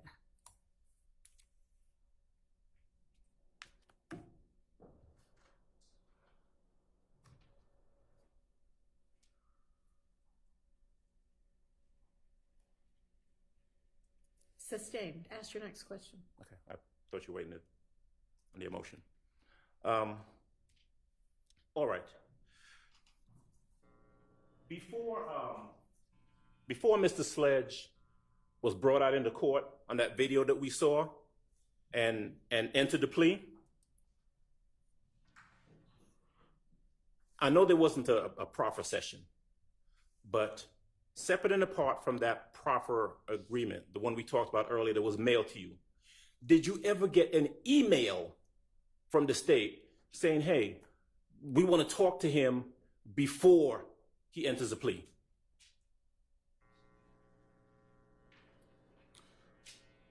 I'm not sure if they asked, but on the same token, my client never expressed an interest in talking to him. So I can't necessarily say it was the state or the defense that kept that conversation from happening. Ultimately, the conversations really were just the negotiations back and forth. Okay. I got a question I want to jump ahead and ask you about first and then come back to the plea. So the plea is entered on December 28th, 2022, right? Yes. You had that meeting that was talked about on June the 9th of 2024, Correct. right? At any point between December 28th of 22 and June the 9th of 2024, did the state ask you to bring your client in for an interview? Objection, Your Honor. Relevance. Overruled. I don't believe so. I know we didn't meet with the state until we ultimately did in June of this year. But we always just sort of figured we were standing by, and it was always our hope we weren't going to have to testify. So we were hoping, hey, we're on the sidelines and we're no longer relevant in this. And then ultimately it was this year that they said, We need to sit down with you, and yes, you will be testifying In 2024, in 2024. in the middle of the trial. Objection, Sustained. Okay. How about this? Did the state ever send you any questions that they might want to ask your client? Objections, Your Honor. Can I- Relevance as to whether or not the state ever sent any questions. All right, so move on to your next question. You knew when the plea was entered in December of 2028 that Mr. Sledge was a potential witness to be called to trial. Is that right? Correct. Okay.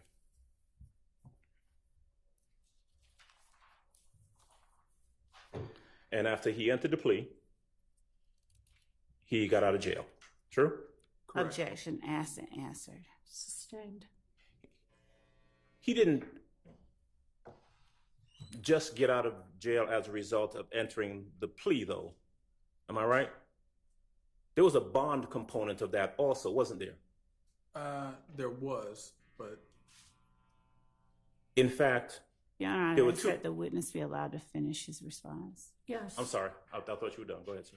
well, I was going to say, I think the bond, we worked that out as part of the plea as well, so that was not going to be an impediment to him getting released. So, in other words, it really sort of was all connected. His plea was on count one, the RICO plea, the RICO charge, right? Uh-huh. He also pled guilty on count 30, the possession of a firearm by a convicted felon charge, right? Correct. He was sentenced on count one. Correct. His sentence on count 30 was left open until after this trial concluded, correct? Correct. In my practice, I find that it's not atypical for a state when they do enter into an agreement with a defendant to try to have something held over so that the defendant's participation, they can make sure the defendant just doesn't show up and show out. They come and do what they indicate they're going to do. And therefore, count 30 being held open was not atypical. Right. His plea agreement and his plea require that if called to testify, he come in and he testify truthfully, Correct. consistent with the plea agreement, correct? Correct. Because count 30 was left open in terms of sentencing, he couldn't get out of jail unless he got a bond on that charge, true? Correct. The state consented to a bond on count 30, didn't they? Your Honor, I'm going to object as to characterization, and the court can check, and I will not speak on evidence, but I believe that this is a matter that. All right. How much longer is your cross going to be? Because we're approaching the lunch hour. More than a half an hour. Okay, let's break for lunch. And I think we've got a couple of motions to deal with. So let's say, it's 12:30 now.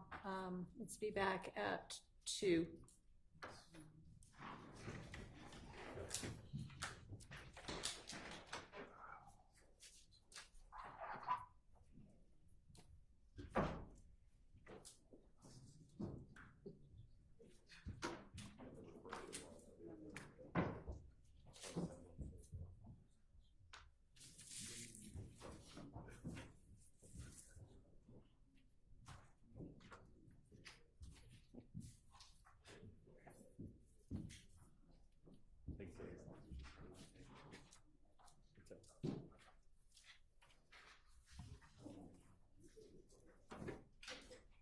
All right, what I may do, because I have a lunch meeting, is let's break now and let's just come back early. So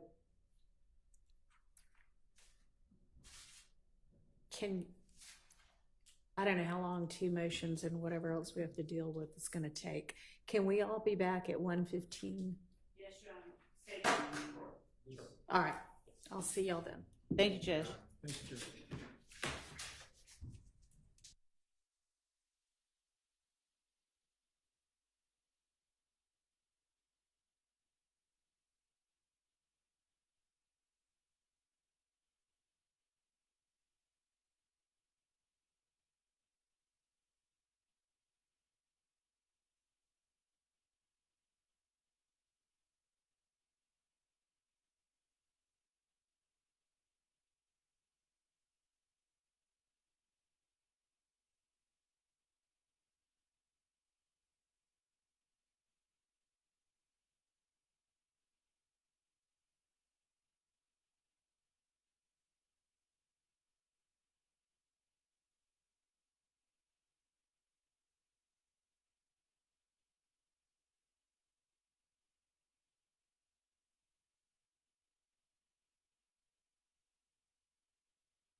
looks like it.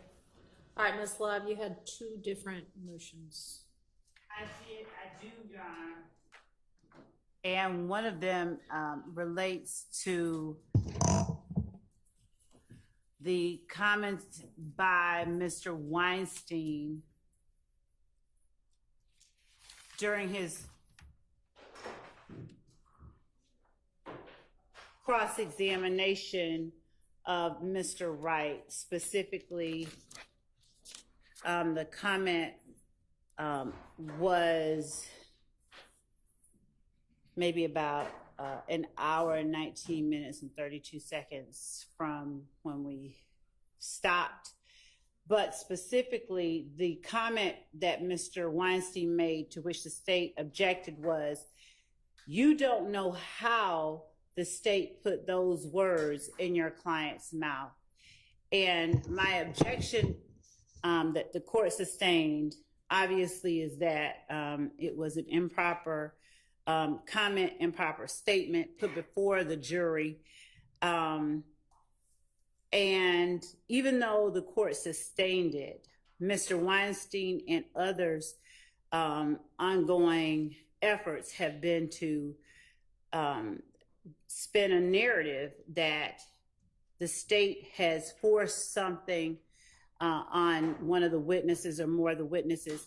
But those particular words, Your Honor, that you put this, you don't know how the state put those words in your client's mouth. It amounts to Mr. Weinstein making a statement, not asking a question, and him making an assertion that the state, in fact, did something that it did not do, which was put those words in your client's mouth. Everybody's heard the testimony and seen what happened. And inasmuch as that statement was an improper statement in front of the jury, and it could be construed by the jury as something, notwithstanding any court's instruction, that they could take as fact, we would ask that the court under 17-875 admonish and rebuke Mr. Weinstein's statements and admonish him to make no further efforts to put such improper statements before the jury. My second motion deals with Mr. Let's take them one at a time, all right? Can I respond, Your Honor? Yes. There was nothing improper about that question to the witness, Your Honor. I was inquiring about the facts. I'm sorry, I'm losing the word, but the facts that were put forward that the state created. The state doesn't deny that they put those together and gave them to Mr. Wright's client without any input from Mr. Wright. I think it was a proper characterization, and it was a question. So the witness could answer that, just as Attorney Love has said. All the evidence is out there. It's all before the jury. The jury can draw what they want from that evidence. So there was nothing improper about that. All right. And I actually, well, that's all I'll say. So I think it was a mischaracterization. It was in the form of a question, but I believe it was a mischaracterization, because if we had been talking about the final version that Mr. Sledge adopted, that might have been a fair statement to say, you know, they were put in his mouth, but these were not things that he ultimately adopted, so the state wasn't putting those words in his mouth. So I think it was a mischaracterization. Don't think it goes so far. I mean, you objected, I sustained it. It doesn't go so far as to warrant an admonishment before the jury. But let's try to be careful in our characterizations, even when we are asking questions, all right? Yes, Your Honor. Okay, what's your second motion? Mr. Adams' question to the same witness that the state objected to, but that the jury heard. Isn't it true, and I'm going to paraphrase, that you knew that the state didn't want your client, the state wanted Mr. Williams? Mm-hmm. That's been the lie that they've been, the narrative that has been promoted from the start. We don't agree with it or adopt it, and we certainly don't agree with the idea that we, do these things without a basis for them. So in as much as Mr. Adams made that assertion in front of the jury, we do believe that that merits an admonishment and rebuke under 17-875, and we would ask that the court give him one. All right, and yeah, that statement was essentially it followed upon another question that was not as objectionable in this way, but that had been sustained. And Mr. Adams, she pretty much doubled down on it and said something to the effect of the state wasn't interested in getting Sledge, they were interested in getting Williams. And that's inappropriate to have asked that witness, and I don't know why you thought that there was any basis for that being an appropriate question, because it would call for speculation anyway. So what's your response to the state's request that you be admonished with regard to that? Your Honor, it was not a question it was a question that I believed was an appropriate question given the context of both this witness's testimony and his client's testimony previously. What we'd heard in the narrative that has been put forth, and quite frankly, I believe the evidence has been that the state has been mostly interested in Mr. Williams as a defendant as opposed to the co-defendants, particularly as regards this witness and Mr. Sledge. What has come out and what's been of importance is this meeting that they had on June the 9th, where this statement is made that is beneficial to Mr. Williams. The part about him advising Mr. Copeland or Mr. Sledge to take Mr. Copeland to the police. And that's left out of any questioning of Mr. Sledge. He is asked, or he is, however it comes out. There's no discussion about that. We're not going to ask you about that, whatever portion of it you choose to believe. And so there is this narrative that's out there that they appear to be interested in Mr. Williams, not so much in the co-defendants. And the fact that all of the co-defendants who took pleas were asked, made, or signed plea agreements where the bulk of the plea agreements, and the jury has heard at least 3 of them previously, the bulk of the plea agreements make specific reference to Mr. Williams as the head of YSL. Mr. Williams did this. There is this narrative out there that and everyone has gotten probation. All of the people that the jury has heard from has gotten probation after they were denied bond, and the state took a harsh position that they didn't need to be out on the street. But the minute they entered pleas, and implicated Mr. Williams in some form or fashion in their plea agreements, then they were released. And so that narrative is out there, and I think that was an appropriate question to ask of this witness who has some knowledge of that. How does this witness have any knowledge of the state's desires about who they most want to get with regard to the 19 or so defendants that are indicted in this case? Because he is a defense attorney representing one of the co-defendants who assisted in entering into a plea agreement. He is familiar with the discovery. He made a statement in part of his testimony previously that he knew what the case was about. And he started going down the road of talking about Mr. Williams before there was an objection made and the objection was sustained. And so he does have knowledge of that. He knows about the case. He knows that Mr. Williams is alleged in this indictment and by the state's narrative to be the head of this YSL organization. And he knows that the plea agreements have been to the benefit of the co-defendants who have pled and to the detriment of Mr. Williams. And every other defendant still on trial. Well, but he also knows, as I asked him one question about, was he in court when he heard the statement that was made by the prosecutor before the plea, made by the prosecutor. It was Miss Lizzie Rosenwasser at the time, where the statement was made that we're interested in anyone who wants to make a deal except Mr. Williams. We're willing to make a deal. And so he knows this. We're not doing this in the blind. He's aware of this information. I'd like to respond. What's that? Yeah. I don't know of that statement that Mr. Adams is speaking about, except Mr. Williams. If he could point me to something, because I wasn't there when she said it. I wasn't even on the case, but I doubt that she would have said it. But if she did, I mean, I can't speak to that. I'd like to see it since he's made that assertion. But the second thing is, as it relates to his assertions regarding the plea agreement.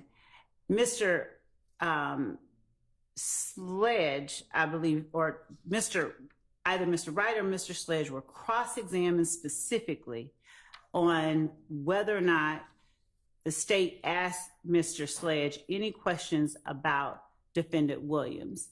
And Mr. Sledge said no. And the idea that we're pushing the narrative when the state itself, as the record will reflect, elicited the testimony about Mr. Williams encouraging Mr. Sledge to take Kenneth Copeland to the police station, belies this argument that the evidence that has been brought out by the plea agreements and by the state's actions somehow or another support this, in my mind, baseless assertion by Mr. Adams in the form of, or in the disguise of, a question to Mr. Sledge's attorney. There has been, Mr. Sledge's attorney could have been asked whether the state, whether the state asked more questions about one person than another, but actually he was asked and he testified that the question and answer session was more of a kind of get to know you session, and that when Mr. Sledge began talking about Mr. Williams, the state said, the only thing he said about the state is that the state said, that's not the question I asked you. And when he said something about it appeared to be a hot button issue, he later said, there was nothing that you did that made me say that. I just, based on you not asking him about that, I may jump to that conclusion. So putting in front of the witness, this assertion about the state's intention, because as if it's the state that's on trial and that the state is doing something that is just wrong. Is it your impression that the state don't really want your client? He wants Mr. Williams. It wasn't an effort to solicit an answer. It was an effort to put an assertion in front of the jury that was improper and that can't be taken back. And that has been the entire. Well, they're going to make that argument. Yeah. Regardless, I'm sure they did in opening, and I'm sure they're going to in closing. But I don't believe, Mr. Adams, that there was any kind of a good faith basis to ask that question and to think that was a proper question for this witness to be able to answer. But Ms. Lev, with regard to what you propose is any kind of curative or admonishment, I mean, I don't know what that would be. I would ask that the court admonish Mr. Adams in front of the jury that the statement he made regarding the intentions of the state as they relate to Mr. Sledge and Mr. Williams were improper statements by counsel, that in those types of statements, the jury is to remember they are not evidence, but that Mr. Adams should not have made that statement in front of the jury. Okay. And so they weren't statements. It was a question. It was just an improper question. And 17.875 talks about statements of prejudicial matters not in evidence. And Your Honor, it's not, there's nowhere in evidence. It was a statement that was dressed up like a question, but he made an assertion in the form of a leading question. Was it your understanding that the state really didn't want your client? He wanted mine. And the fact that he dressed it up as a question doesn't take, our position is it doesn't take it out of the realm of improper statements put before the jury that fall under 17.875 that merit admonishment at the very least, even if not rebuke, but that Mr. Adams should be admonished about that statement. It was improper, and it should not, similar statements, even in the form of questions or disguised as questions, should not be made about the state's intention, which one, no one else can testify about, and two, it was just wrong to put before the jury, pretending it was a question to this witness. Your Honor, if I may respond briefly. Go ahead. I have this witness on cross-examination, Yes. and I'm allowed to ask leading questions. I will defer to the court. If the court felt as though the question was an inappropriate question, there was an objection made, and the court sustained that objection, and I abided by the court sustaining that objection. This does not fall under the ambit of 17-875. This is not tit for tat, where because Ms. Love was admonished previously, now she's trying to find every opportunity to get somebody else admonished. That's not what this is. Now, I'll abide by the court's ruling, by the court sustaining the objection, but I've stated on the record what my belief was and what my good faith basis was for asking that question in regards to the narrative being put forth from the beginning of this case, and I'll stand by that. I'm trying to look back at what happened right before that.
Give me just a second.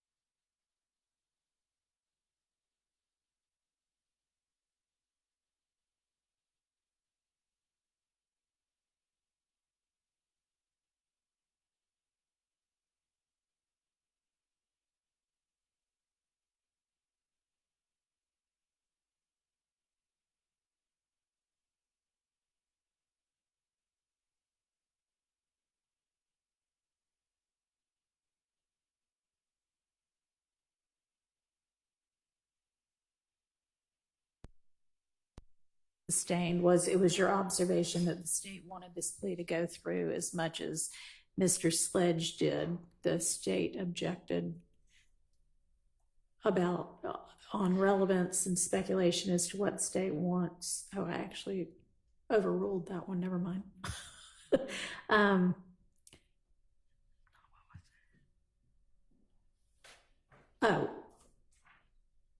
I made it a different kind of ruling, and I said re-ask your question.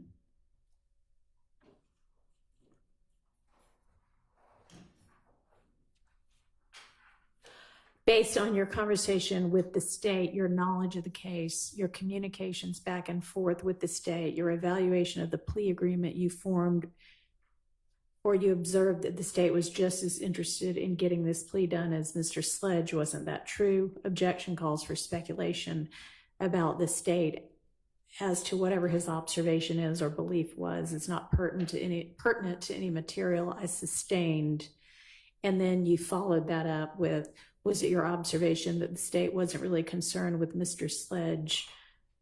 I think it was with getting Mr. Sledge, but with getting Mr. Williams, which would also have been asking for, what the state wanted or didn't want, which I had just sustained, but asking in an even more pointed way. So it was inappropriate for you to ask that question. With regard, though, to an admonishment, any instruction I give is just going to highlight it again for the jury. So is that really what you want?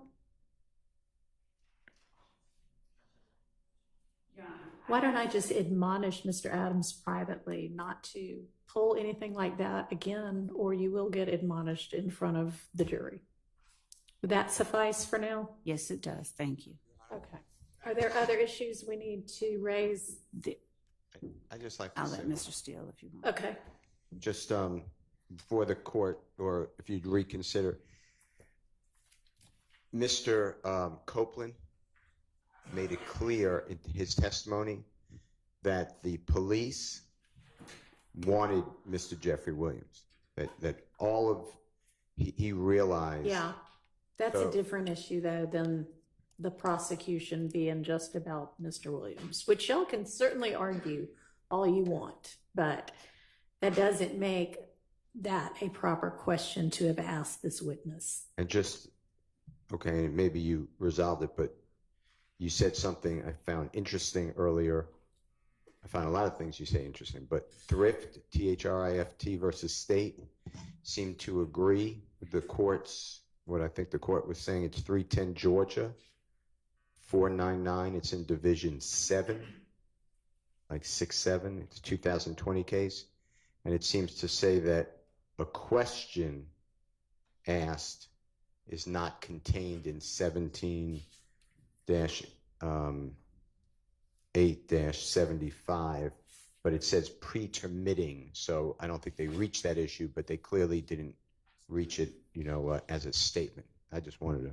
Okay, I appreciate that, and I do think that's correct, and so I'm glad to hear that an appellate court also came to the same conclusion. Thank you. Yes, sir, Mr. Sharp. I know Mr. Adams has not finished his cross yet. I Right. also have a short Okay. cross-examination. I wanted, and as you know, Mr. Botts was flying solo this morning, and I want to be clear. I'm seeking guidance from the Okay. court. There's an area of inquiry that I wish to get into, but I don't want to be accused of opening any doors. Okay. Mr. Come on, help me out here, right? Mr. Attorney Wright, thank you. Attorney Wright has testified that there was one specific, and I'm going to have to go up there to see the number. There's one specific, no, not three. There's one specific provision that he asked to be removed, and the state did in fact remove it. Okay. And I'm not going to dispute anything like that. I do not plan on getting into the contents of number 8, but I do plan on asking Mr. Wright if, to his knowledge from the review of the discovery, his client made any such statement to the police and any such statement to the district attorney. And the reason I'm asking that is, and then I'm going to conclude it, so this is not a situation where Mr. Sledge said one thing at one point and it was now disowning what he previously said, but rather it's just a situation where he's never said that. Okay. So And that's it, and I'm not going to get into contents of anything, but I just didn't want to be accused of opening a door to the contents. I think the contents of number 8 are already in front of the jury anyway, because it's one of the factual assertions that Mr. Sledge disputed, and so those were read out, weren't they? It's very confusing They because were. one prior version, number 8, It's not the same as is the not ultimate the one. same. So what I believe Mr. Wright was, what I believe him to have been saying, and perhaps I will confirm by having him point to it when I'm up there, so it won't be read to the jury. I believe he was referring to the part where he said he heard his client heard someone say, "We caught nut." Oh, Add, and then that other number 8 was added in its place. So I'm referring to the original number 8. okay, I don't know if that was a number 8 or not. Well, You'll whatever just have number it to- was. Yeah, you'll have to, because I don't know if he even gave a number. Okay. But yeah, that's fine. But I mean, I think that y'all know from, and that's a legitimate question, but I think y'all already know from maybe our discussions up at the bench that I believe Miss Love made an argument that his knowledge was based on their post-Nutt's death discussions at the condo. And and I may be misremembering it, but I think that was what Miss Love at least indicated was her kind of basis for putting that in. So if you ask and no, he never made a statement to police, it's then possible that she gets into that. Although y'all, we are getting, I mean, could we focus on what the issues are in this case, please? Your Honor, when the court permits, there's one more matter that I think I want to bring Okay, to- so do you have any issue with if Mr. Short ends up asking, that line of questioning? You're gonna have an issue with that? My response has to do with what Mr. Wright's answer has already been.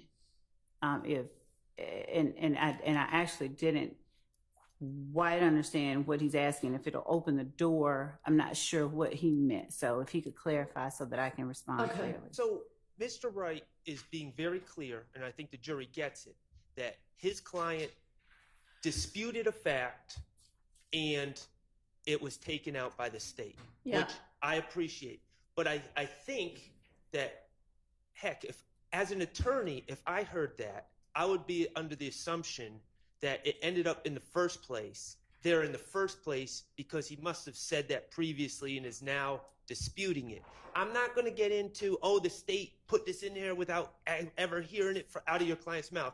I'm not going to get into the dramatics of that. All I'm just going to try to establish is that, to your knowledge, what you asked to be taken out was something that he never said. Not just that he's denying it now, but he never said it. Okay. Now I understand. So what my response is actually going to entail a question as well, similar. But so in states 452, while Mr. Wright was on the stand, I asked him about what we're discussing now, and he brought up himself. I don't know how number 8 got in there. Right. Something to that effect.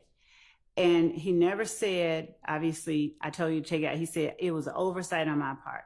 But I asked him whether it preceded, whether number 460, that email that was sent at 8:43 on December 27th, whether it was sent in response to states 452, which was sent at 506.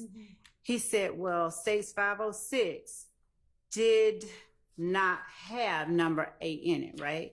Right. And so that part was fine. But then when he gets to, he said the next thing he sees is states 453, which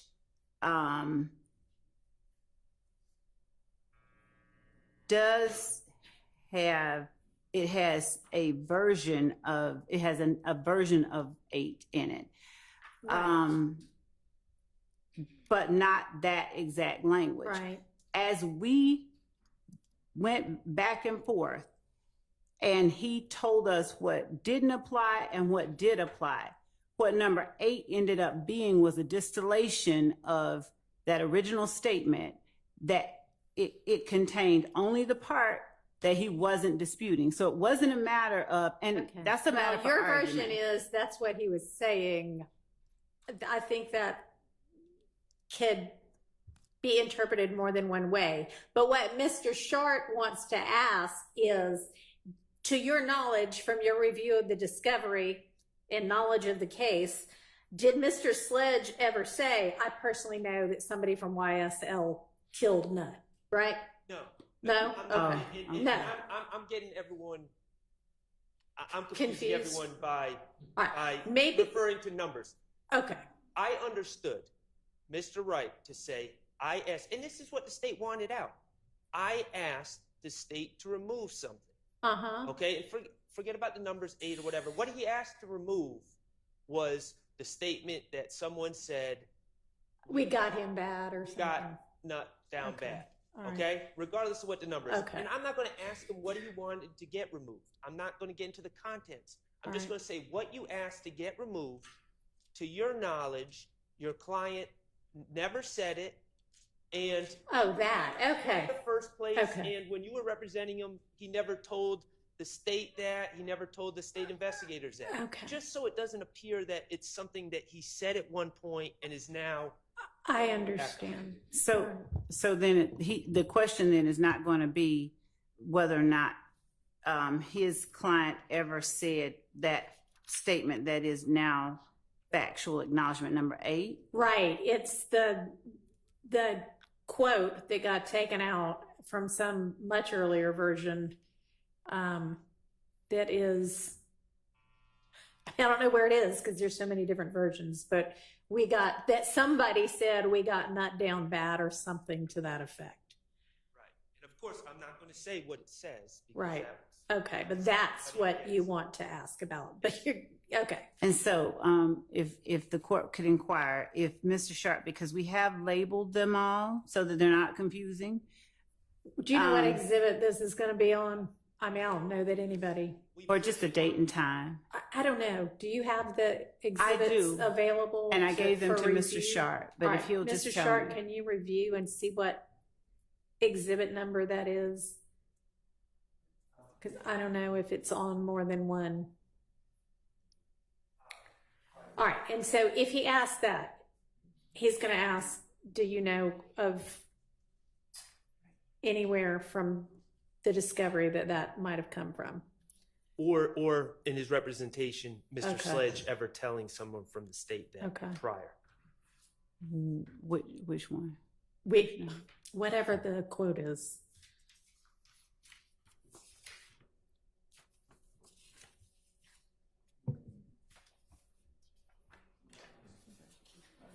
Yes.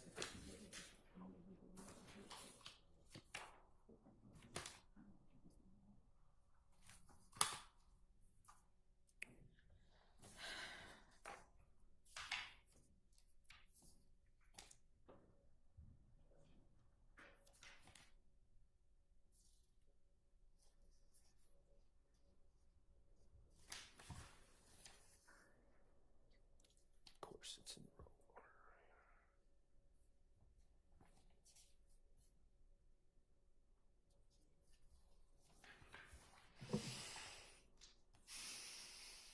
Okay. I know it's in Sledge Agreement Updated 2, sent 1:54 p.m. on Wednesday, December 28th. All right, that's going to be, I think, 455Y. That is correct. 455Y. And under number 8 in 4. Sorry, but that is 453Y. 455Y was the one that was sent on December 28th at 1:54 p.m. That's exactly what I just said. I'm sorry, I thought you said 1:45. My apologies. Okay. So it is 455Y. Right. And I'm not saying it's not in other versions. I just know it's I in. don't know whether it is Okay. or not. I but just know okay. it's in that one. All right. And what number was that, please, sir? It's number 8. So it's number 8 in 455Y. Okay. Correct. But of course, not number 8 in the final version because it's not in the final. Right. Okay. Okay, so you understand what he wants to ask is that, and I don't know what you think that might open the door to or not. I think it might open the door to the fact that Mr. Sledge has testified to the fact that he was at the condo with a number of people, one of which has given a statement that Mr. Kendrick and Mr. Stilwell both indicated that they had killed Donovan Thomas using this language. We caught that in Nut Down Bad. And the fact that Mr. Sledge acknowledged being at that condo during that time, if he starts asking, and he being Mr. Sharp, asks, did your review of the discovery reveal that your client made this statement, then it doesn't have any relevance, given that, one, it doesn't show up in the final version, but two, if his whole purpose is to find out the basis for the state putting it in here first, then I can inquire further about what his client did say and what his review of discovery did reveal, whether or not that statement was alleged to have been made during a time his client was alleged to have been at the condo with the person alleged to have made it. So if that's his only reason, then that's what I would offer up. It's opening a door into. That's just from hearing what I'm hearing so far. Once again, I'm not getting into the contents, and Your Honor, to answer the question, of course it doesn't open the door, but I was just doing this out of an abundance of caution, and obviously the state is trying to jump through a door And that's so not is your open. question going to be to Mr. Wright, from however you phrase it, whether Mr. Sledge ever said he personally heard that? I am going to say, I'm not going to use the words personally heard. I'm not going to use. All right, what are you going to ask? I'm going to say, Mr. Wright, on direct examination, you talked about requesting that a Something part of number 8 on 455Y be removed, and the state removed it. Right. And without getting into contents about what it said, is this something based, and I'm going to get into, you're his attorney, you get discovery. Is this something based on your review of the discovery that he ever said to the police? And I'm not going to say what it is. I'm just going to say what you asked to be removed. Is it based on anything he ever said to the police? Is it based on anything that he told to the district attorney or any DA investigators? And I was just going to conclude it and say, Mr. Wright, so the thing that you asked to be removed, it's not a situation where Mr. Wright, Mr. Sledge allegedly said something and was now going back on it. It's a situation where Mr. Sledge had never said such a thing. And that's it. And I'm not going to say, oh, the state was doing this and that. I'm going to keep it very simple. Okay. That's fine, but we've never alleged that the state, that Mr. Sledge. I think they just want to establish what he just said as his final sentence, that Mr. Sledge didn't one time say it and then disavow it. Right. And given that it's not something that has been put before the jury, what it is, I don't know how it's relevant. Well, I mean, Mr. Sledge's credibility is obviously at issue. Right. And the state is putting it before the jury that Mr. Sledge has disavowed what's been put in front of him. And I'm just trying to clear it up in front of the jury that he's not. Yeah, I understand. It's fine for you to ask that question. Do not ask it in a way that suggests that the state has no factual basis for having ever suggested maybe that's something he could I'm not going to do that. agree to, because then I will let her get into here's why we said this. Okay. Completely understand. All right. Everybody understand that? That's going to apply to anybody that might examine Mr. Wright. Okay. So, all right. What else? So, Your Honor, once okay, I'm not going to follow up. I'll just redirect if necessary. But number 3, Mr. Wright made a particular statement on cross, I think, as it relates to number 3, or it may have been on direct, but I think it was number 3, and Mr. Adams followed up on it. And the question was, You asked that number 3 be changed, and then number 3, the state refused to change it. Now, given that that assertion has been made and has been affirmed by the witness, we believe that the content of number 3, which I think has already been put before the jury because it was played. I think that the content, just number 3 alone, from Mr. Wright's December 27th, 2022, 8:43 p.m. email to the state, the statement that he makes, the video may have seemed like the issue was gang related, but it was actually about a girl that Sledge was dating, and Kel started kicking it with her. That was the real issue behind that. Not denying the video, but the real issue was the girl. I think that at this point, the language of what Mr. Wright responds with becomes very important because of the characterization made during cross-examination, which was that Mr. Sledge asserted that number 3 was false, and Mr. Sledge has stated that he feels like it was false, and then Mr. Wright asserted that it was false. But the language that Mr. Wright used to correct that assertion does not assert that Mr. Watts was not a rival gang member. In other words, it does not dispute any material aspect of it. So the only part that we would be asking to Mr. Wright to tell the jury verbatim is what his response was to number 3, so that the jury can fully understand and appreciate what it is that everybody is saying the state refused to change. I can make this easy. I'll read that number 3 from Mr. Wright's email out loud to Mr. Wright on cross-examination, and the jury will get to hear it. I'm fine with that. And on behalf of Mr. Williams, I don't have any objection to that. I asked the question, I believe, and it was specifically because Mr. Wright had on cross-examination said that on that one, number 3, he specifically asked that it be either accepted or changed. And so I don't think to that. I think the subject matter of that language is appropriate. All right. Okay, good. Then that means I can get, okay. All right. Sounds good. Anything else? Okay. Let's get Mr. Wright and the jury.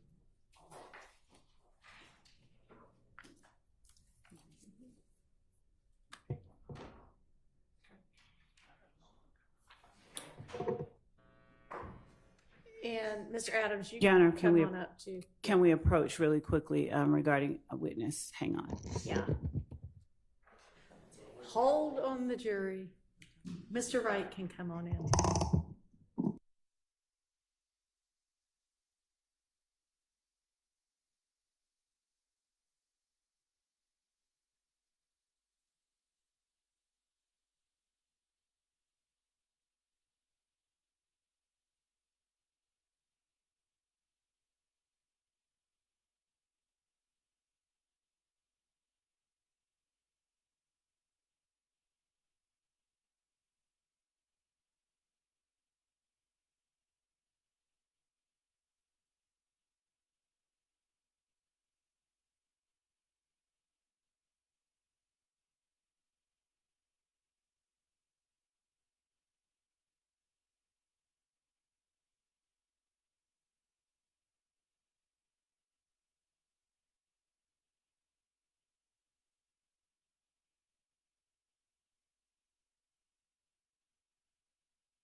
I got you.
Thank you very much. Y'all be seated, and Mr. Adams, you can continue your examination.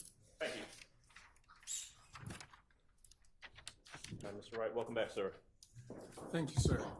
All right. I think when we left off, Attorney Wright, I was asking you, we had gotten to the point where I was asking you questions about the actual plea on the 28th of December.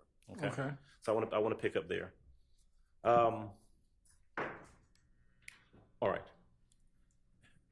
At the end of everything, all of the discussions, the plea agreements, conversations with your client, ultimately, Mr. Sledge entered a guilty plea, correct? Yes. And he was sentenced, at least in part. Yes. And he was released from prison, from jail, true? Yes. All right. Part of his sentence, requirement of his sentence was he had a curfew. Is that right? Maybe so. I'd have to refer to it, but that sounds okay. Reasonable. 10 to 6 sound like what you remember, if you remember that? Again, if the curfew was in place at the time he first got released, yeah. Okay. It's fair to say that even after he had entered his plea and had gotten out of jail, he had conditions on him pursuant to his plea and sentence, true? Correct. And it was always an unknown, is he going to have to appear, testify, and, go through this? But that was, of course, something that was, and I'll use the phrase hanging over his head. That was a condition that was upon him. Yes. The possibility of him testifying, true? Yes. And of course, the discussions that you would have had with the prosecutor and with your client, and again, I'm not asking you specifically what you told him, but subject matter is that if you were to testify, it would be expected that he would testify truthfully and consistent with that plea agreement, correct? Correct. All right. Now, it would be fair to say, and you tell me if I'm right or wrong, that you would, of course, make him available to speak to either the state and or the defense in preparation for his testimony. Correct. And previously with other clients, and I presume with Mr. Sledge, it would have been incumbent upon you, and you would have discussed with him the necessity of testifying if he were to be called in, testifying truthfully, correct? Correct. You've heard the phrase before. He's used the phrase, and it's been here in court, where he said he was of the impression that he would be able to get up and testify to, quote, his truth. You heard that? Correct. Okay. You knew and you understood, based on the discrepancies that you had with the plea agreement, that his truth might not necessarily agree with the verbatim reading of the plea agreement. Objection. True? Vague. As it relates. Sustained. I'll rephrase the question. You knew that he did not agree with everything that was in the plea agreement, correct? I understood that he did have issues with some of the factual allegations that were contained in it, yes. Okay. And so moving forward then from that period of time, December of 2022, to when the state made contact with you about speaking to Mr. Sledge in June of 2024, you made him available at that time, true? Correct. Yes. And if I heard your testimony and the testimony properly, this was a meeting that took place at the Starbucks over in Fayetteville, correct? Yes.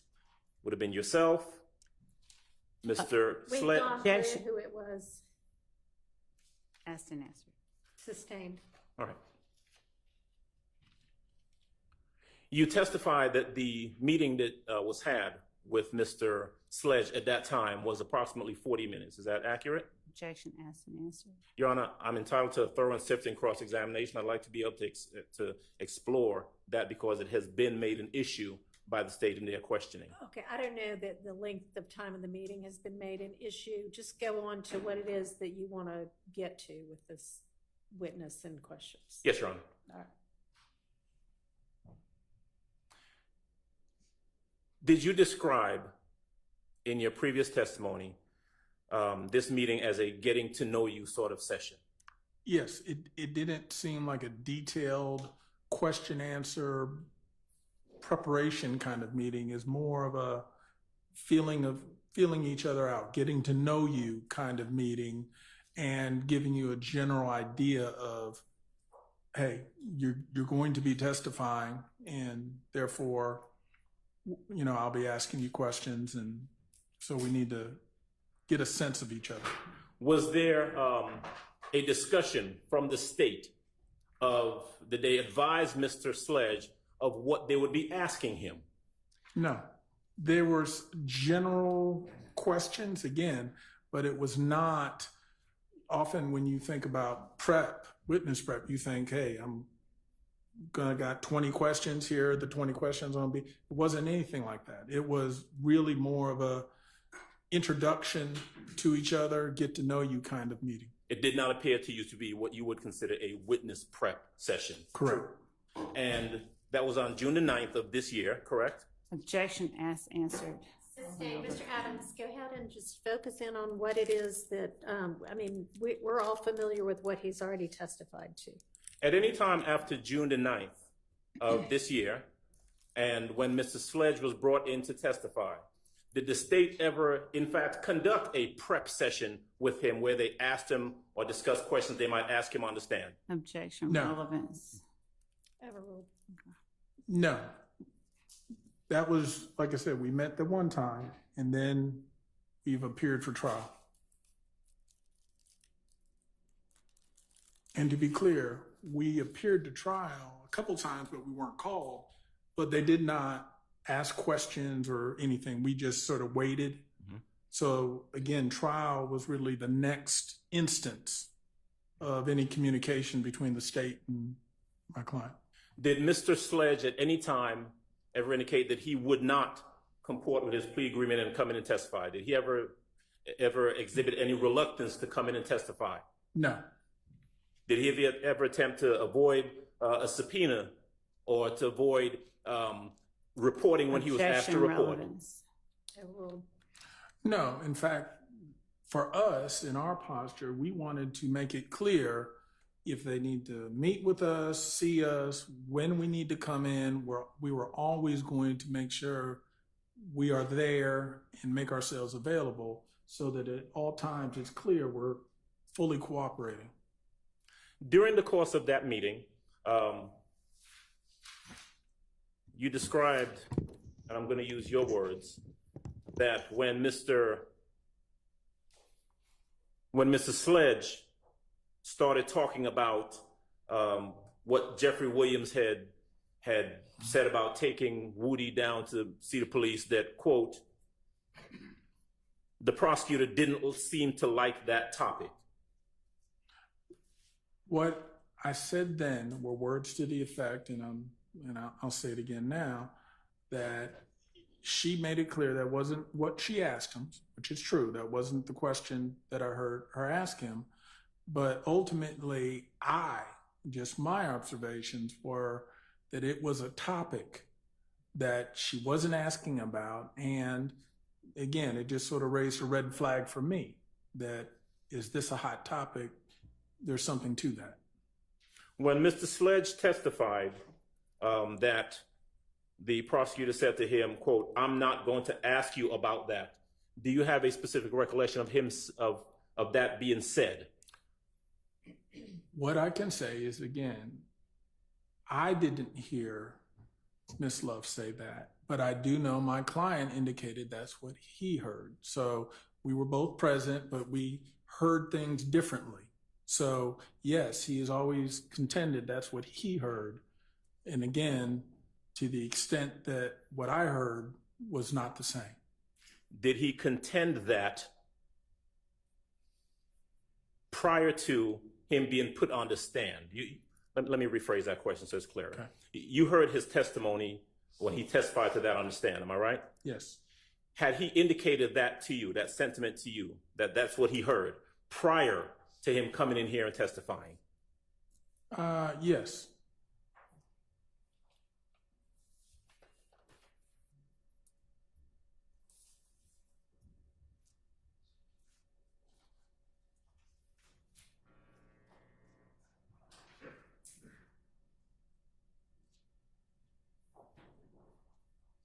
I want to, almost done, just have one or two last questions for you, Mr. Wright. I want to jump back to early December of 2022, when you were having the back and forth with the state. Okay. In regards to the plea agreement. And if I heard you correctly, that was between essentially the 27th and 28th, is that right? Yes. Do you recall stressing to the state or sending them a message, specifically telling them that you were ready, he was good, Mr. Sledge, was good to take the plea, he didn't want any media, and that he just wanted to get back to his family? Do you remember expressing that sentiment to the state? I did. One moment, please.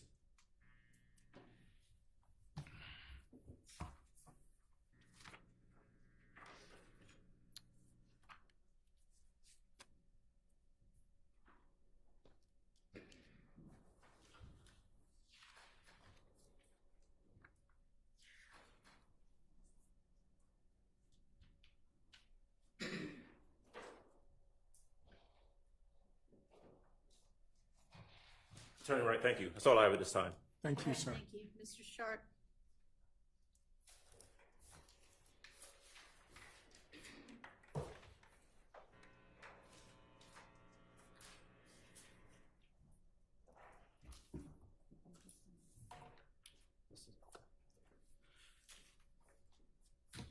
Good afternoon, Mr. Wright. Good afternoon. Attorney sir. Wright. Good afternoon. May I approach to just see what the witness has in front of him? You may. This is 1AS, which was that final. These are just my own little notes.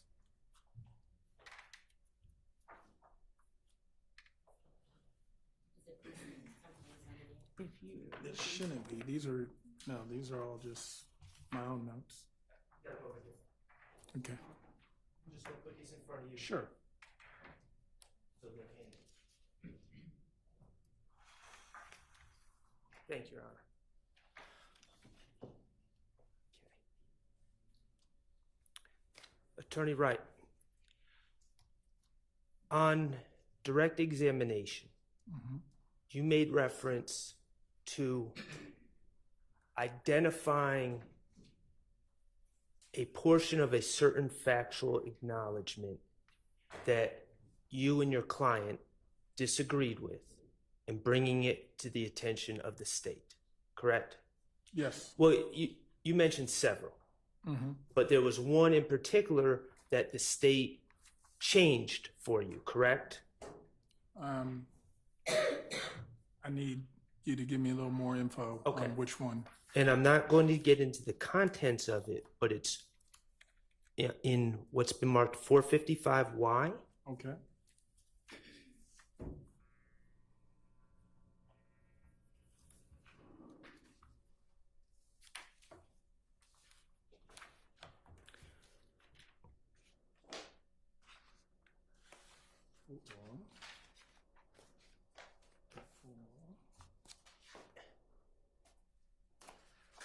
I'm not seeing 55.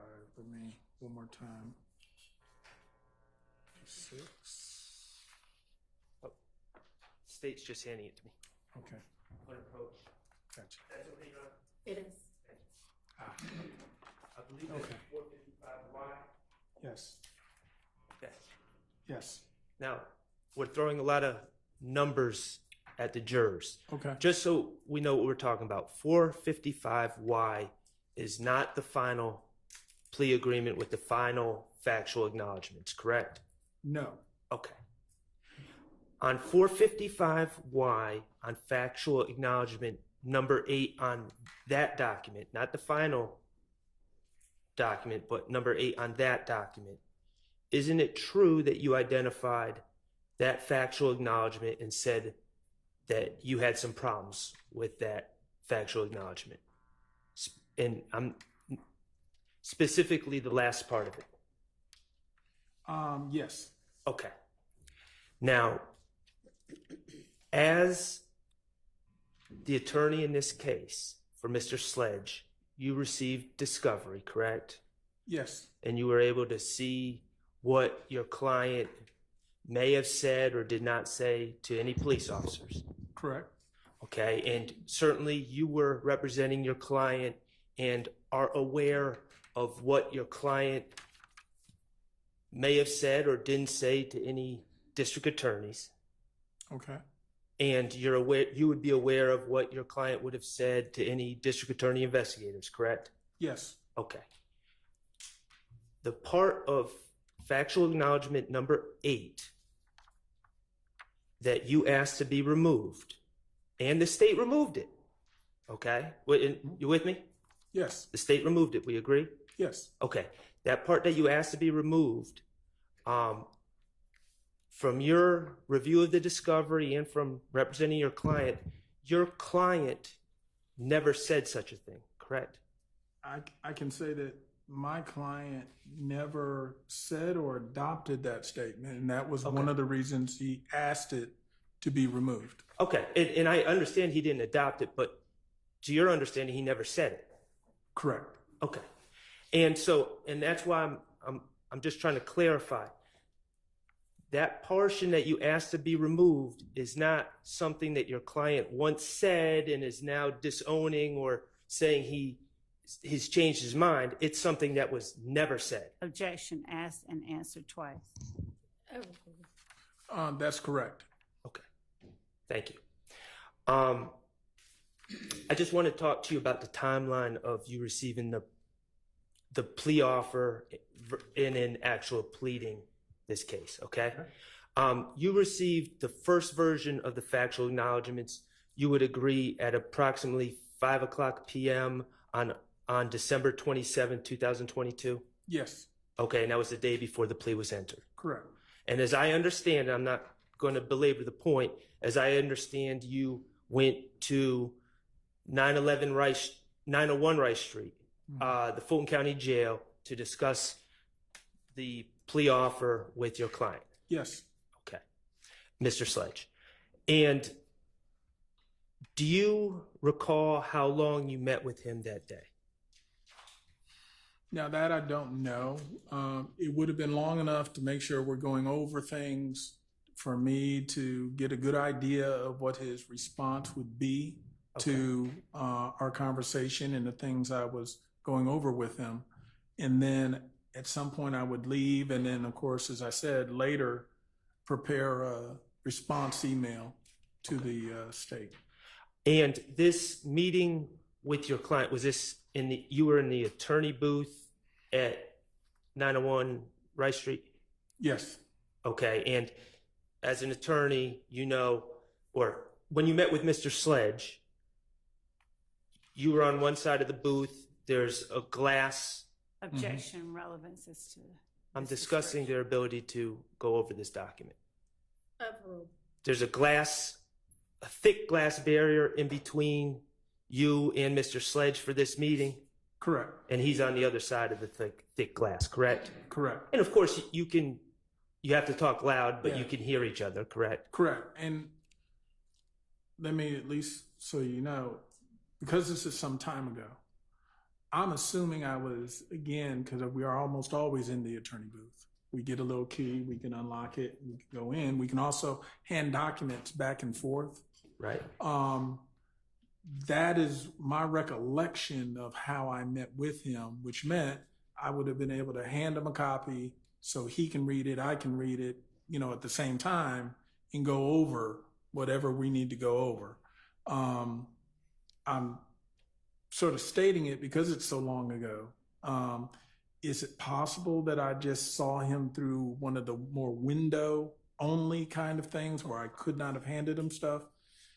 Possible. I don't remember that. I remember being in the attorney booth. Okay. But So I just wanted to point out that, yes, we can talk as well as hand stuff to each other to review. Well, let's let the jury know what we're talking about here. Yes. So if the attorney booth, if someone's in the attorney booth, if it's being used, if it's occupied, you can use a visitation booth, correct? Correct. And that also has thick glass in between you and the person you're speaking to, correct? Yes. And the main difference is there's no pass through in those Correct. booths. We can, all audible stuff's the same, but you just can't pass stuff back and forth.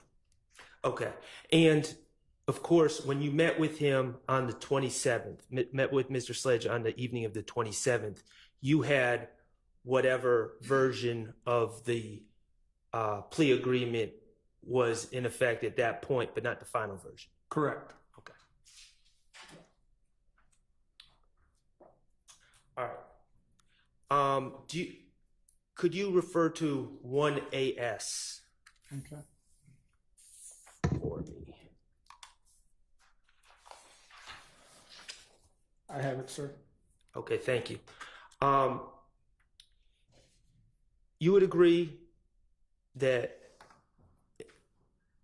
in the negotiations with the state, your client pled to count 1, which was conspiracy to commit RICO violation, correct? Yes. And he was facing 15 years to serve. He was sentenced. The agreement was 15 years to serve on probation, correct? Correct. Okay. And then count 30, he did plead guilty, and according to this agreement, sentencing was withheld. Yes. And would be dismissed if he fulfilled the agreement. Yes. Okay. At this point, sentencing is still withheld, correct? Correct. And the maximum he's facing on count 30 is 15 years, correct? Yes. Okay.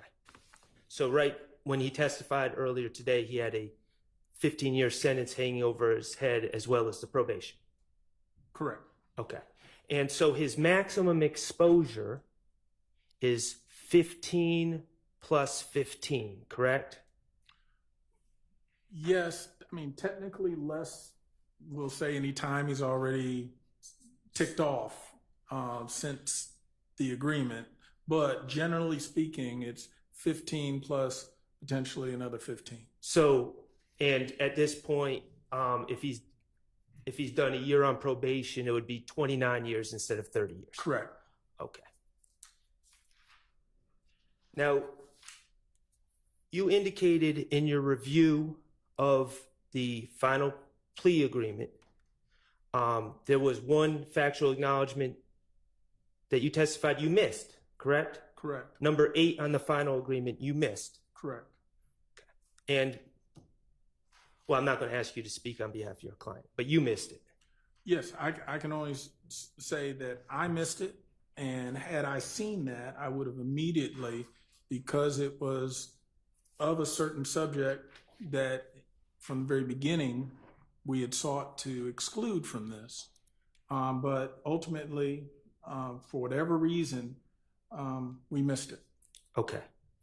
Can you, in sentencing acknowledgments number 5 on that final agreement, defendant's sentencing acknowledgments? Yes. This final plea agreement between Mr. Sledge and the state, as reviewed by yourself and Mr. Sledge, indicates that your client is facing as much as 35 years in confinement. Isn't that correct? Correct. That's what the agreement says. Correct. Okay. In fact, he's facing 30, maybe 29. Correct. It would have been a max of 30. So 35 was incorrect. Okay. So Your Honor, I object to the characterization. The language, I'd object to the characterization, and I don't want to speak further, but the question was posed whether it said he faced 35 years, and that is an incorrect characterization. I can. Okay, do you want to rephrase? does the document say that if your client does not fulfill the obligations of this agreement, it may result in defendant being sentenced to serve as much as 35 years in confinement in the Georgia Department of Corrections? That is what the document indicates. Okay, is that your client is facing 35 years? I think it would be a more correct statement to say 30, but point is 30 or 35, a whole lot of time. But yes, I think the correct number is 30. All right, you're making my point for me. Gotcha. You signed an agreement where your client was facing, you and your client signed an agreement saying that your client was facing 35 years. Correct. And he was really only facing 30 or less. Objection, asked and answered. Yes. Sustained. Your client on that final agreement, there's a word that's crossed off and initialed by your client, correct? Yes. Okay, begin was changed to being. It's just switching the letters, right? Yes. Okay. And that was crossed out and written and initialed by your client, correct? Correct. All right, and you've reviewed the video tape. You were in here when the video was played of your client taking a plea? I was there. Okay. That was something that Miss Love caught and instructed Mr. Sledge to cross out an initial, correct? That sounds correct, yes. All right, that wasn't something that was caught by your client. Correct. All right.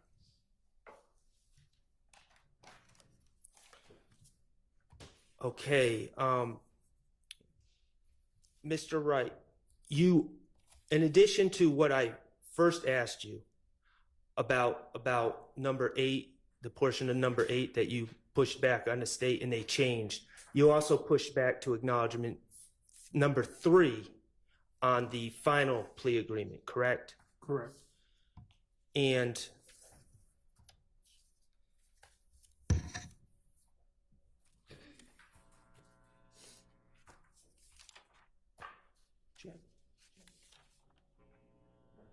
Your Honor, may I go back first? Yeah.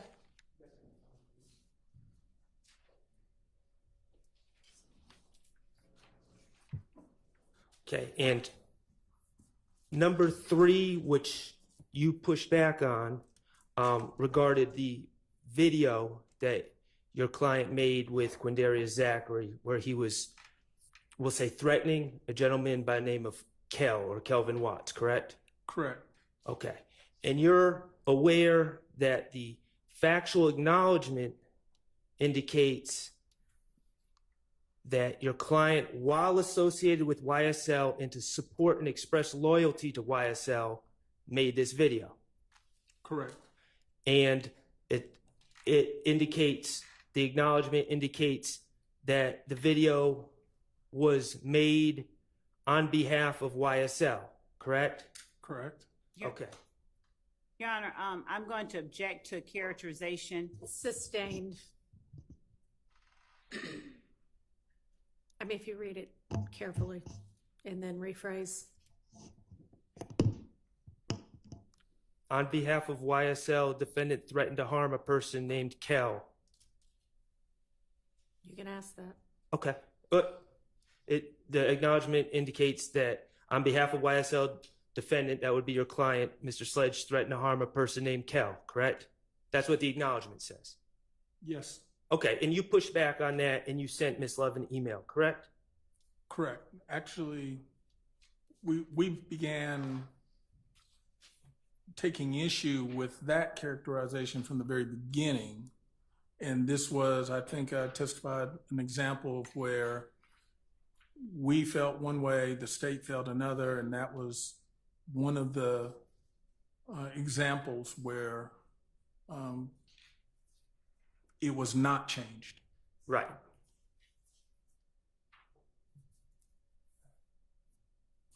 Okay. Do you have the emails? Actually, this might be. 460 is right here.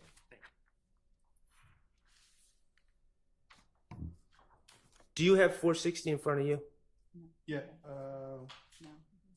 462, 461.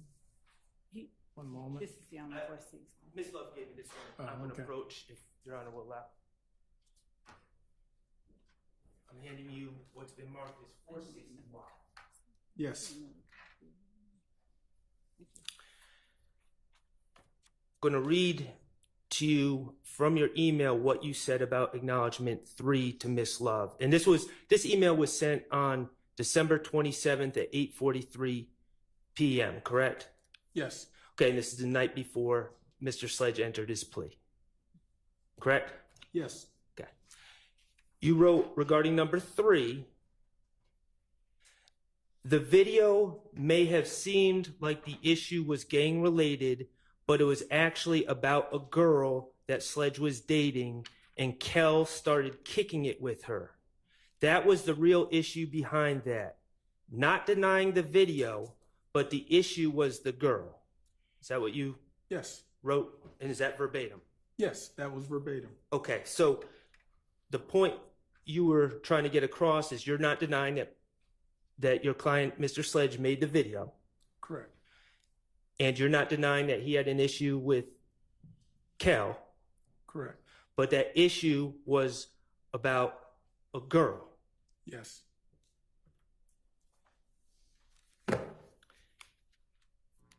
And you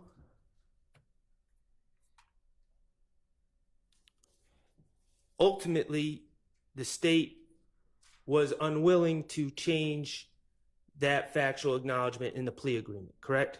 Correct. They were unwilling to take out that it was done on behalf of YSL, Correct. and they were unwilling. Your Honor, my objection is vague when the question is they were unwilling to take out that it was done, and earlier Mr. Sharp referenced video. If you could just clarify what he's saying. Sustained. Okay, they were unwilling to change the factual acknowledgments on your client's plea that he was to sign the next day, right? Well, again, some changes were made, but as to that specific one, I'm talking- that was one example of where they were not willing to change it, even though we had a difference of opinion as to what it was about. And- So the it is still unclear. So And if factual acknowledgement number 3, I'm sorry, yeah. Okay.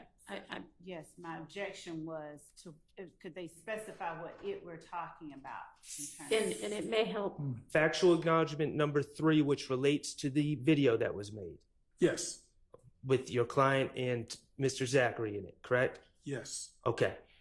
The state was unwilling to change the language that it was done to support and express loyalty to YSL, correct? Correct. And they were unwilling to change the language that it was done on behalf of YSL. Correct. And Your Honor, Yes. again, I object. You can as to clear the it back up on redirect, or are we already? Yeah, that was, I haven't you done a still have redirect, so you can clear it up then. They were unwilling to change the language where it said, wherein on behalf of YSL, defendant threatened to harm a person named Kel because of that individual's association with a rival gang. They were unwilling to change All it, right, right? all right. I think that the state's objection is a valid one, and I don't know if you want to, if you need direction, but why don't y'all approach?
Okay, Attorney Wright, do you remember at this moment, in your email, you did not indicate specific changes that you wish to have made, correct?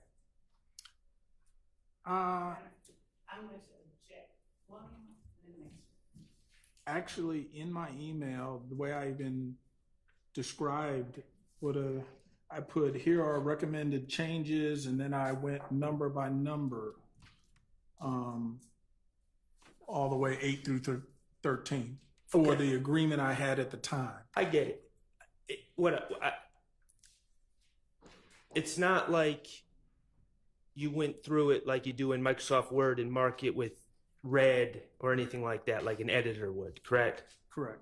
Okay, but the point you were conveying in that email was it was not gang related, correct? Correct. And it was over a girl. Correct. As to that issue number 3. As to number 3. Okay. And ultimately, the final version of Mr. Sledge's plea agreement includes language. You would agree that it includes language that indicates that the video and the making of the video and the threats were gang related. Correct. That number 3 is an example where there was not a meeting of the minds with the state, and that's where they did not remove the information, consistent with what we were suggesting be removed. And the gang related versus a girl was where the meeting of the minds was not happening, correct? Correct. I mean, ultimately, the state included sort of both things in there where we were saying it was really about the girl. Right. And you told Mr. Sledge that he could explain this later to a jury. Objection, Judge. One that asked, answered, and province of attorney-client privilege. Then attorney-client privilege. Okay. Mr. Wright, from your dealings with Mr. Sledge, you are aware that Mr. Sledge did not completely agree with factual acknowledgement number 3. Objection, asked and answered. Sustained. On the date that he pled, he did initial that factual acknowledgement, correct? Asked and answered. Your Honor, this is the first time I'm questioning this I witness. know, but lots of other people already have, and we've gotten that information at least a couple of times. Okay. I mean, you're welcome to ask whatever it is that you were leading up to.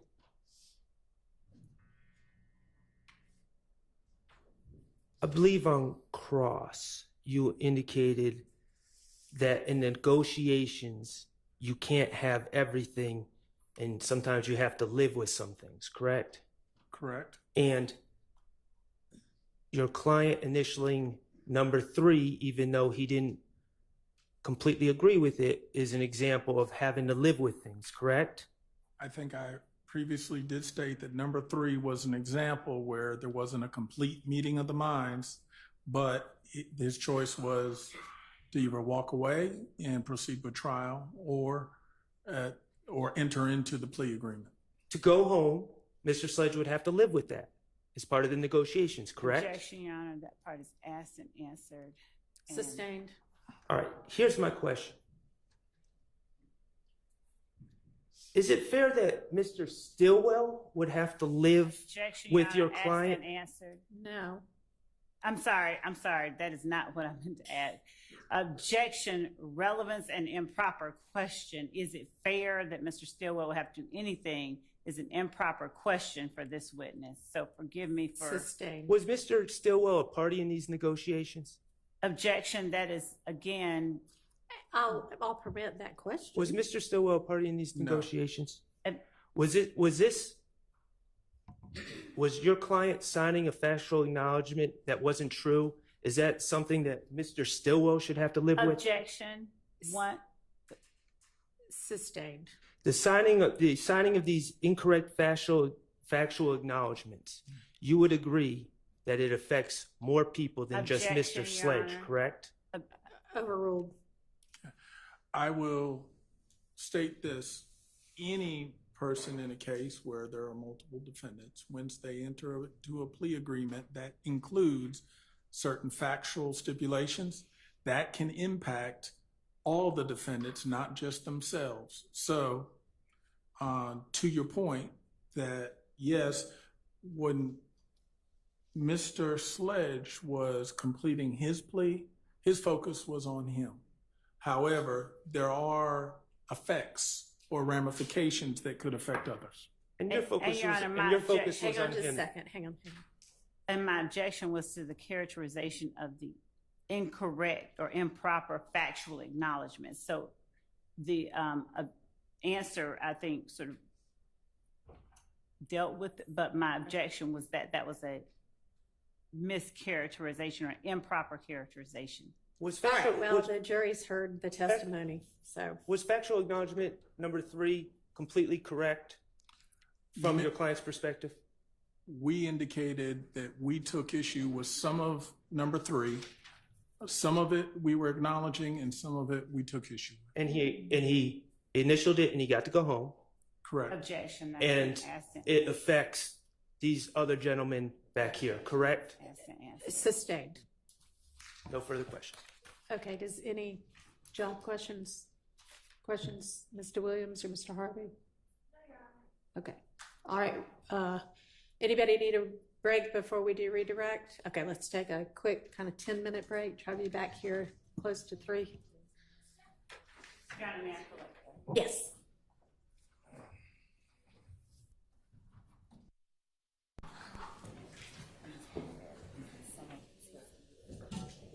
Okay.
Ms. Love? Thank you, Judge. Mr. Wright, you were asked on cross-examination by Mr. Shart, I believe, regarding factual acknowledgement number 3 that was contained in the final plea agreement that your client signed. Do you recall that? Yes. I want to ask you whether State's Exhibit 452 Yankees, which was sent at Tuesday, December 27th, 2022 at 5:06 p.m., as indicated by its label, was that document, the document that preceded the email in 460 Yankee from you dated December 27th at 2022 at 8:43 p.m. I'll let you look at that.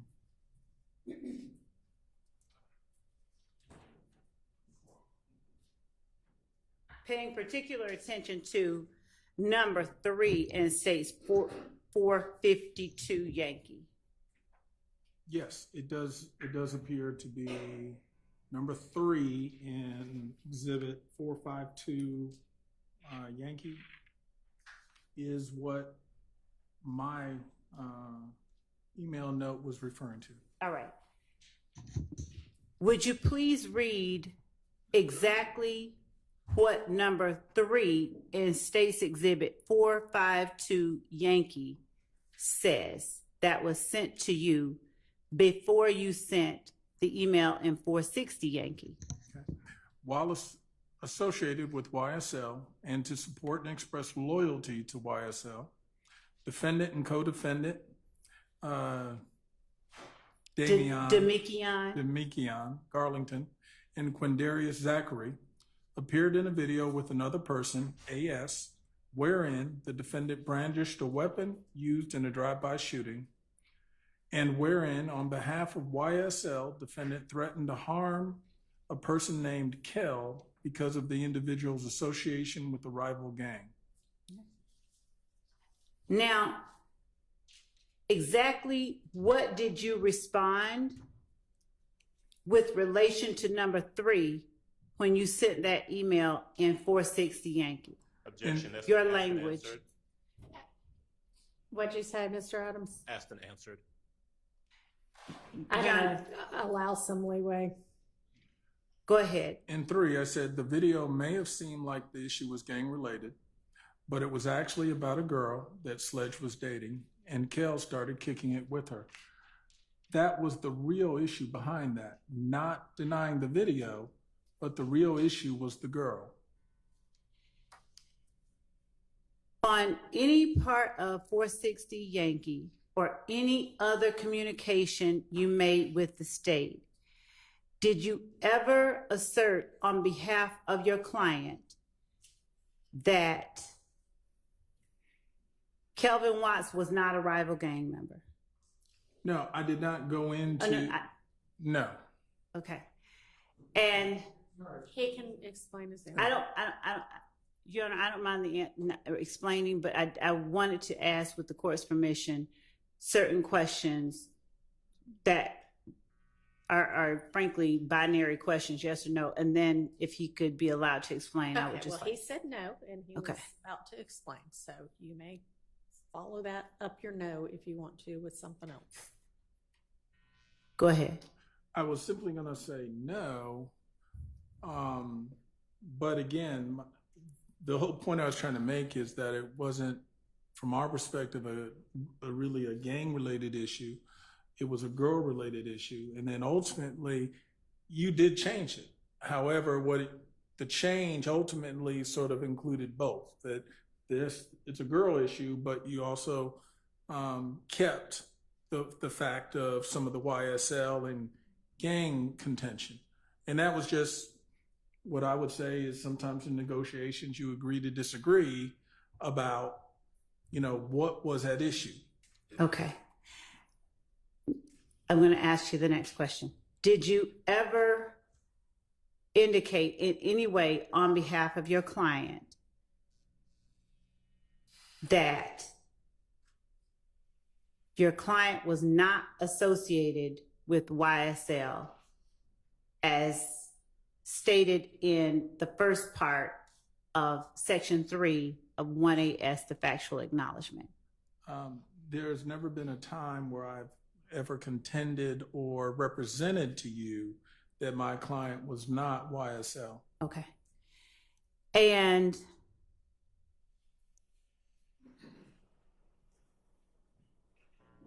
is there ever any indication from you through your client, from your client through you to the state, that the portion that says where a defendant brandished a weapon used in a drive-by shooting is incorrect, inaccurate, or false?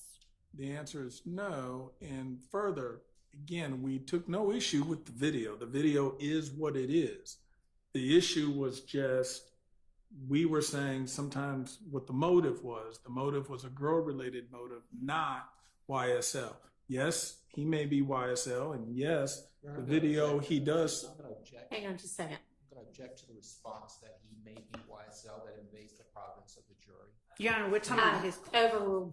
Okay, go ahead. Maybe, again, it's contended he's YSL. Maybe, and the video is what the video is. We were simply taking issue at the motive or why the video ended up being created had more, it was focused because of this girl situation between two guys. Okay. The fact that Kel or my client or whoever they are was a secondary and what we said not the primary issue. Okay. Did you ever indicate on behalf of your client in any fashion, whether in 460 or some other way, that the portion wherein on behalf of YSL defendant threatened to harm a person named Kale was false?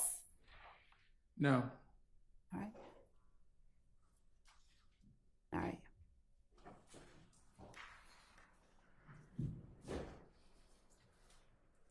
So is there any statement contained in State's Exhibit 1AS,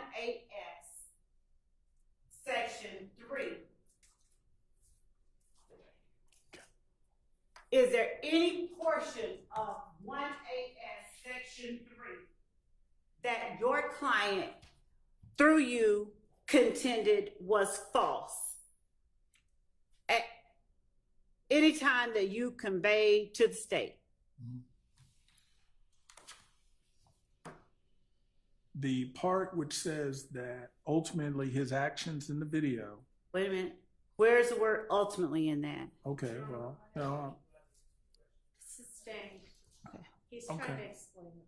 Okay, I'll just start by reading and then I'll pause and explain the part.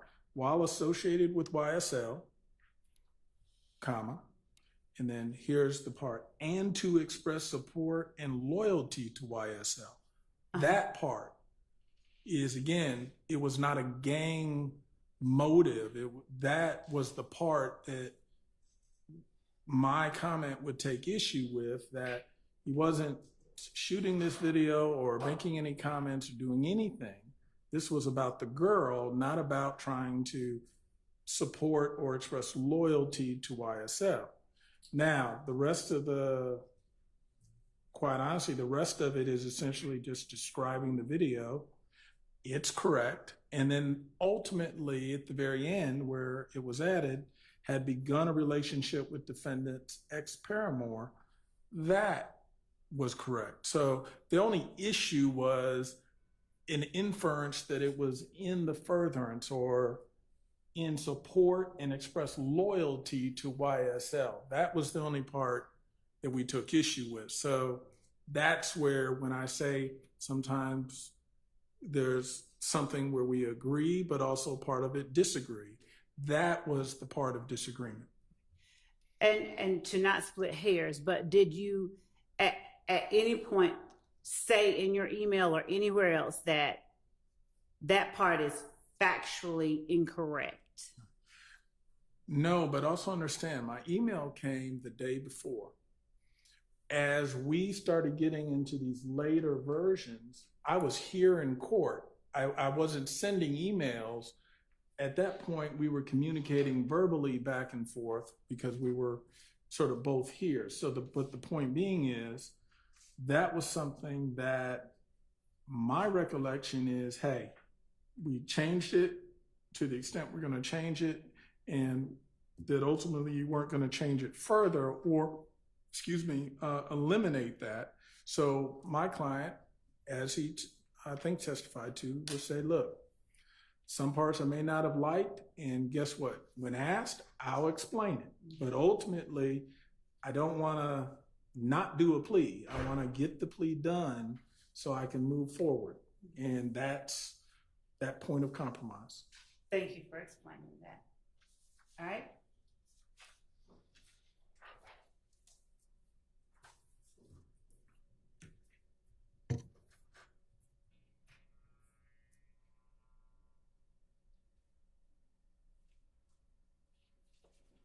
Your Honor, I would also at this time ask the court to conditionally admit 452, 460, and 453, not for publication at this time, but subject to additional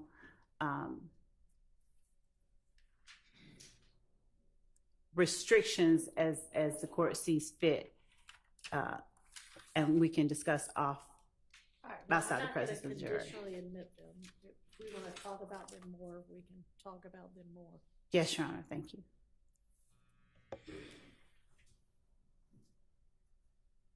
While you were on cross-examination, you testified that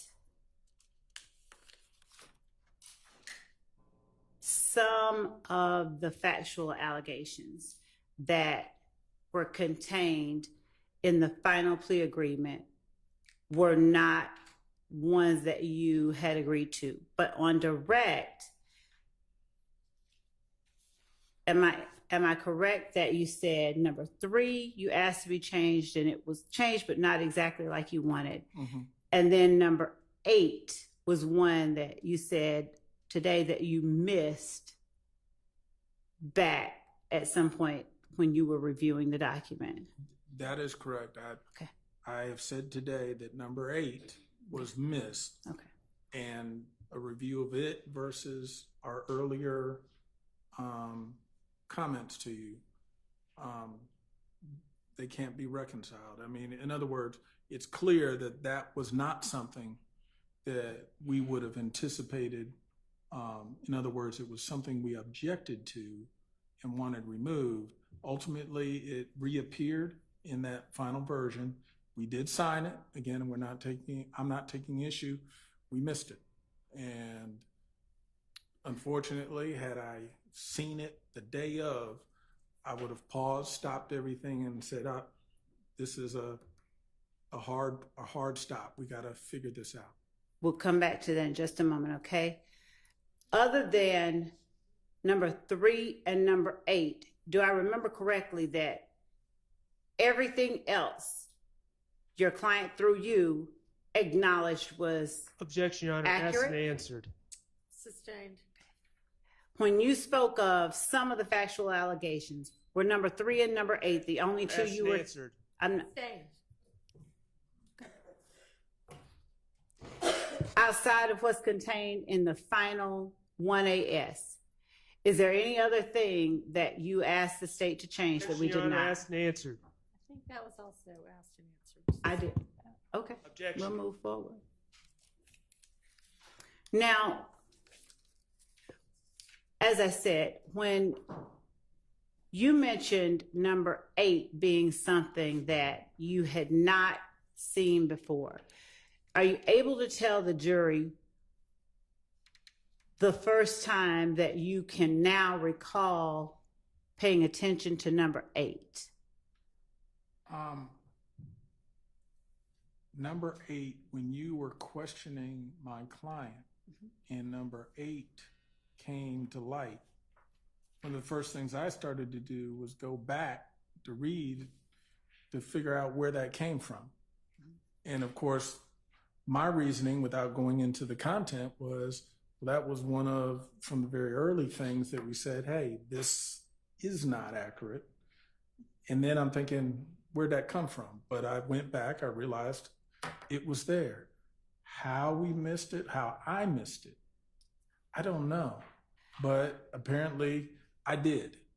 If I show you number 8 on 455 Yankee, an email dated December 28th, 2022 at 1:54 p.m., are you able to recall whether this was a document that you reviewed while you were actually in court?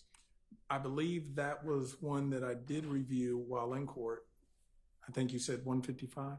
Yes, sir. Yes, 455. 455. Did I say one? I don't know. 455, yeah. Now, without reading out loud number 8, Okay. read to yourself number 8. And after you've done so, would you please tell the jury whether number 8 under factual acknowledgments under 455 Yankee is something that you asked the state to change?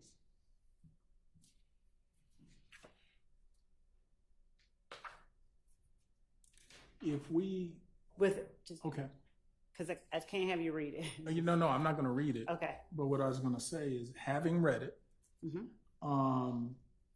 ultimately, the very final part, the last sentence, Mhm.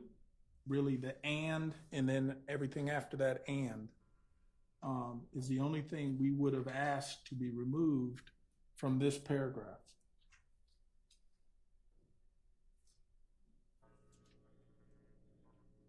So essentially, you could say almost the last 2 sentences. And so,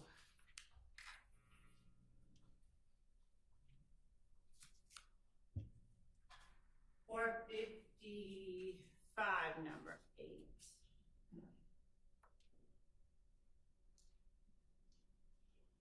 Your Honor, Yes. I'm going to object under 403, misleading the jury. Mr. Wright has been referring to number 8 on the final agreement. Now Ms. Love is trying to talk about number 8 on a prior Okay. version, which is not the same. I hear you. I think she was maybe about to ask some questions to clarify that. I was, Your Honor, and just to be clear, because there was this cross-examination about what was agreed to, what the state refused to move. Right.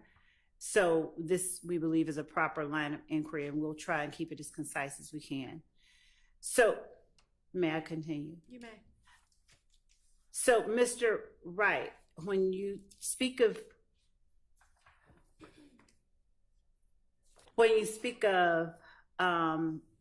the change you requested on number 8 of 455 Yankee,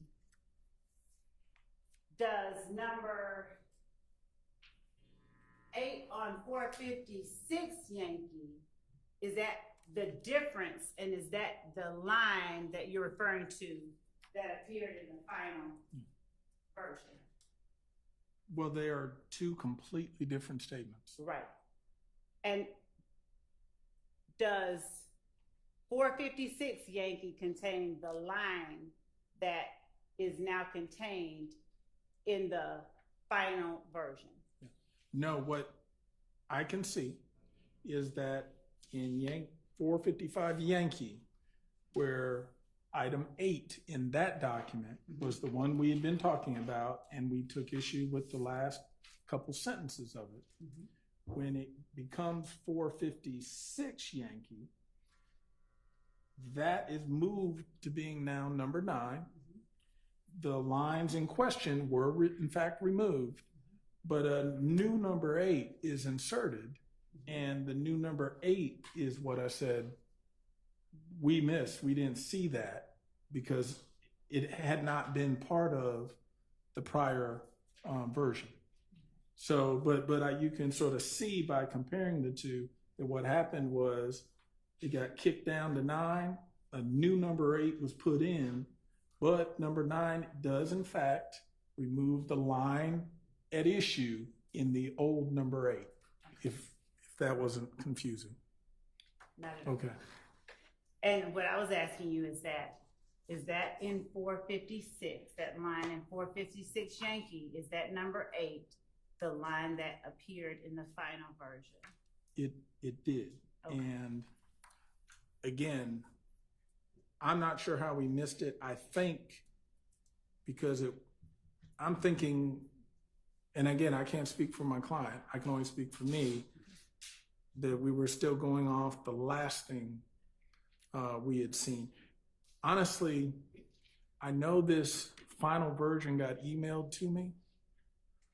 I'd be interested to know, just to be sure, what time the plea happened versus this email, because that would make sense as to if I didn't see this last version email before we ended up taking the plea. And again, I'm not saying it did happen.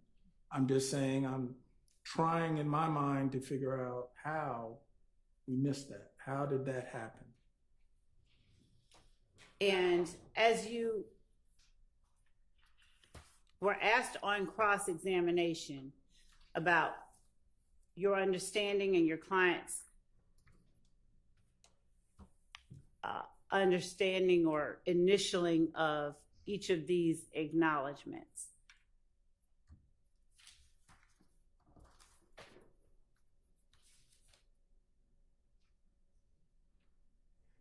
was there any acknowledgement other than 3 or 8 that you ever felt you needed to explain?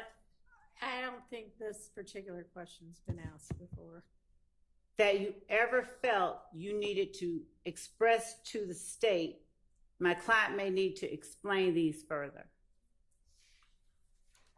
I know that I expressed to the state that at some point my client... Your Honor, I'm sorry. I'm going to object because I believe that answer calls for something that invades the province of the attorney-client conversation relationship. Not when he expresses it to the state. Overruled. Go ahead. Would she indicate? I believe, because at some point it was stated to the state that explanation may be necessary. Yeah. I don't recall whether we itemized exactly which items were going. I think it was a general statement that, hey, we're signing it, we're agreeing to it, but some of this may require explanation. And at the proper time and place, i.e. if he's called to testify, he's going to want to be able to explain the answer. Okay. So I think that generally, without going into any detailed conversations with my client, but that's generally what I recall we were communicating with the state to say, we're signing, sign us up, we're initialing, we're going forward, but some of these things, because there are a couple things in here, may require further explanation, and when asked, he'll have a chance to explain.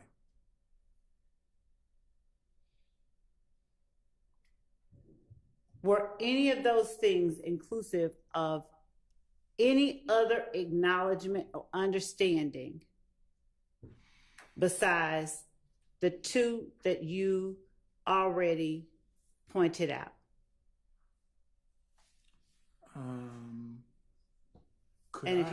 Could I have the final initialed? I think you. Because I think your question is going to that. I just want to. Do you have 1AS in front of you? 455. 1AS, what's that? No, this is 455Y. I think at some point. Okay.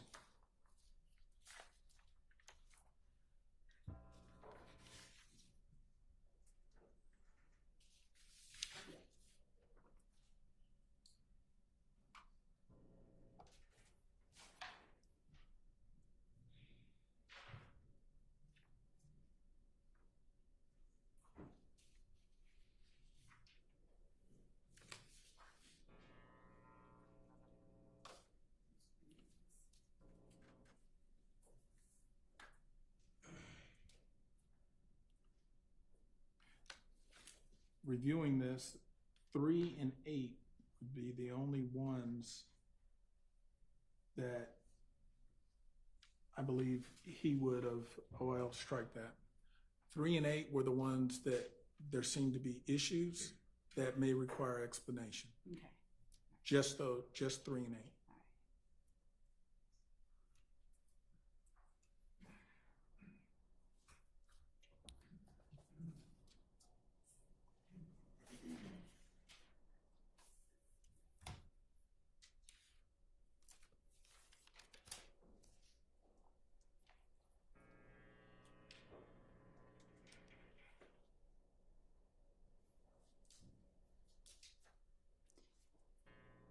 Did you were asked on cross-examination whether at any point the state asked to sit down with your client. Did you perceive the November 20th, the November 2022, the November 30th, 2022 email from the state as a request to sit down with you and your client?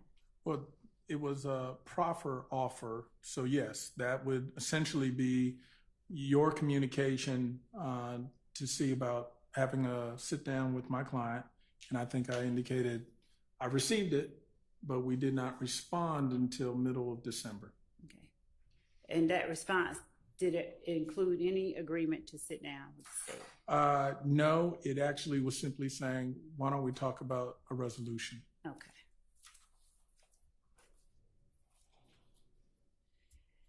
And as it relates to the questions on cross-examination about the November 27th email and the November 28th emails and where you were when you were able to review them with your client. You mean December 27th? Did I say November? Yes, I did Okay. mean, thank you. The December 27th and 28th correspondence. At that time, were you and your client aware that you all were not the only people who had yet to resolve your cases? Correct. Well, the question, having known me personally for as long as you've testified you have, did you feel that comfortable enough? Hang on. Relevance as to what he felt? Yes. What are you, finish your question so I can. Because the question, What was the other one? I'm sorry. Mr. Wright's thoughts about his Do you I don't have any. maybe rephrase? All right, I'll rephrase. Did you were asked on cross-examination about receiving communication and plea offers, plea agreements on December 27th and 28th and meeting with your client at the jail and in court. Do you Okay. recall those questions? Yes. At the time that was going on, did you believe or did your client indicate to you to express to the state that you needed maybe any additional time to go over those agreements? No, at that time, we were very eager to ink a deal and resolve the case. And ultimately, that's how the 27th happened in the evening, as well as once we show up to the courthouse, how on the 28th, we were trying to iron out an agreement, which we ultimately tendered to the court. Were you or your client through you ever given the impression or led to believe that if you did not ink a deal on December 28th, it would go away? No, I don't think there was ever a sense that we were given a deadline. It was, hey, now or never. I think it was just a matter of he's expressed. He had different concerns and different motivations. So again, not speaking for him, but he seemed very eager to ink a deal if a deal could be had on the 28th.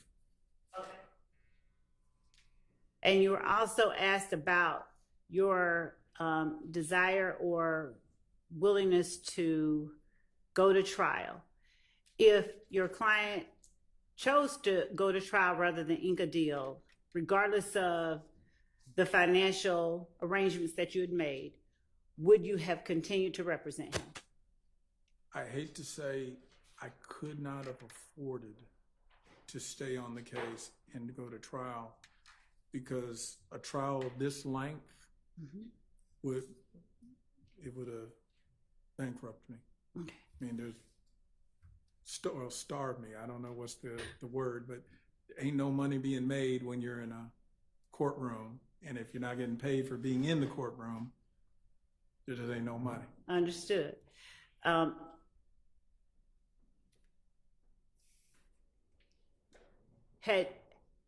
Without getting into what you told your client, would you have made efforts to arrange for him to have suitable or to? Okay, I'll withdraw. All right. Did you ever move to withdraw in this case? No. Again, that's something that would have come later, depending on the choices my client made. Okay. And because his choice was to get this plea done and to execute it, that never became a ripe kind of consideration. You were asked on cross-examination a number of times about your client's sentence. I want to show you what I've marked as states 463, and a copy of which has been, not as it's labeled, but the certified has been provided in discovery. If there's anyone that wants to see it, I'm just giving the copy to the witness. Okay. 463 Yankee.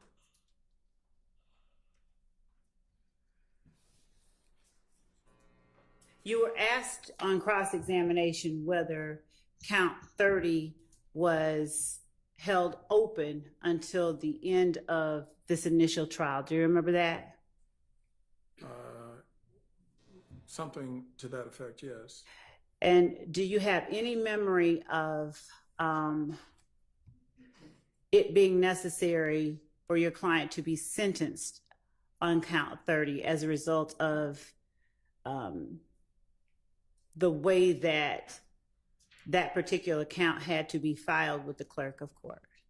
Actually, we put creative language in there where if he sees his cooperation through, we could actually be in a position to withdraw his plea on that count, and then it would be null pros. So one of the benefits is count 30 will go away, and then he'll just be on probation for the primary count.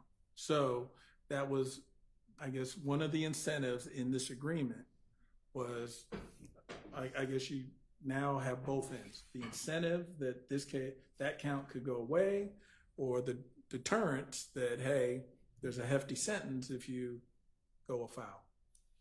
And does 463 accurately reflect your client's final sentence that he was given that day or under the restrictions of 1AS, the plea agreement? It does. Okay. And so would you please tell the jury what your client was actually sentenced to on that day? Your Honor, I'm going to object. That's actually been asked and answered previously. Well, I haven't seen the document to see what it says, but it seems to me, at least the implication is, no, it hasn't. So I don't know. Do I need to see the document? I can show it to the court. Now, passing to the court, 463 Yankee, I ask the court to pay attention to the second. I'm going to walk around. You're welcome.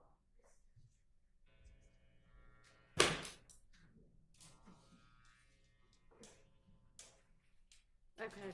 No, I don't overrule.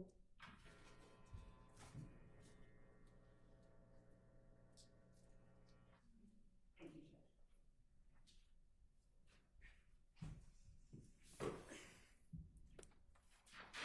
Would you please tell the jury what your client's ultimate sentence was. Ultimately, the sentence that I'm looking at now indicates 15 years to serve on probation to count one, and then 15 years to serve on probation to count 30, consecutive to count one, Okay. which would be 30 years of probation. And once this, going to the third page, which is the Yes. continuation, Please do.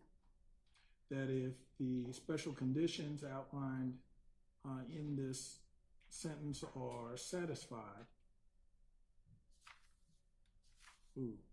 and I won't list them, but there's a few of them, but ultimately he would be allowed to withdraw his plea as to count 30, and count 30 would be non pros. That's a Latin way of saying dismissed, so that he would only be standing on his sentence for count one. Okay. And I know someone had, since I'm here, had asked me about whether there was a curfew, and I do see where there's a curfew as part of this sentence. Thank you. Wrapping up with the last three questions, you said that you were asked on cross-examination, and you testified about whether or not your client initially was charged with the murder of Donovan Thomas, and whether the police dismissed those charges. Do you remember that? I remember The question. the topic, coming up, Okay. question coming up. Yes. And do you know whether it was the police or the district attorney's office that declined to charge your client? Yeah, I can't say I've known police to ever have that authority or make those decisions. It was my understanding it was the Fulton County DA's office who made the decision not to pursue those charges any further. Okay. And the last question is, you spoke earlier about representing your client in his 2015 case. Okay. And entering that plea in his best interest under Alford. Do you recall that? Yes.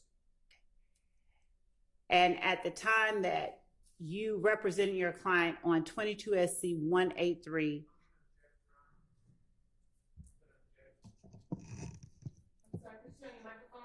Yeah, we can't really hear you. Sorry. I'm sorry. I'm going to object, and we can approach if. All right.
All right, so Ms. Love, my recollection is that the issue of the 17 plea having been an Alford plea came up during your direct of, I don't feel like it was this witness. I feel like it was Mr. Sledge. Because it was initially what happened is that what Your Honor, it's my memory that it did come up with this witness. Also? Yes, it was Okay. asked. Okay. It originally came up with Mr. Sledge on your direct because you started reading the factual basis. that's what I was about to say. Okay. So what I was about to say was initially it came up with Mr. Sledge Yeah. because of Okay, we all remember why, but then how did it come up with this witness? on cross-examination, the question was asked,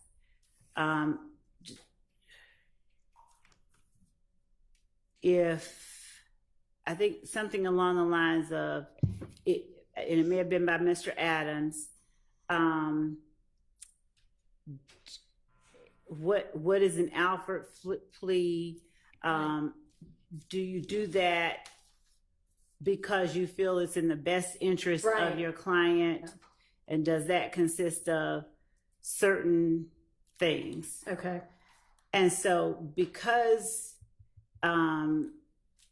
Mr. Adams got into the questioning of whether, what's an Alford plea? What does it consist of? Why do you do it? And then there was, I believe, according to my notes, there was questions or there was testimony about Mr. Sledge's mother being ill Right. and him expressing stress over that. Right. My notes then. I remember now. Thank you for recalling it to my recollection. So what is it that you want to ask? At any time did he request that this plea be made simply in his client's best interest? Okay. Did his client ever request of the state to enter this plea in his best interest? Okay. And given that, of course, since now everybody knows that his client knows what an Alford plea is, it's important that this plea and these statements weren't given or made simply because they were in his best interest. Okay. Understanding his testimony today, that wasn't something that was ever conveyed. Okay. Well, those two questions, did he at any time request it and did his client request it? Seem like they would be appropriate. I don't know if you intended on some kind of third question or if that was just your argument, but did you intend a third question after those two? No, my Okay. last question was intended to be, was this plea made under offered? Or was this plea, did your client ask us to allow him to make this plea under offer? So Okay, it's two so we know it questions. wasn't under offered. Right. So did he at any Well- time request that the plea be a best interest / Alford plea, and did his client ever ask? We know, the jury doesn't know. That's why I was saying that. And I believe that it's, Well, yeah, they do, because I instructed them already that for the one, they could not consider anything, and for this one, they could if they found inconsistent statements. Okay. So, yes, sir, Mr. Short. So as to those two questions, I am not going to pretend that I was in the middle of their plea hold, negotiations. hold that closer. I am not going to pretend I was in the middle of their plea negotiations, but I feel that many of us know that the only individual that was allowed to plead guilty under Alford is Mr. Sergio Kitchens, who had zero evidence against him, quite frankly. And so I don't think anyone would have perceived that as an option to even ask. Okay, well, that's not an evidentiary objection. Well, I would object to those questions being asked, because I believe any discussions that he would have had with his client about Alford invades the province of the attorney-client relationship. Can he be asked whether or not the plea was entered under Alford? Sure, that's how the plea was entered. But whether or not he had any discussions or whether his client asked him to approach the DA's office in regards to an Alford plea, I believe invades the province of All right, attorney-client if you were to make that objection, that would be sustained, but that objection would not be valid with regard to whether at any time Mr. Wright requested that the plea be permitted as a best interest plea. So you can ask that question. Thank you. And Your Honor, as Mr. Wright has already testified that if his client asks for something from the state, he's obligated to convey it to the state. I don't believe that asking him whether. All right, well, that's already before the jury, so. Okay, thank you. Okay, let's get Mr. Wright back in, and hopefully the jury will be ready to come on back in too.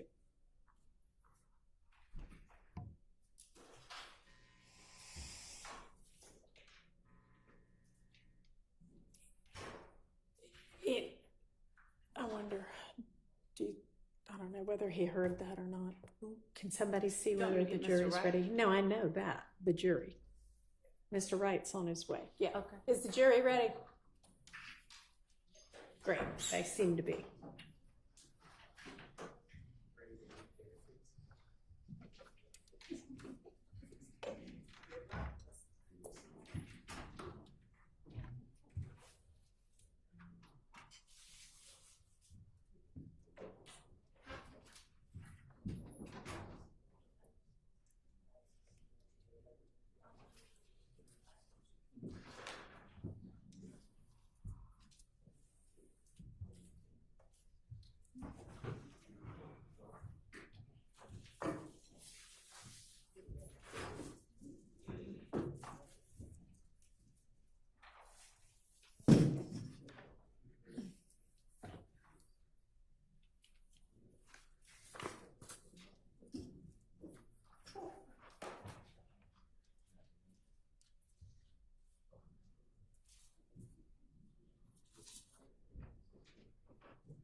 Thank you. Go ahead, Ms. Love. Thank you, Judge. Just two more questions. You were on cross-examination. Did you testify that you were not certain that your client would have to testify It was on December 28, 2022? correct. That the point was, if you need him and you want him to testify, he will.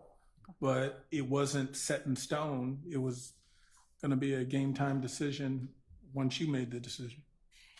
And was your client served with a subpoena by the state on December 28, 2022 to testify in the trial of this case? I don't know if he was served a subpoena that day. I mean, we were served a subpoena recently, and we've never taken issue with service or the fact that he will appear whenever the state wants him to appear. So we've never made issue of service. And finally,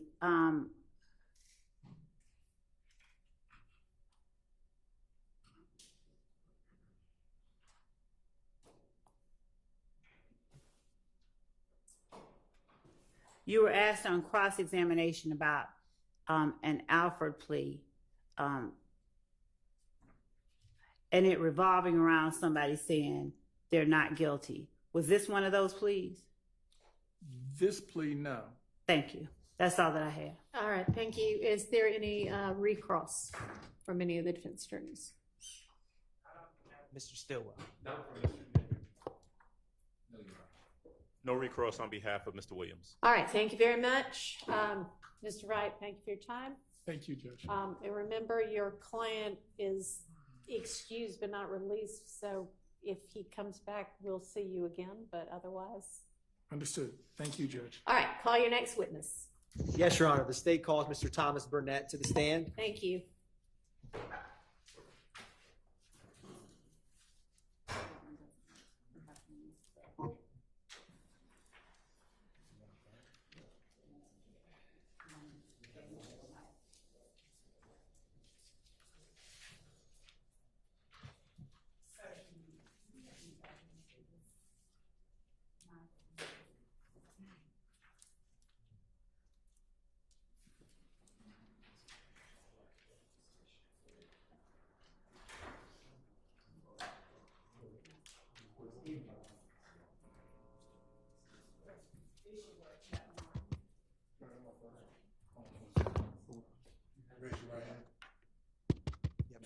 Thank you. I do. State and spell your first and last name for the court, please. Thomas Burnett. Oh, THOMASBURNETTE. Good afternoon, Mr. Burnett. How are you doing? Hey, how are you? Mr. Burnett, did you drive or fly here today? Fly. You're from another state? Charlotte. And what do you currently do for a living? I'm a service consultant at an Infinity dealership in Charlotte. And what was the first year that you began working for Infinity? 1997. What did you do when you first began working for Infinity in 1997? I was a valet. I was a valet while I was going through college. And in that capacity, would you drive Infinity cars? Yes. After that, where did you end up? Did you ever end up getting a degree? Yes. Where did you get your degree? DeVry University. And what was your degree in? Business administration. Did you get that here in the state of Georgia? Yes. Now, after when you first were working as a valet, what was the next job that you had after getting your degree? With Infinity or just the next job period? Next job period. I was in furniture sales. What did you do after that? I went back to Infinity. What drew you back to Infinity? How did you end up back working for them? Just a familiarity. I had a relationship with the manager at a store, and they kind of asked me to. It was opportunity, so I went back. Now, when you went to Infinity this time, what was your job position? Currently, what I do, a service consultant. Now, can you explain for the jury what is a service consultant? What all do you do? I meet with the clients or customers that come in for maintenance or repairs on their vehicle. I assess what the vehicle needs, whether it's check engine light on or a leak or no starting issue. I basically get the information from the client and put that in a manner so where the technicians can properly diagnose the vehicle. Once it's diagnosed, I reach out to the client and let them know what repairs are needed and gain the authorization to fix the car, and then basically handle the client throughout the process on updating them, let them know when the car is ready, payment, etc. Now, as a service consultant, with what all you just described in terms of your job, what all you do in that job, do you have to have familiarity with the makes and models of Infinity? Yes. Can you explain for the jury how you gain familiarity with Infinity makes and models as a service consultant? Well, we have to do certification tests quarterly to make sure we're certified. And then, also just being around the vehicles, you learn and pick up certain common things about the cars. And you have to identify certain things with them to know what year it is, what kind of type of oil it takes. So when you're quoting prices, you quote them accurately. So. Now, as a service consultant, is your primary focus? Is it true or false that you're focused on the clients that come in? Mainly, yes. Yeah. Now, to be an effective service consultant, with Infinity, do you have to understand the technician side of the business? Yes, because I have to basically interpret as far as what the client is saying. As far as sometimes help the technician understand what the issue is. And then there's a lot of terms and expressions that technicians will explain to what's wrong with the car. And sometimes that's not always not customer friendly as far as to understand what actually the issue. So sometimes I have to do some interpretation as far as making it a little easier to understand on what actually is going on with the vehicle. Now, Mr. Burnett, jumping back to after you got your degree and you worked in when you first went back to Infinity, what location were you working out of? South Atlanta, Infinity of South Atlanta. Is that the one on 4201 Jonesboro Road? Correct. Now, what year was it that you? 2005. And how long did you work at that location? Till 2021, I'm sorry. So roughly about 15 years? Yes. Now, over those 15 years, how often would you drive Infinity cars in any capacity? Every day. Would you drive them in both daylight and nighttime? Yes, I've also currently own Infinity, and I've also owned Infinities from like 2007 on. So. Do you get some perks working for Infinity in terms of owning an Infinity or buying one? Yeah, we do get some discounts or considerations as far as whether. Now, what kind of vehicle do you currently drive? Q50, Infinity Q50, 2020 Infinity Q50. Now, since you've been working for Infinity, when did the Infinity Q50 first come on the market? 2014. Now, when it first came on the market, how would you describe an Infinity Q50? It's a sports sedan built on performance. It was pretty unique in design as far as at the time, as far as it had distinct features as far as the headlights, tail lights, the front grille were pretty distinctive at the time when it first came out. Now, is there any Infinity model or make that is similar back in 2014 when the Q50s first came on the market? No, there was a G37 sedan, but it looked completely different than the Q50. It wasn't really. It was a whole different design. So now, is there any significance to the G37 in terms of the name of that car versus the Q50? No. In terms of the lettering or numbering? Oh, well, like as far as the G37 was basically named after the engine size. So the 37 is how Infinity used to distinguish what size engine was in the car. When the Q50 came out, it was the beginning of the rebadging to where all the same models basically had the same. So a Q50 is the sedan, the 4-door sedan. A Q60 would be the 2-door car, and then they identify the engine size by the decal that's on the side of the car, whether it's a 2.0 engine or 3.0 or 3.7 back when it first came out in 14. Now, you have described a decal on the side of the Infinity Q50. Is that unique to that make and model? Pretty unique. You don't see it a lot on other makes. Most makes don't identify what engine size is in the car by any type of badging on the side. So previously, Infinity, you would know the engine size based on the name. Yeah. And then after that, they put a visual indication of the engine size? Correct. Yeah, they were kind of tired of changing names every time a new engine came out. So it went from like G35 to G37, and then it stopped, and then they just changed the badging on all the cars to Q. That makes sense. Now, are all the makes and models in the Infinity fleet start with Q? Correct. Yeah, the cars are Q, and then the SUVs are QX. Now, you were working for Infinity in 2014 when the Q50 first came out. Yes. Has the Infinity Q50, does it have a sunroof? Yes. Pretty much probably 80% of the models, or maybe even higher, have a sunroof. The only ones that don't have a sunroof are the Q50As, and that's on the back of the car. You'll see the A.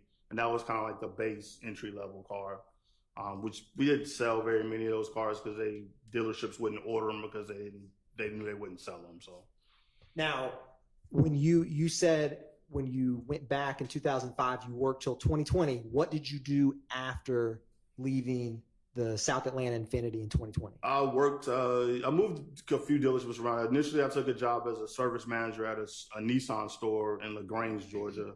That didn't quite work out, so I worked at the Nissan in Morrow. Then I went back to Infinity, different location. I was at the Cobb County location in Nally. And then I worked for Lexus for a short period of time before the Infinity South Atlanta store asked me to come back. And that was in last year. So you kind of went full circle back to that South Atlanta Infinity? Yes. How did that come about? I was up there getting an oil change on my car, and the manager that was kind of like a consultant there at the time, he was just working part-time, he was retired. Him and the current manager asked if I was interested in coming back, because I had still a lot of clients that would come through the store asking for me and stuff.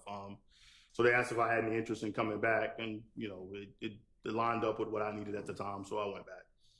Now, what do you like about working for Infinity over these years? I like taking care of customers. Also like the product. Sustained.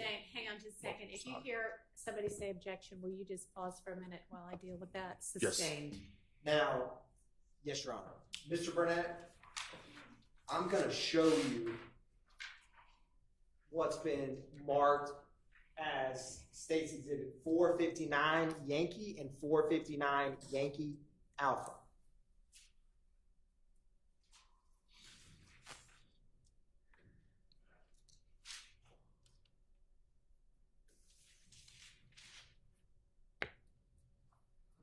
And if any defense counsel, it's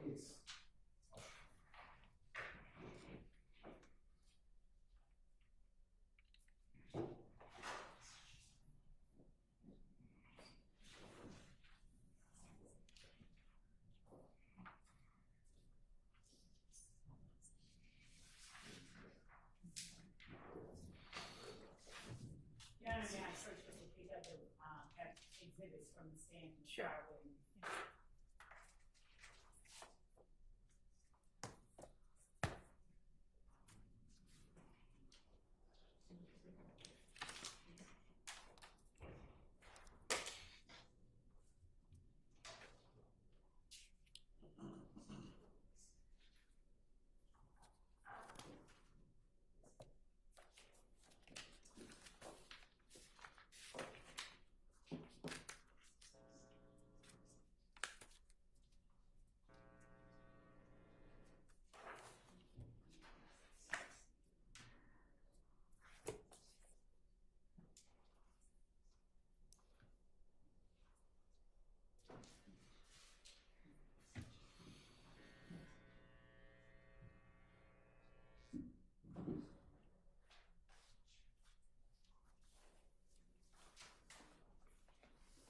Your Honor, hand in the witness both 459 Yankee and 459 Yankee Alpha. All right.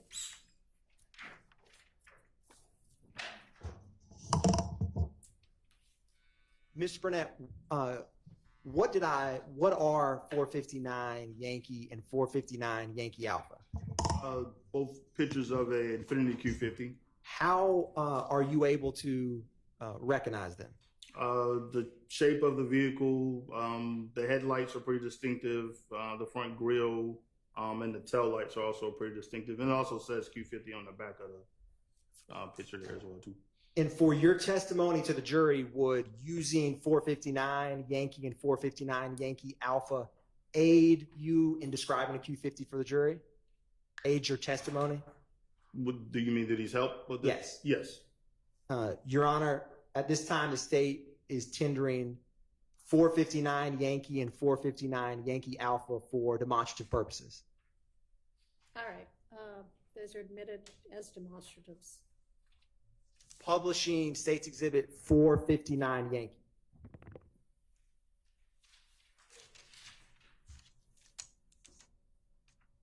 Now, Mr. Burnett, earlier when you were describing a Q50, what is the most significant physical aspects of this make and model? You mean like what makes it stand out the most? Correct. I'd probably say the headlights and the front grille. Now, currently, so you've also had an Infiniti Q50, you said, since 2020? Correct. How has, since it came on the market in 2014 to present day, has the shape or the vehicle itself changed much? Not much at all. Overruled. Now, Mr. Burnett, does your Infiniti Q50 2020 how does the front emblem look? Is it any different in terms of lighting? There's some options on the newer versions of it, like 16 and up, where it lights up at night when the headlights are on. Was that a feature when it first came on the market in 2014? No. Do you know when that lighting first came into the Infiniti fleet? In 2016, when they changed the engine sizes in the car. It went from a 3.7 to either a 2.0 or a 3.0. Now, is in 459 Yankee, are the rims on the tires, is that standard, not standard? How would you describe those? Those are standard wheels on it. There's two options. There's the 19s and the 18s. And some have, it's three. So 17s, 18s, and 19s. looking at it, those appear to be the 18-inch wheels that are on it. Now, Mr. Burnett, earlier you'd mentioned about when Infiniti got away from naming the cars off the engine size that they had a decal. Is that correct? Correct. Can you show the jury, if you see it, is that decal visible in 459 Yankee? Yes. If you go just slightly back from the front wheel, you can see a silver kind of spot or kind of there. That's actually the decal that's on it. Mr. Burnett, I'm gonna move this mouse. You tell me if I'm getting closer. Keep going. Okay. Same direction? Yeah. You're right there at it now. That is the decal that indicates the engine size? That's correct.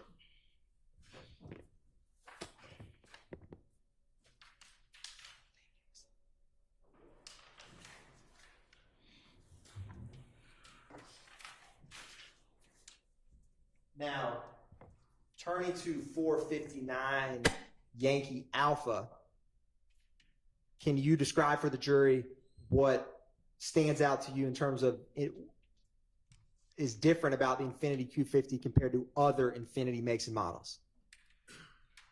Just the shape of the tail lights are a little different than some of the other models are. They kind of mirror the headlights where they're kind of a little more kind of sunken into the body of the car. And what do you all have certain naming conventions for the colors that the cars may come in? Yes. This particular color is diamond graphite.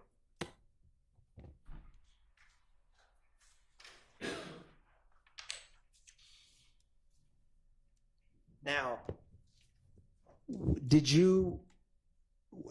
you leave what was your last job in the state of Georgia before you left? I was service consultant at South Atlanta, the Jonesboro location. And when you moved to North Carolina, did you work with an Infiniti company there? Same role, yes. Just in Charlotte, yes. Now, back in March of 2016, what location were you working in for Infiniti? Union City, the 4201 Jonesboro Road, Infiniti of South Atlanta. Now, do you recall a time where any law enforcement personnel ever came by that location when you were working to interact with you? Vaguely. There was, and I don't remember the exact date or time, but there were some officers that came in. They were directed towards me. At the time, I was like the assistant manager or lane manager, sometimes we'll call it. And I think one of my other employees pointed in my direction. They had some photos or like a poster board of a car, and they just kind of asked some questions about what type of car it was. And there may have been a few other questions. I don't recall what they were. And then they were like, hey, this is part of an investigation. We'll probably be in contact at some point. Now, Mr. Burnett, do you have any independent memory of what kind of car the vehicle was that they showed you in those photographs? Not in 2016. No. Okay. Now, I want to publish, Your Honor, what's already been admitted as 296 Yankee, and the state's going to start the publishing at 8 minutes and 30 seconds. All right.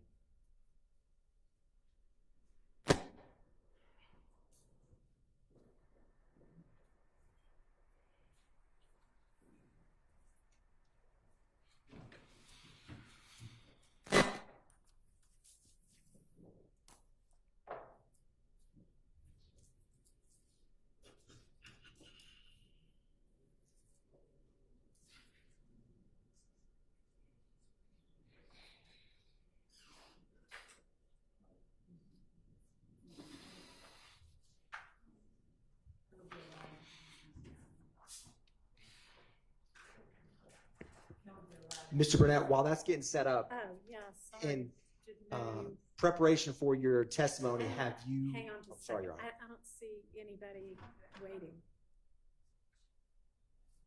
Have you, more recently than 2016, reviewed some surveillance video and photographs for your trial testimony? Yes. Your Honor, publishing State's Exhibit 296 Yankee at 8 minutes and 29 seconds. All right. Ms. Burnett, if you can, just watch this screen. Okay.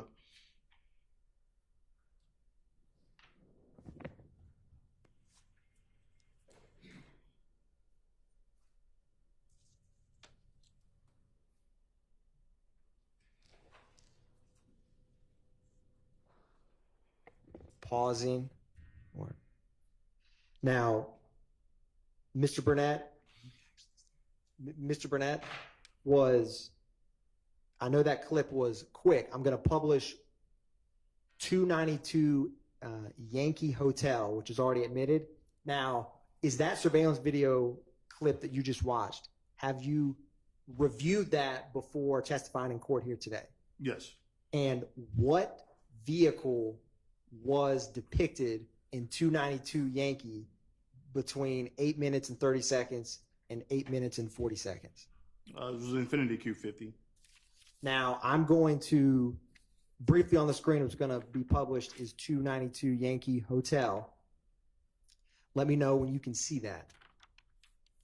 Is this a still frame from the surveillance video that we just watched a moment ago?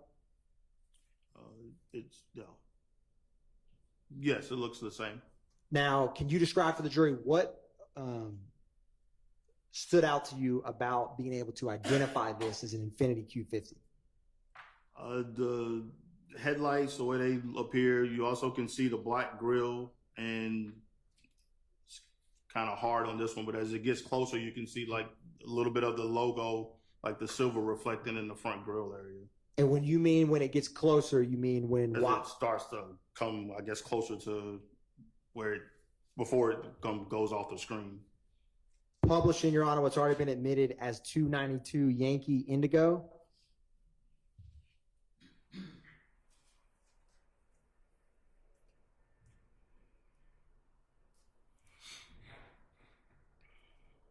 Now,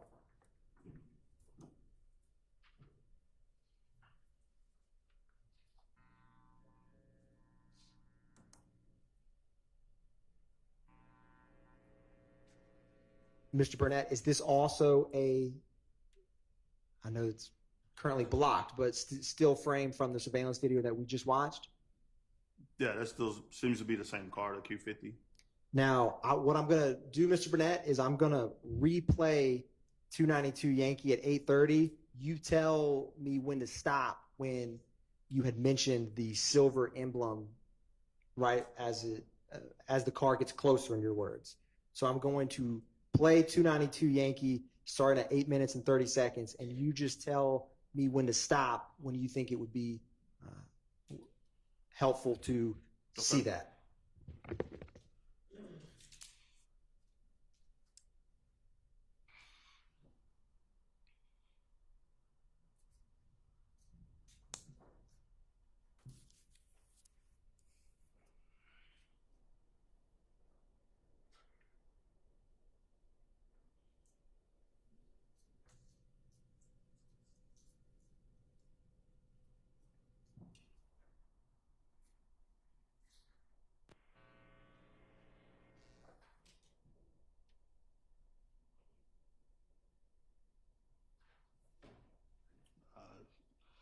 Sorry, it's real quick.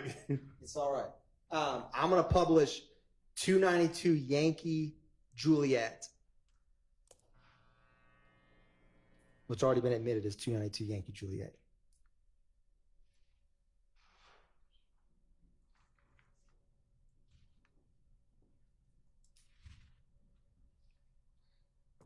You can almost see the reflection of it right in that screen there. And when you had described, and by the reflection of it, do you mean, what do you mean by that? It's almost like where I guess the lights or the street lights or whatever are reflecting off of it. And you can kind of, like if you look in between the headlights, you can see there's something there. It's not black like the rest of the grill is. And you mean the front part of that Infiniti Q50? Yeah, the logo that's in the front of it. And when you had mentioned this is this almost basically, when you said as the vehicle gets closer, as it's driving off screen, when you reviewed this surveillance video, at what point from where the car currently is to when it's off screen did you notice that? Originally, right. Well, when you originally played it, the very first time we spoke about it, I noticed it pretty quickly. Honestly, the very first time I looked at it, I was just looking at the car. I didn't even see what was going on the side. And then the second time when you read me back, I saw all the other stuff that was going on with it. So, I mean, as you recall, when I first saw it, I was like, well, that's a Q50. And you were like, how do you know that's a Q50? And we kind of went through the same. I was like, headlights to the grill and same thing. And then also the tail lights you can kind of see as it's taking off. Now, thank you, Mr. Burnett. Now, since March of 2016, when law enforcement came and spoke to you, to present day today, do you have any other knowledge or information or any information about this case that this surveillance video is involved with? No. Mr. Burnett, I'm also going to publish 292 Yankee starting at 10 minutes and 40 seconds through 10 minutes and 47 seconds.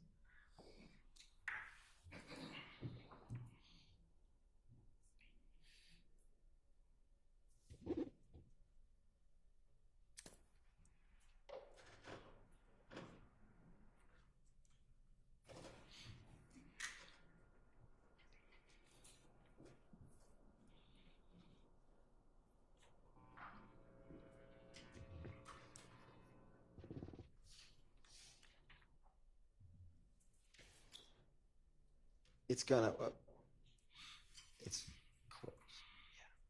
Yeah.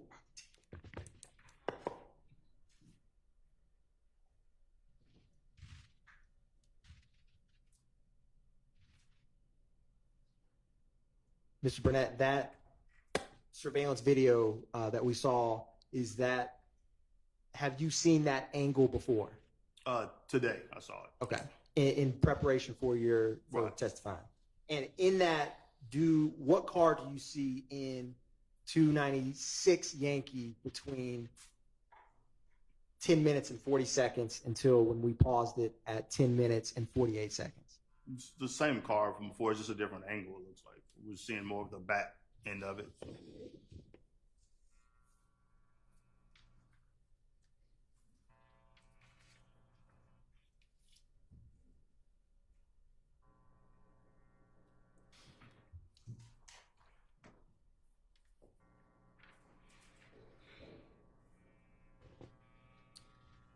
Earlier, you had mentioned the quarterly training that you've gotten since working in Infinity. Can you describe what that entails for the jury? So anytime there's any new models or any new features or anything that's been added to cars, they will have to go through certification tests on them. It could be modules to where we have to do like interactive videos and answer questions at the end, or it could just be an article that we have to review and then go back and answer questions. It just depends. Usually on a brand new model, it's more interactive stuff because they want make sure that you're following along and know what's going on. You don't just skip straight to the test. But sometimes on some of the refresher stuff, like if it's just a specification change, like the engine size or new wheel package or something, it'll just be like some articles that we just read and then answer the questions based off of that. One brief moment, Your Honor.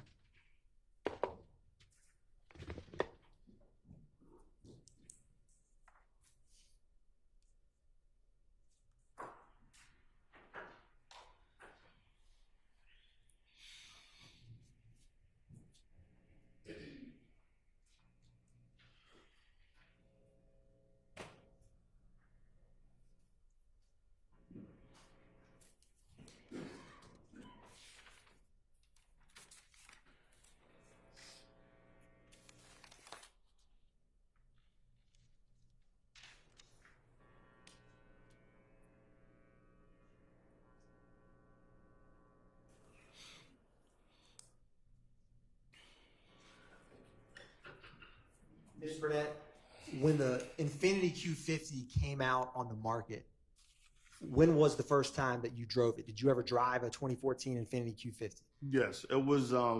Besides customers coming in, we also had them as loaner cars. So that was one of our main cars we used as loaner vehicles. So we were constantly pulling them up, getting customers in and out of their stuff. Yes, I've driven them a lot of times. And what aspect of the Infiniti Q50 made you choose to buy it in 2020? The size, the performance of it. It's a pretty fast vehicle. It has a lot of power. And from my standpoint, it's also pretty reliable because, I see what goes wrong and with them. So that's what kind of drew me to it. Now, the dealerships or the locations you've worked at for Infiniti, have those all been classified as dealerships? Yes.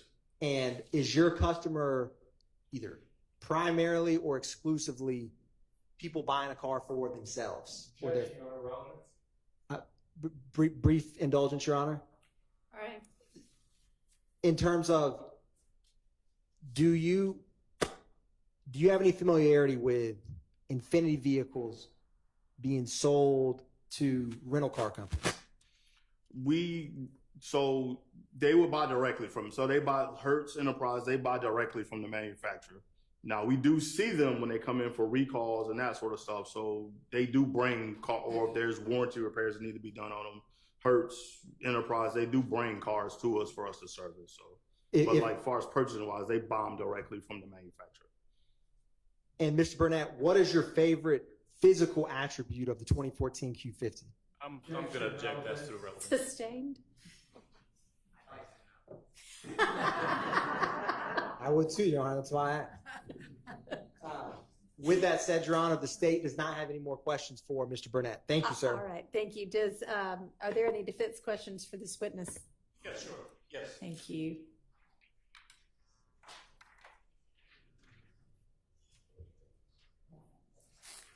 Good afternoon, sir. Hey, how are you? I'm good. I am fabulous. Fantastic. One of the last things you said was that the rental companies, I think Hertz, you mentioned, sometimes brought their cars in to be serviced at the locations you worked at, correct? Correct, because we were close by the airport, so we would get a lot of their cars brought in. So, do you have any personal interaction with any car, any Q50 that would have been brought into your dealership back in January or February of 2015? I wouldn't be able to recollect that. And you would not have been the one to observe or look at or inspect any vehicles brought in from Hertz anyway, would you? Only thing I would do was check it in, which basically would mean getting the mileage, VIN plate off of it, and doing like a walk around on it for damage. That would be my end as far as inspecting it. Okay.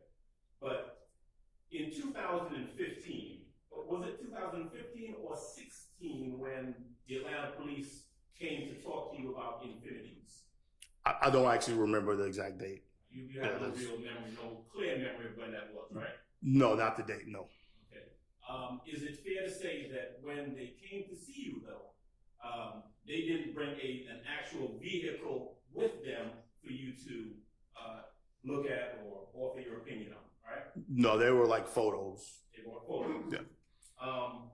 The images that you just saw, and I'm going to ask the state's indulgence in a bit to put some of those back up again.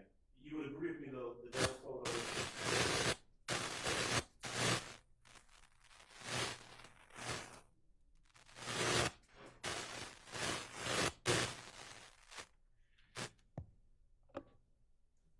All right, how about that? We're good. Those are black and white images, right? What's that? The photos they brought in, or? Yeah, well, no, the photos that you were just looking at, the video you just looked at, the still shot, and then the two videos, one of the car rolling forward from the front, the other one from the back. Well, the photos here are color. The ones that they. Can I step up? You may. All right. Right, so these, and I'm going to reference for the purpose of the record, 459 and 459A. These are the photographs that were presented to you from the state a little while ago, right?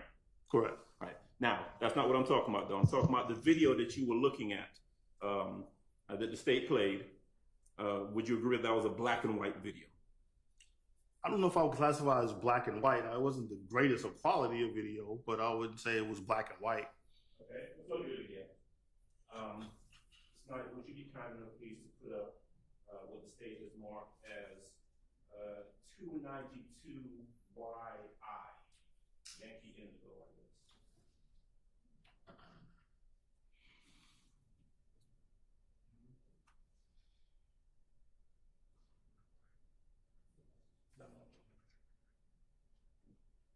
All right. Can you see what's on the screen in front of you, Mr. Burnett? Yes. All right. Now, you read 292 YI.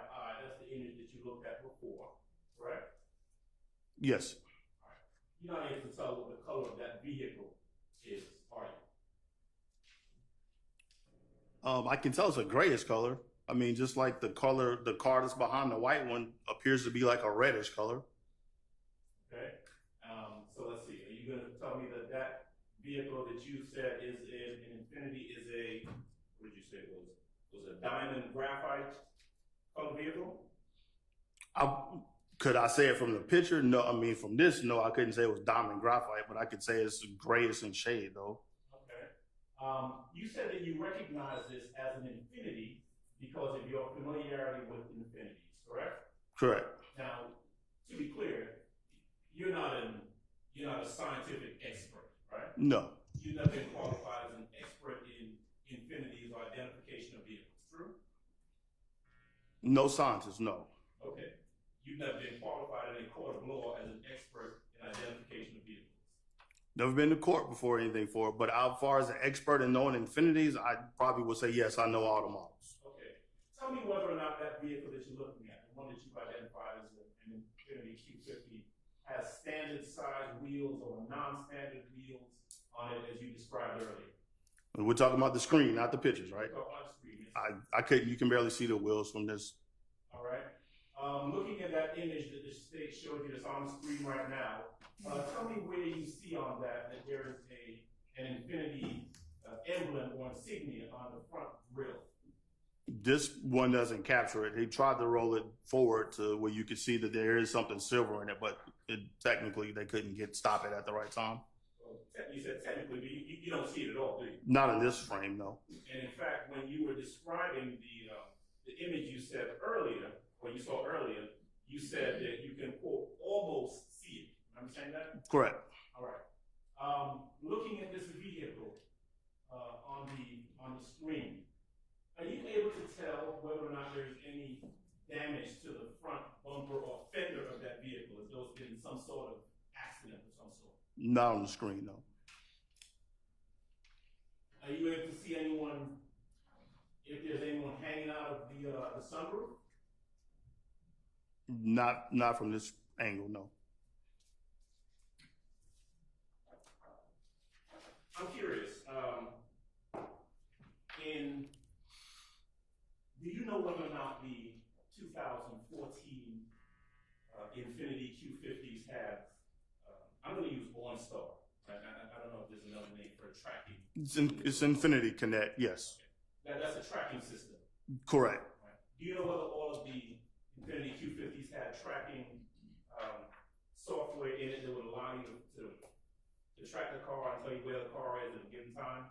They have the capability, but there's a subscription that has to be paid for it to be able to do it. Okay. So if the subscription isn't paid, then it's not active for us where you could track it at the time. Okay.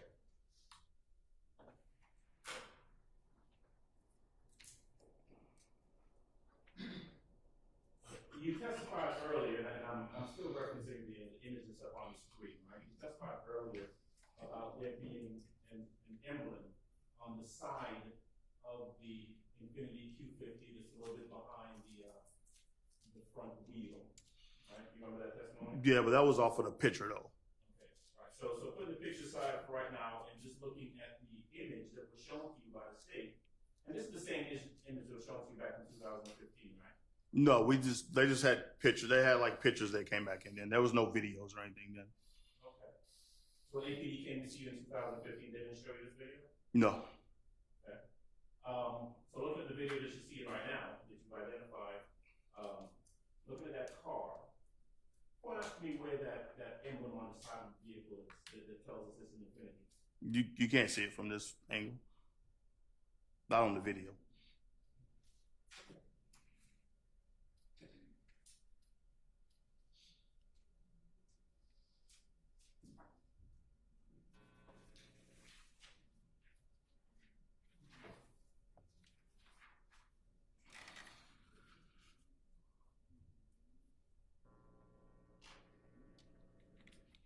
So I just want to make sure I'm clear, and I understand your testimony correctly. 2015, APG comes to you and they show you some still shots of a vehicle. Correct. And they ask you to tell them whether or not it's an Infiniti or not. They asked basically to identify what kind of vehicle it was. And just so I'm clear, were the still shots that they showed you still shots from this video? I honestly don't know where the pictures. I mean, that was 15, 16 when they came. I honestly don't know where they got the pictures from. Okay. And they never told you, right? No, they basically said that there may be some further questions they may ask, and they'd be in contact, and that was that. Was that the only time that they came to ask you anything about any Infinitis? Yes, I didn't hear anything about it again until April or May. I think they reached out. I guess they still have my number on file from when initially I did the interview, and they called and asked if I remembered it. And I honestly didn't remember a whole lot of it at the time. As we talked further into it, some of it started to come back, but I didn't remember what kind of car was involved or any of that until I actually saw the video that they played for me. When you say they called you, were we talking about the DA's office? Or? Yes. All right. You didn't talk to anyone from the DA's office back in 2015? No, I would assume it was just a local police. They were in uniform, so. Police officer? Yes.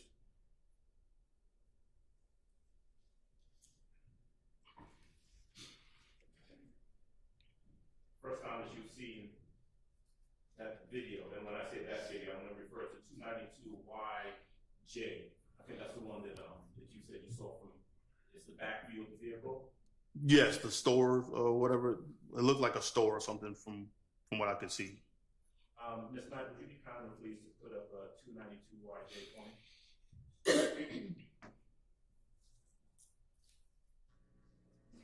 Yes. Here's a video of actually, no, it's not. I'm sorry, but let me correct that. That's 296Y at timestamp 840 847.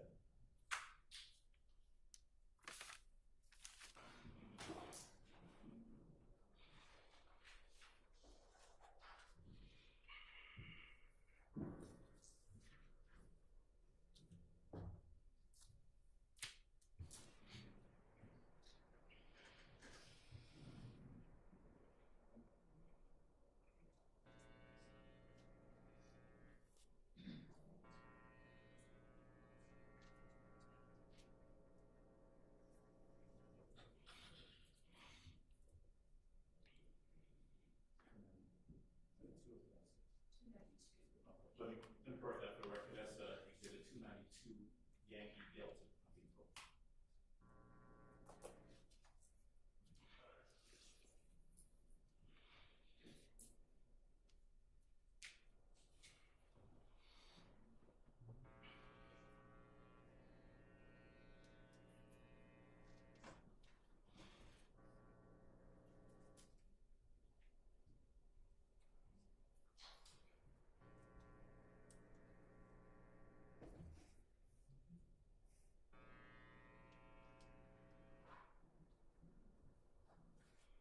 Did you see the image that went across the screen there, Mr. Burnett? Yes. And it's kind of run that one more time, please.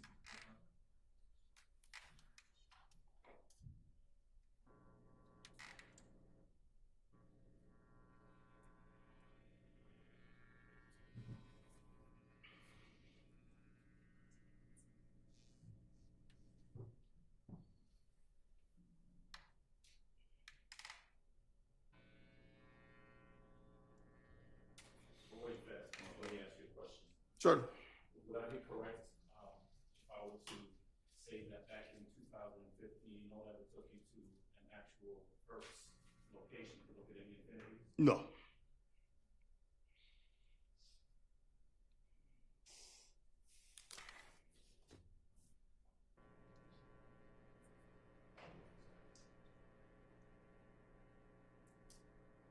And we'll almost give image Mr. Burnett.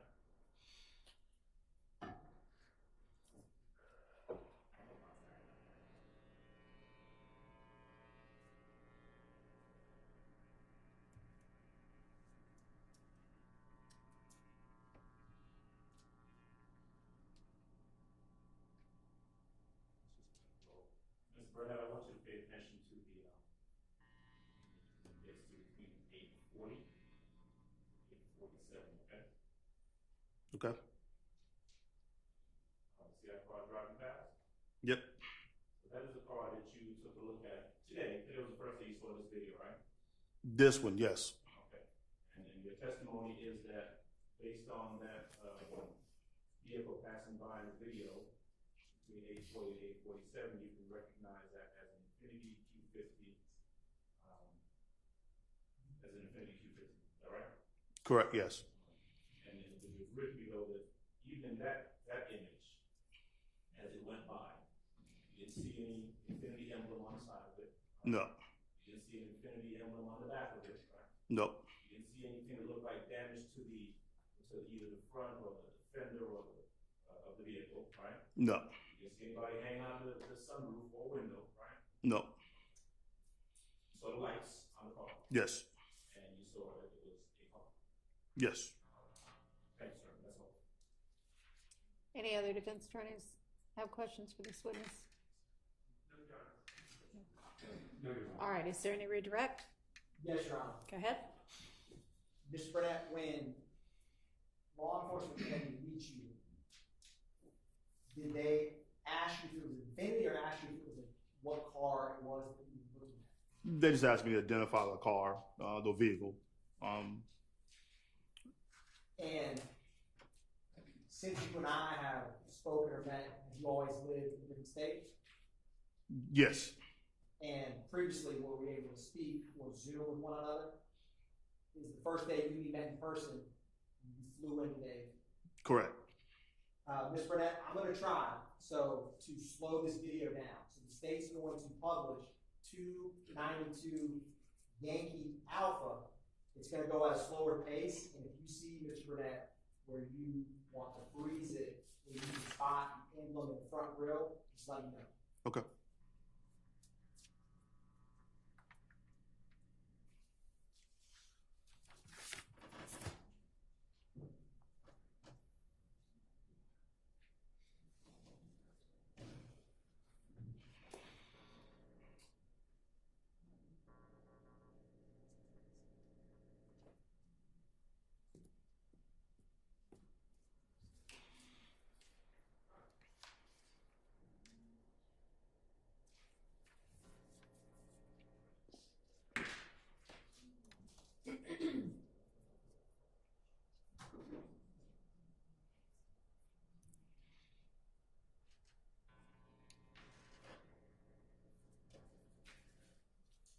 So, Your Honor, for the purposes of the record, we're starting at 8 minutes and 32 seconds Okay. on 292 Yankee Alpha.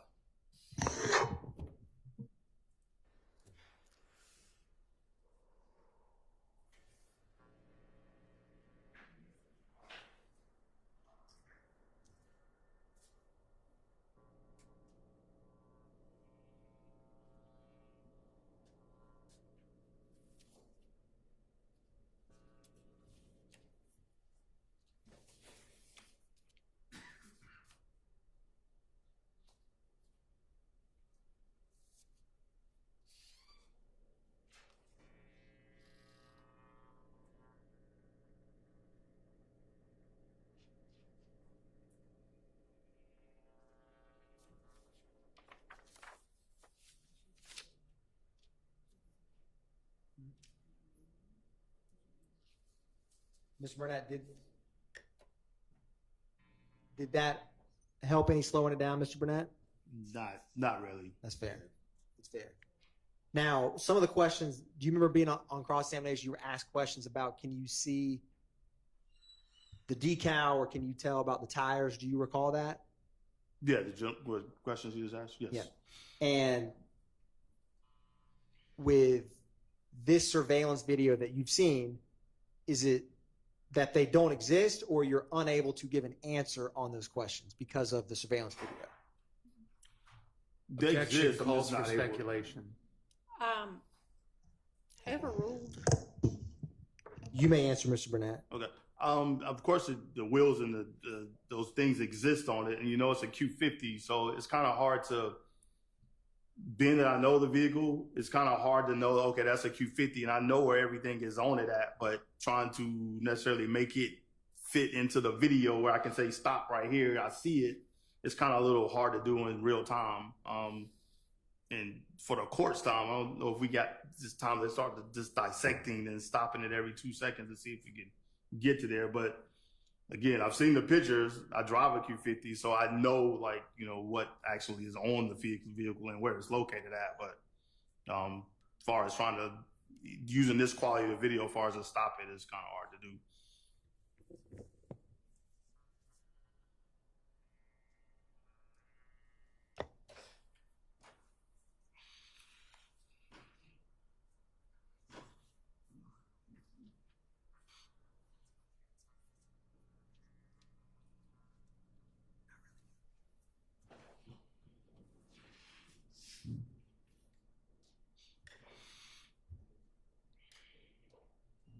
Thank you, Mr. Burnett. The state has no further questions for Mr. Burnett. All right, Mr. Adams. They may have a couple more questions for you, sir. Oh, sorry. They're almost done, but not quite. So, Mr. Burnett. Yes, sir. So even though in the still shots and the videos that we've seen, right, we don't see the identifying items that you mentioned. We don't see a decal, right? Not in the video, no. We don't see the emblem on the Infinity emblem on the front. Not in the video, no. We can't identify whether it's standard size wheels or whatever kind of wheels that you referenced before, right? Not in the video, no, sir. So even though we can't see any of the things that you say would identify something as an Infinity, your testimony is that you know that it's an Infinity. Q50. Right. So this is not the same car? Like, You tell me, is that the same car? it looks like the same car in the video. It's a Q50. May I? You may. So you're thinking that 459 and 459A, which has been given to you by the state, you believe that this is the same car that's been shown in that video? The video is definitely a Q50, yes. Okay, you think it's this car? It appears, as far as the color and everything else appears to be, but does this? Again, these are all standard things. It's not like this is it has custom wheels on it or if it has a custom grille. Those are all the standard things that's on the car. So every Infinity has the grille. I mean, has the logo on the grille. Every Infinity has a badging on the side. Those are the standard headlights. Those are the standard tail lights. Right. So if it's a Q50, then it has those things. So every Infinity has that that emblem on the grill that we can't see on the video, right? Q50, yes. Every Q50 has that emblem on the side that we can't see on the video, right? Correct. Every Infinity has maybe standard, maybe not standard wheels that we can't see on the video, right? Correct. But your testimony to this jury is that these pictures given to you by the state is the same vehicle that's on that video. Correct. All right, that's all. All right, now you're free to go. All right, thank you. All right, and it's just about 5 o'clock, so I think we'll break for the day. And I'm going to remind y'all, sometimes I give you a longer reminder, that you need to decide this case based only on the evidence that's admitted inside this courtroom. So please don't use the internet or any other source, electronic or otherwise, to get any kind of information about this case or about concepts in the law. Don't read, watch, listen to any accounts of this trial that might appear online, in print, on television, on the radio, or otherwise, including social media. Don't discuss the case with anybody or allow anybody to discuss it with you or around you, including don't discuss it amongst yourselves. Leave your notepads, notes in the jury room, and remember, for y'all tomorrow, it's a non-jury day. We'll be working, but we'll see y'all back Thursday morning at 9. Thank you.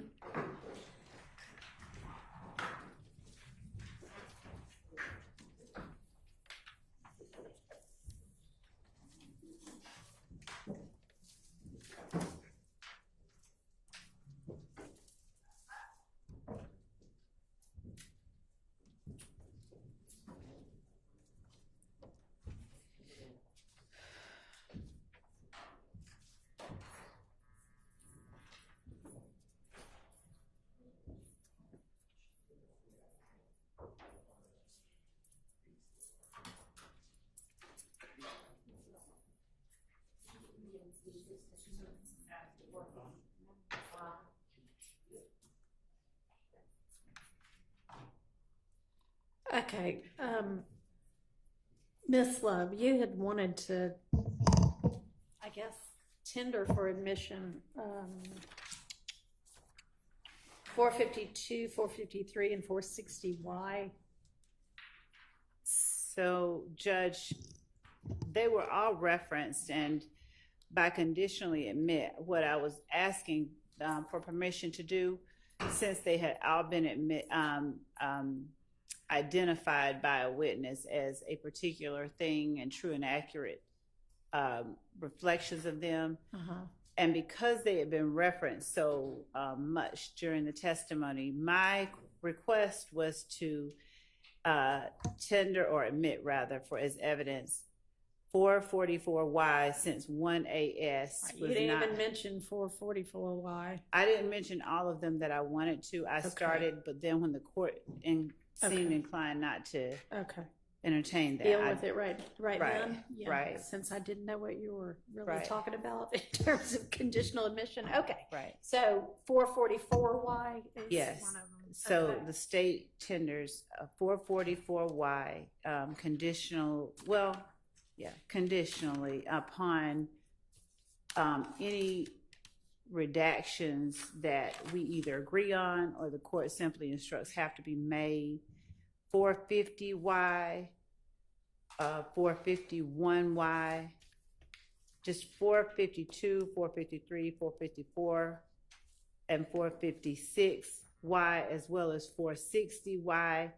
And we have not tendered 463, which is the certified, which was used to refresh Mr. Wright's recollection. We're just adding that to the record because it was a document that had been referred to. So for conditional admission, we were tendering 454, 450.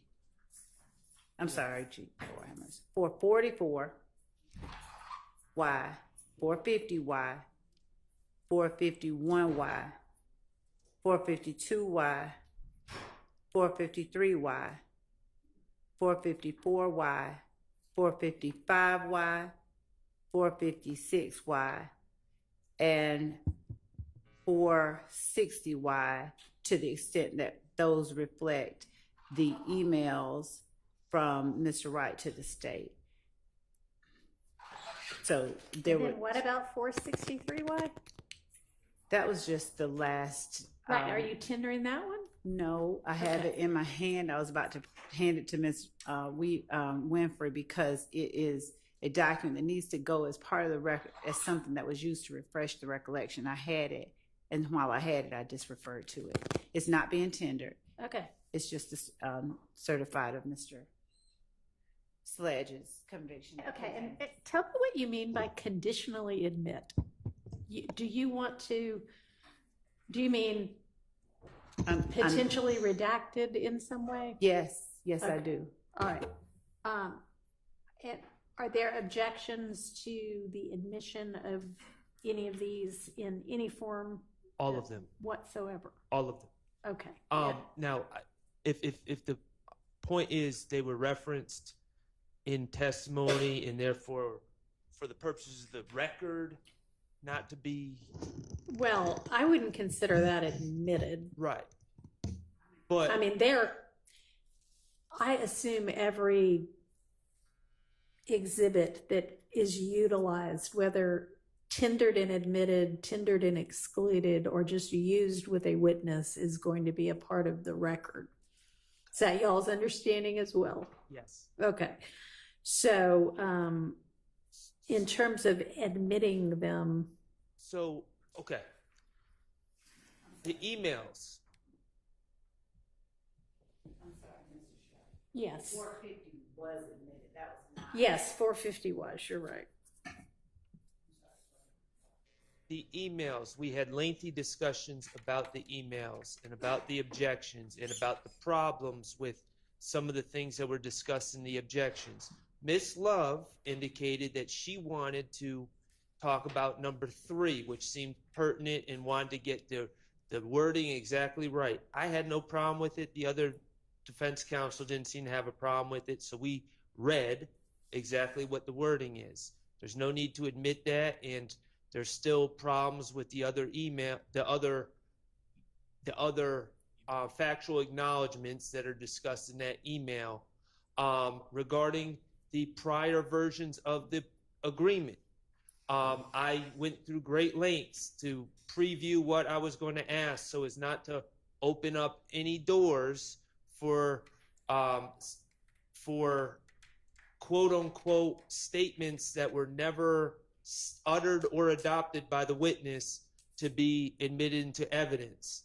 The state is now asking the court to just admit documents into evidence that have those statements on it.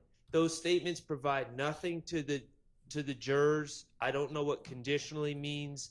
I'm never going to agree to admitting things subject to redactions when I don't know what those redactions are.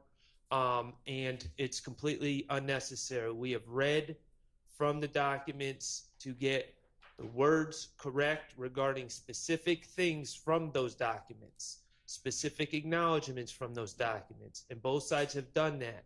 And that's what the testimony is. The proposed documentary evidence is full of inadmissible hearsay and other things, and also provides nothing to the jury at this point. So on behalf of Mr. Stilwell, I should say, oppose the admission of any of those documents into evidence at this time. On behalf of Mr. Williams, I'm going to join in Mr. Short's response.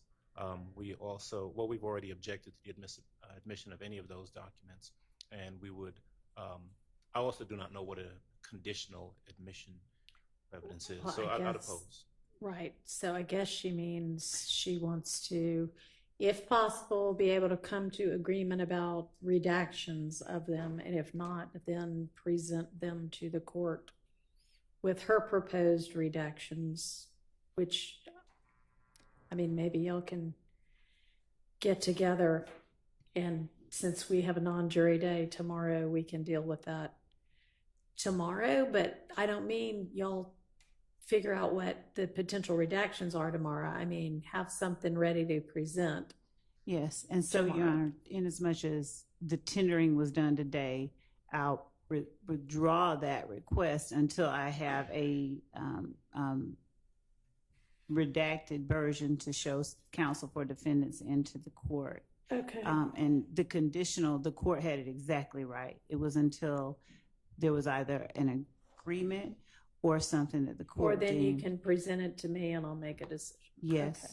All right. Well, then have those ready first thing in the morning. We will, along with the other additional emails that the court told me to have. Right. For me, for an in-camera inspection. And then I would like for us tomorrow, I know that a couple of people have forwarded some things for our task list for tomorrow. There's a motion in limine filed by Mr. Ryan about autopsy photos. There is a motion in limine by Mr. Williams that provides some law and argument on an issue that we had raised our last non-jury week but not decided about. I can't remember whose statements they were, but some of the wiretap statements we had kind of gotten partway through and gotten, I think it's fair to say, probably bogged down on one particular call and whether there's hearsay within hearsay and whether it qualifies under 801 D2E. So we'll circle back on that issue and maybe make our way a little bit more through that. And then I would like for us to at least start on what's everybody's understanding of which exhibits have been admitted and which haven't, kind of what the status is of the exhibits so far. I covering everything that anybody's forwarded. Is there anything else? There might be. I haven't yet seen, but I know that they probably are in my inbox. So we'll, since we should be, I guess, ready to respond to the motions in limine, if they're new. Well, the one of them I think is new about the autopsy photos. The other one's kind of just a follow up on some of them. Yes, sir. And we filed a brief on that yesterday, I believe. On what? So I just want to make sure that that's what I'm thinking of. Is the Williams motion limine separate than the Mr. Nichols brief on that? Yes. That's two separate issues? Yes. Or the same issue? I did not repeat what the Honorable Mr. But Nichols' it's in lawyers. the same topic? Yes. Okay. I just added other law. All right.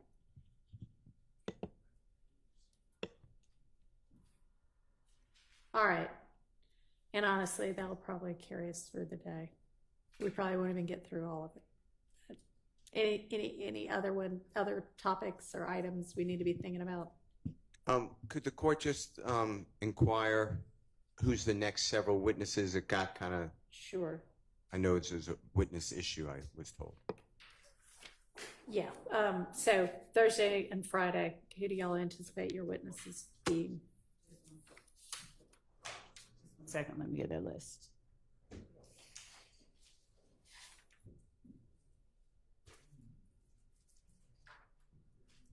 Officer Adrian Pitts.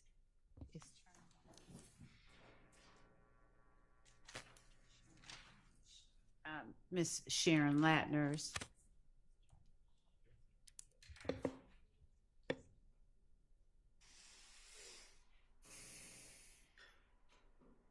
Potentially crime scene tech Turner, Miss Denise Bell, Officer Sean Hill. Turner, Bell, and who? Hill. Officer Sean Hill. Okay.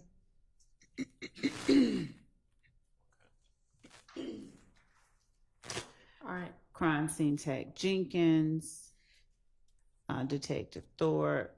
Okay. That we won't get through all of those in 2 days, so that'll give y'all the list of the next several. All right. And the one main one, if we the one that has it's just the gremlins that are apparently in residence here in 1C.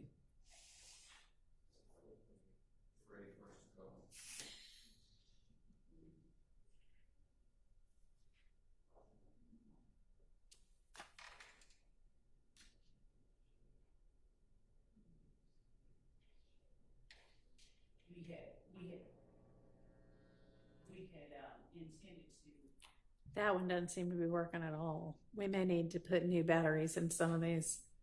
If another witness that we had on our list is available, that we had mentioned last week, that we had approached the bench about regarding a condition that they had, a lay witness. I can't remember. Do they know who you're talking about? I can't remember. Do y'all know who we're Your Honor, I'm going to withdraw that. We'll leave it at where we have it right now. Okay. I'll speak to anybody who asks about that, but we're Mr. good. Weinstein, you seem to want to say something. Normally it's that I have to use the restroom. on a different subject matter. All right. Just briefly, I'm not going to be here, Your Honor, tomorrow. Ms. Hingerty is. Okay. But I guess I'm going to go back to the old saw that I keep bringing up, Your Honor. And just briefly, just give me 1 minute. Okay. 1 minute. I'm going to renew my motion for the court to limit the state's time. I'm going to cite your authority under 244403, 246611, and I'm just going to ask you, please read, if you haven't already, U.S. v. Reeves. I've read it. I think it's very persuasive on your ability and the logic and reasoning behind putting a time limit on the state. We just got through with a witness, Your Honor, that the state said was going to take 3 hours. And we spent, now that was just 3 hours on direct. And we just spent a week on that witness, Your Honor. Well, So we had 2 witnesses this week.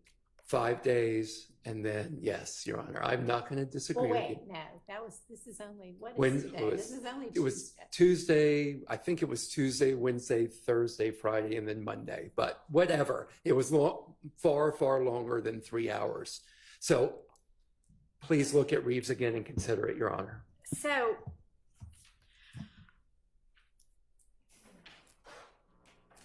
I am reticent to say, for this witness, you can only have X amount of time. No, I'm asking for. However, okay, we've got a, how many count indictment here? With at least 8, in addition to the RICO count, 8 different sets of crimes. And the case law also provides that the state is entitled to, and it is, a violation to prevent them from being able to present their case. And I know that's not what you're asking, but how am I to know how long it is going to take them to efficiently present the amount of evidence to cover all of the things that are in this indictment? That being said, I will say that not so much, honestly, even the amount of time that was taken up with Mr. Sledge, because I assume the 3-hour estimate was thinking Mr. Sledge was going to be a cooperative witness, and Mr. Sledge didn't ultimately end up being so much of a cooperative witness.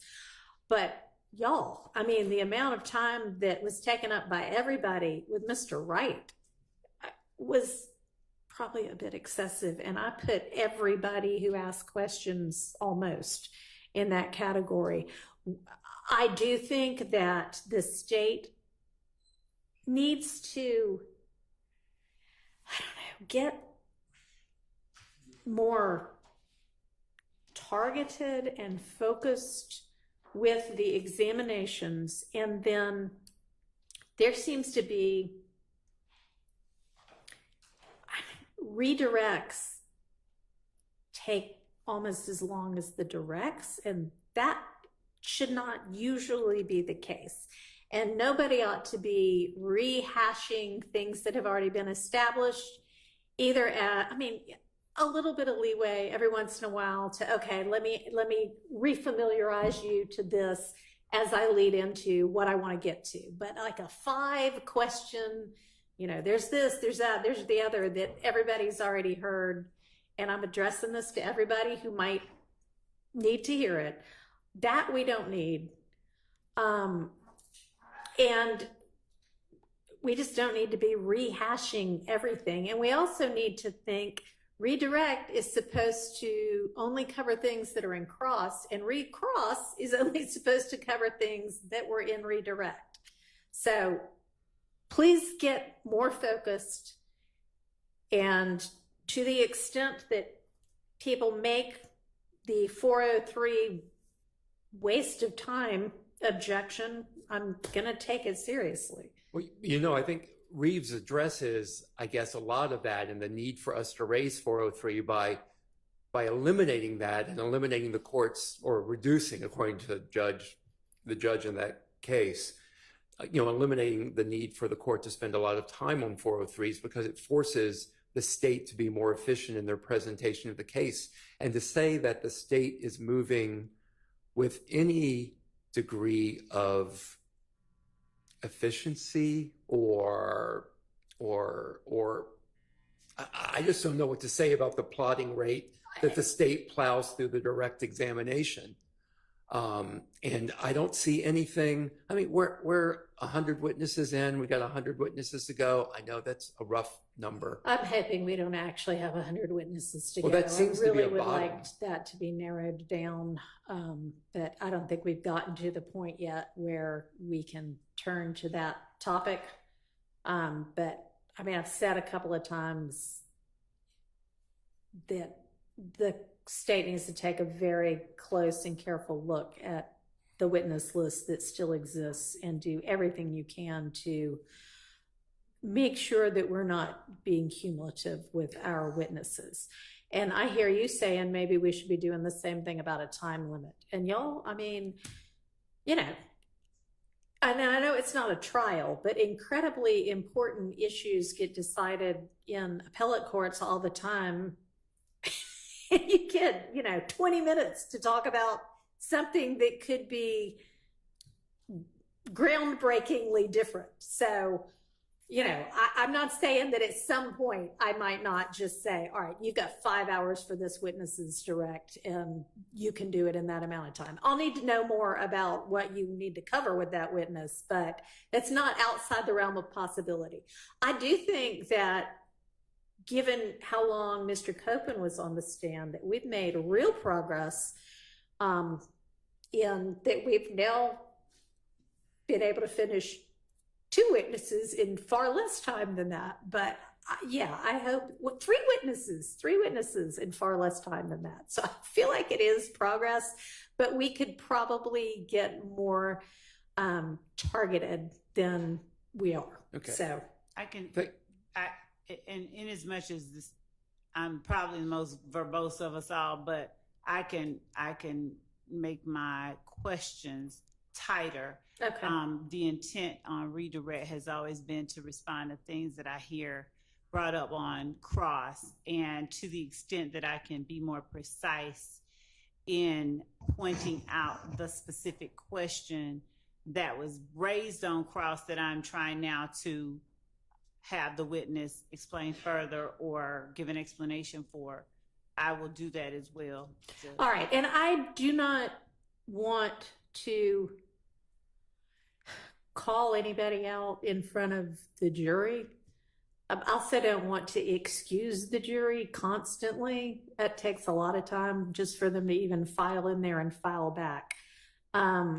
So, I'm telling y'all this now in the strong hope that what you're saying you're going to do, you're actually going to do. But if I see that it still is as, I don't know the right words, but depending upon what I see, I may have to deal with it further. Okay. Thank you, Honor. All right. And I wouldn't keep raising this if my client wasn't stuck at Rice Street. So that's the reason I bring this up every once in a Well, while. I mean, I think it's fair to bring up Thank you. regardless. Thank you, Honor. So- I appreciate you hearing me Okay. out. And Your Honor, I also, just for the record, and so that the victims that are named in our cases are aware, we are appreciative of the courts affording the state the opportunity to effectively present to the jury all the evidence that we have in this case without being cumulative and without being redundant. But our victims obviously deserve every bit of attention that we have to offer to this. And I appreciate the court's willingness to afford that to the state. Okay. All right. If there's nothing else, then let's convene at 9 tomorrow. Thank you, Judge.